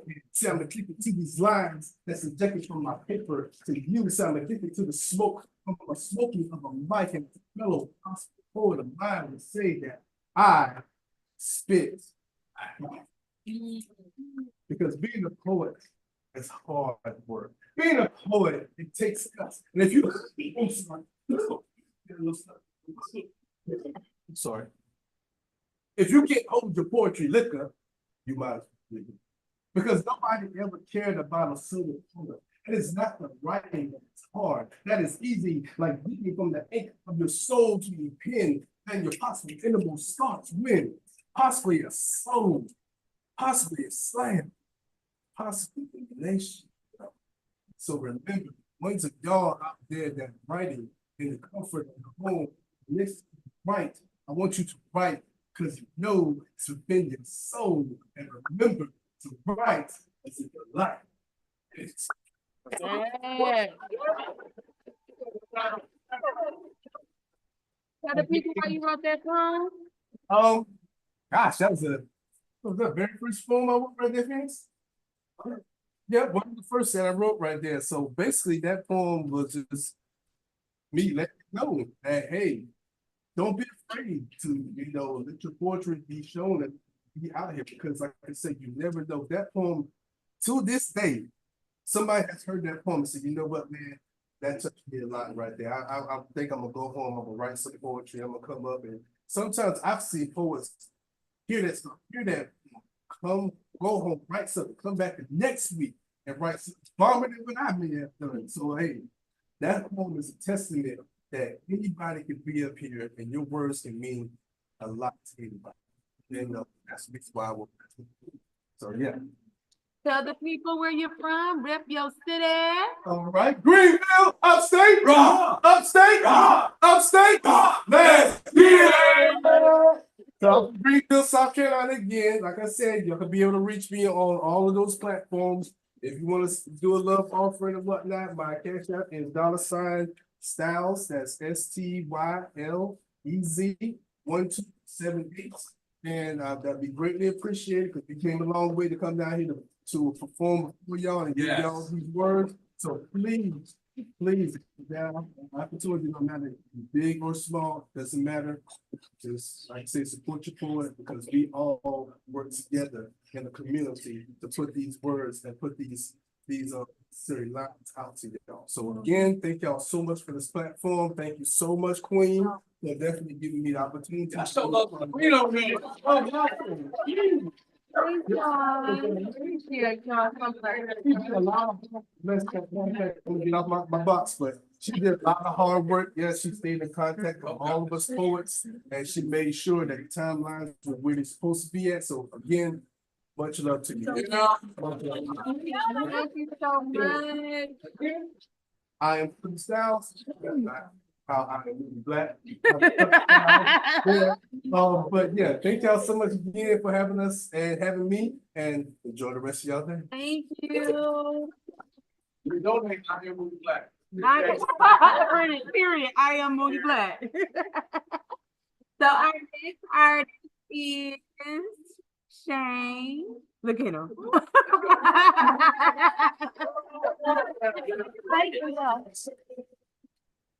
How are you today? Tell the people about you and what you do. Good. So it's my first time doing stand-up comedy, which probably not the like perfect platform for it, but you know, we'll see. We're over there making me laugh. So, you know, I'm like, oh my God, we got some liveliness. We got the Ric Flairs going, you know, like that. Jeff, I'd love to come. Sure, I'll use it. Hopefully it doesn't echo or anything. Is it not? It's for that, I guess. It's on there. Yeah, so definitely next time I want to come with a poem. I've done some poetry back in the day. It's kind of like a SoundCloud rapper, you know, middle school and stuff like that. So I'd love to bring back some poetry. Definitely be a little bit easier, a little less stressful. Maybe if it was like karaoke, you know. But I would say if we're gonna do karaoke, you're driving home, you get pulled over, don't tell the cop, because the first thing he's gonna do is breathalyze you. Barely anyone does karaoke sober. And so, Shane, so they can yeah, sorry. All right, you got it right there. So anyways, I stopped drinking recently. Last New Year's Eve, I met this girl named Rose. I got her number. So I drunk texted her that night. I was obliterated. I was Ubering, so I wasn't driving. I was safe, but that's when you get the most drunk. And so the next day, I shoot my shot, right? So I hit her up and I'm like, hey, Rose, I know that, you know, we were talking last night. I was a little drunk. I'm not gonna lie. I don't remember you, but I'd love to go on a date. And she goes, who's this? Like, no idea. I'm like, oh, we were at the party. She's like, I didn't go to any party. I'm like, but she's like, my name is Rose. I'm like, well, without any hesitation, she goes, I think you got a problem. And again, she hits again. She goes, my husband actually died in detox. Like, you should really get some help. And so without any hesitation, I answer back. I'm like, well, you single? Wow. So, you know, some people drink to kind of cope. Yeah. Okay. So some people drink to cope. My stepdad used to beat me. He beat me in Monopoly. But instead of cheating as a banker, he used to cheat on my mom. And instead of like making me pay rent, he kicked me out of the house. But whenever he did that, I got back at him because I was really good at hide and seek. So I used to run out in the woods, take a nap, kind of avoid them, come back a few hours, they'd be all nervous. One time, you know, and I was this size since 6th grade, so I was kind of a punk, I'm not gonna lie, somewhat deserved it. There was one time he shoved a bar of soap so far down my throat, I was shitting bubbles for weeks. They say hurt people. I think mean people hurt people. You know, my stepdad used to pick on me and my older sister. My sister was a little crazy though. One day, my mom took the keys away from her, and as soon as she turned the corner, my sister suckered her. She still has no teeth to this day. But I was lucky my dad, he's a great role model. He's really a great guy, nice guy. You know, he is nice, but, you know, except for people from New York, he's pretty mean in traffic. He doesn't like Joe Biden. And for some reason, he's definitely afraid of little people. He's kind of like Santa, but if Santa watched Fox News and voted for Trump. So one time, you know, he's got a lot of stories with little people. that he just goes on vacation. It's one of those things like Murphy's Law, anything that can't happen will happen. So one time he was in Chicago and he's walking to the game, he's kind of rushing a little bit late. So he knocks over this kid in a hot dog costume and he picks him up because he's like, oh, I'm so sorry. And as he picks him up, he knows this is a little person, a little man. He goes, oh God, it's a midget. And the guy goes, hey, you can't say midget, I'm a little person, and starts throwing these mustard packets at him. And so my dad's friends see him chasing after him, and he's, just avoiding this guy. So we like to say that he's like a hiatus. I actually dated a girl who was a legal midget. She asked if I told my dad about her, and I'm like, because you're black? And she goes, no, because I'm little. Oh shit. That was the last time I saw her. I'm not racist, but I feel like mostly racist people say that, so. If any country's racist, it's gotta be the Italians. I've never met a black Italian, like ever. I've never met an Asian Italian either, but if I did, would they call it noodles or pasta? Would they use soy sauce or tomato sauce? Rice or risotto? So, you can't always think that because you go to church, you're a nice person. I went to Bible camp once. Man, I'm just starting to get back into church from this. They were bullies, man. So we're already out in the cabin. The plumbing's all bad. And I go to the bathroom. So I clog the toilet, right? And these kids, they're calling me clogger. And it's cool having a nickname, but that's not one you want, right? And it's cool when we're in the dorm or whatever. I'm like, yeah, guys, but chill out. So I'm flirting with some girls like you do at Bible camp. And they're like, hey, clogger. But I still got a little game, so I go, hey, I got a jig. Thank you, guys. Okay, check out the man's, all right? Shane is an upspringing writer and a comedian who is new to the comedy scene, but eager to break through. Working as a realtor and a bartender for a day job while I figure out how I'm living on my creativity. Sick in the head, sick in the bed. That's Thank you so much, and you can find me on I'mNotMovieBlack.com. Real, my name's Steve. You got it, Steve. That was him. You can get me on Instagram at Shandy, that's me, TikTok. My YouTube, I not name that, but I'm about to just rename it so they're all the same. And if we want to donate, my Venmo's at Shandy, that's me as well. So thank you guys so much. I appreciate it. Thank you. So I am the last poet, everybody. I'm the last on the list. So thank you to everybody so much for coming out to our venue. It has been an amazing event. I thank you to all our artists. I love you guys. I appreciate y'all. Y'all have been spectacular. This lady in the screen, do you want to do some poetry? Not today. Okay, because you look like a poet. Okay, I was just wondering.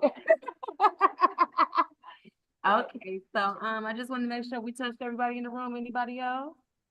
Everybody good? You love? You interested? You straight? All right. You ain't interested. You love with the beard, with the eyes going back and forth.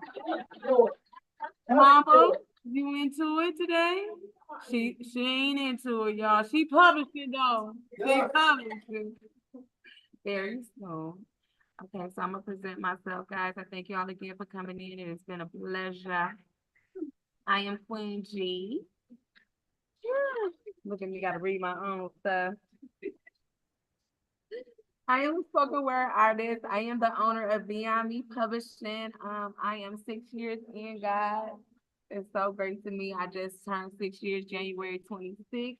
So if anybody is interested in publicating or promoting, marketing their stuff or anything of the sort, that is what I do for a living. Also, I have virtual classrooms to teach you how to promote your own information and how to become a self-publisher or author. Marketing and promoting your information at its best. And also, I do good coaching. I'm a literary agent to help you find out your places of business and where you want your books to sell. Moody, I am Moody. I am Moody. I am Moody. So that's me, guys. I have two beautiful, amazing daughters that press me every time I go to do anything that I do. And I'm just so inspired to be able to show my babies what I do for a living and that I do it on my own and at our best to build generational wealth. So that is me, guys. That is me. Y'all. So I have 3 poems today too.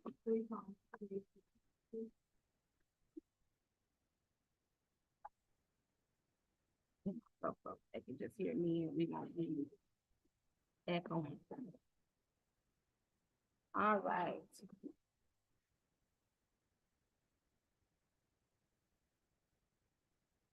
Okay, so my first poem is Motions.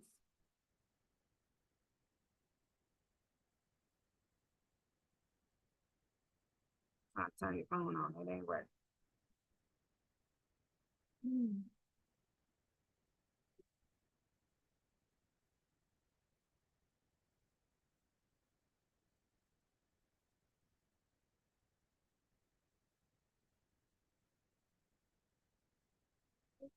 Hold on.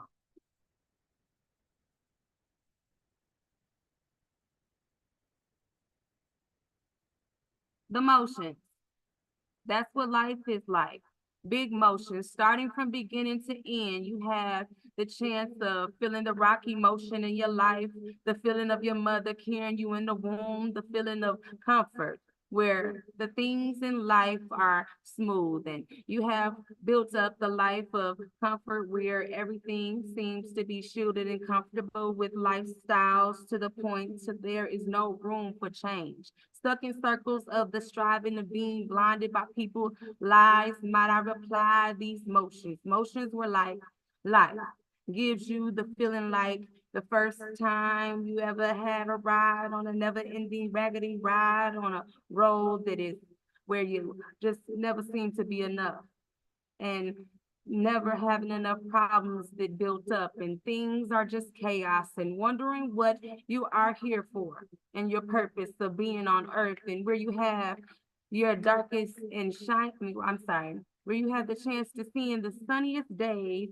and where you are living in the darkest days when no one is around you in these emotions in life and you just don't understand, thrown around, pushed down, drop, grab, stop, move forward, push back the motions.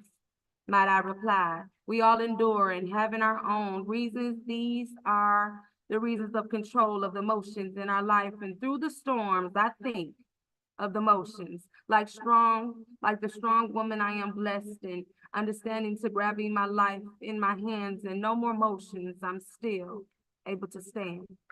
Motion.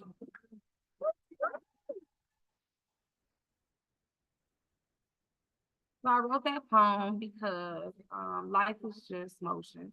At times we are being placed in different positions that we never have the perspectives of even living through those situations. And if it wasn't at God at his best at times, we wouldn't even be able to move forward.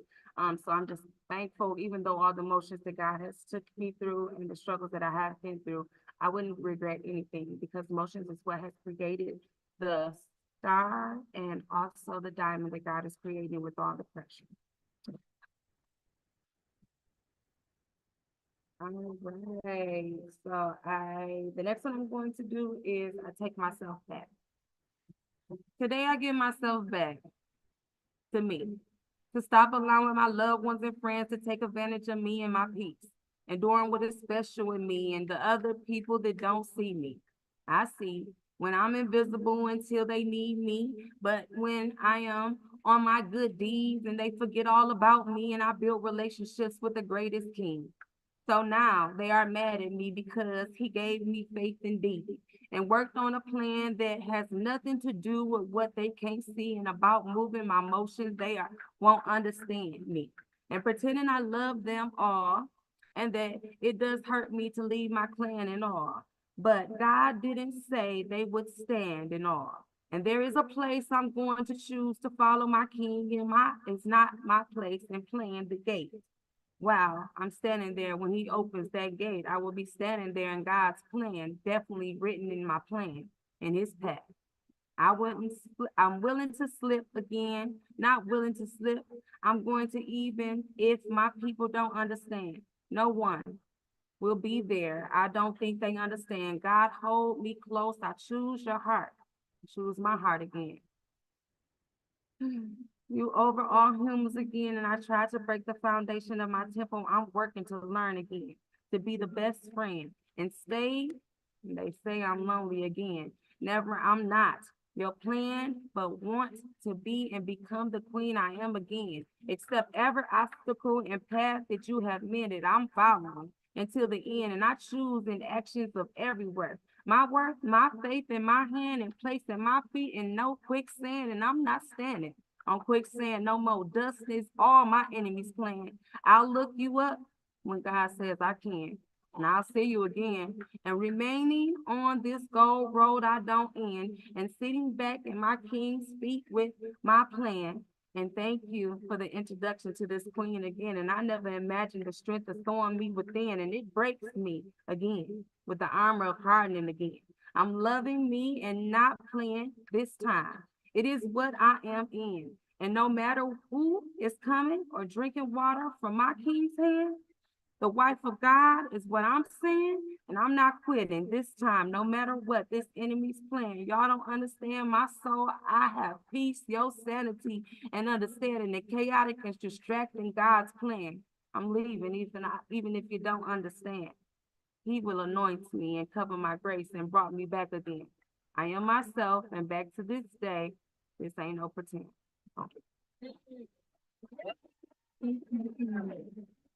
So the reason why I wrote this poem was because I was in a situation of just, you know, how you love on your family so much and you just spread yourself so thin. So at times that you forget about who you are.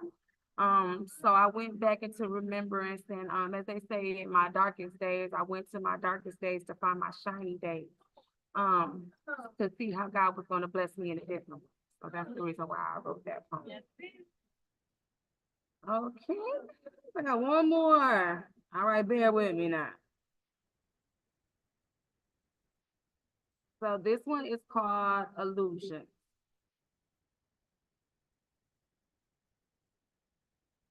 Envision this. Red lace diamonds down my back. Look at it. It was encrusted in my back like specks of beautiful shiny stone.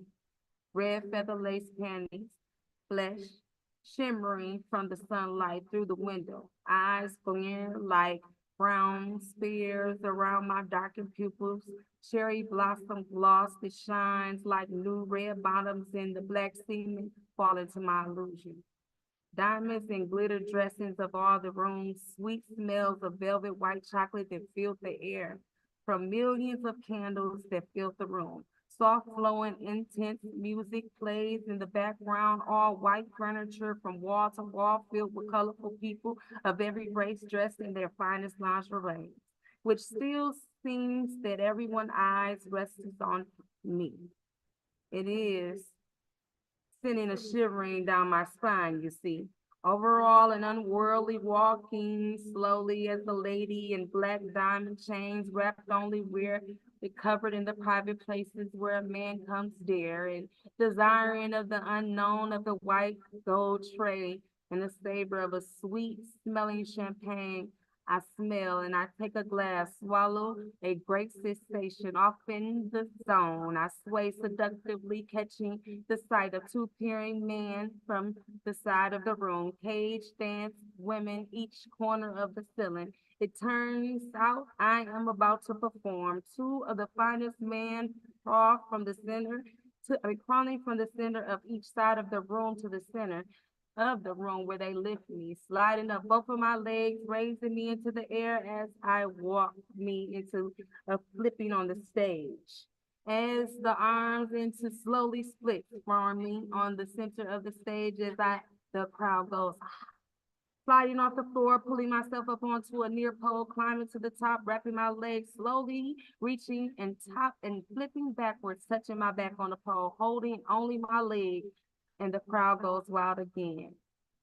Warming my legs and pedal biking upside down to the floor as my head touches the floor. Wake up is an illusion in places where everyone wants to go. Free of space, such a flow, it is done and do make you want more. Out of sight, out of mind, the world will evolve before your eyes. Make things what you want and living outside of yourself. Illusions, it's an explosion. Boom. It was just fake illusion. So the reason why I wrote that was to play with words. A lot of times, people are all about erotica, right? So on the fact that I took everybody through an image of an illusion, the fact was that I was right in the room with you and I wasn't even doing nothing. Boom.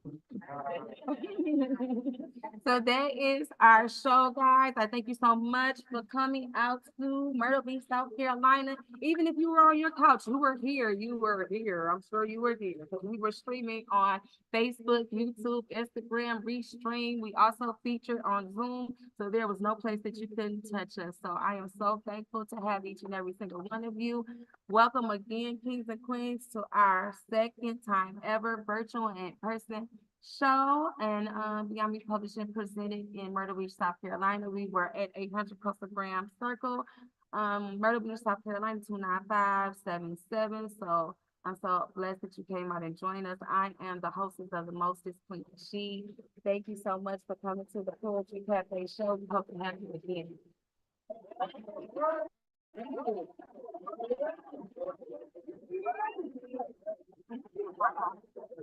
Thank you, guys. I appreciate you guys. I gotta dig that out. Thank you.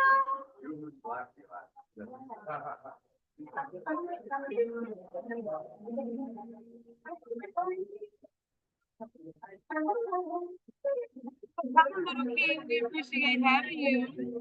Did you enjoy yourself?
Thank you for coming.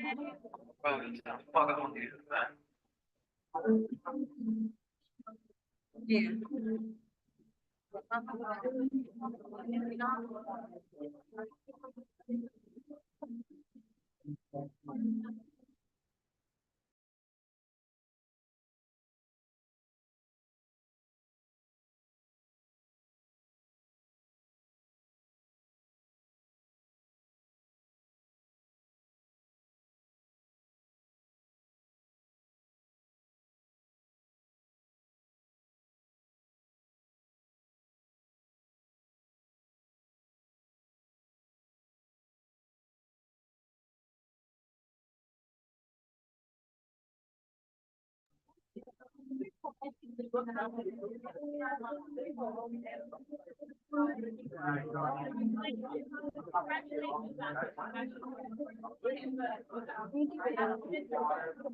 Oh, I appreciate that.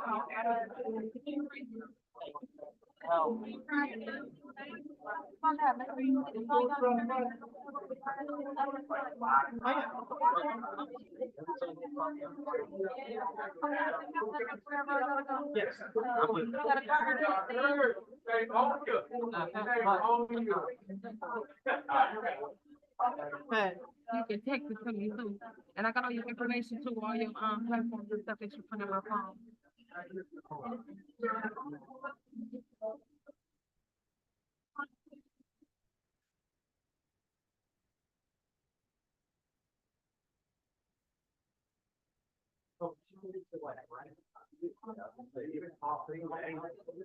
So thank you for coming, guys. We appreciate you so much. We'll see you next time. It was a blessing to have you. Good night.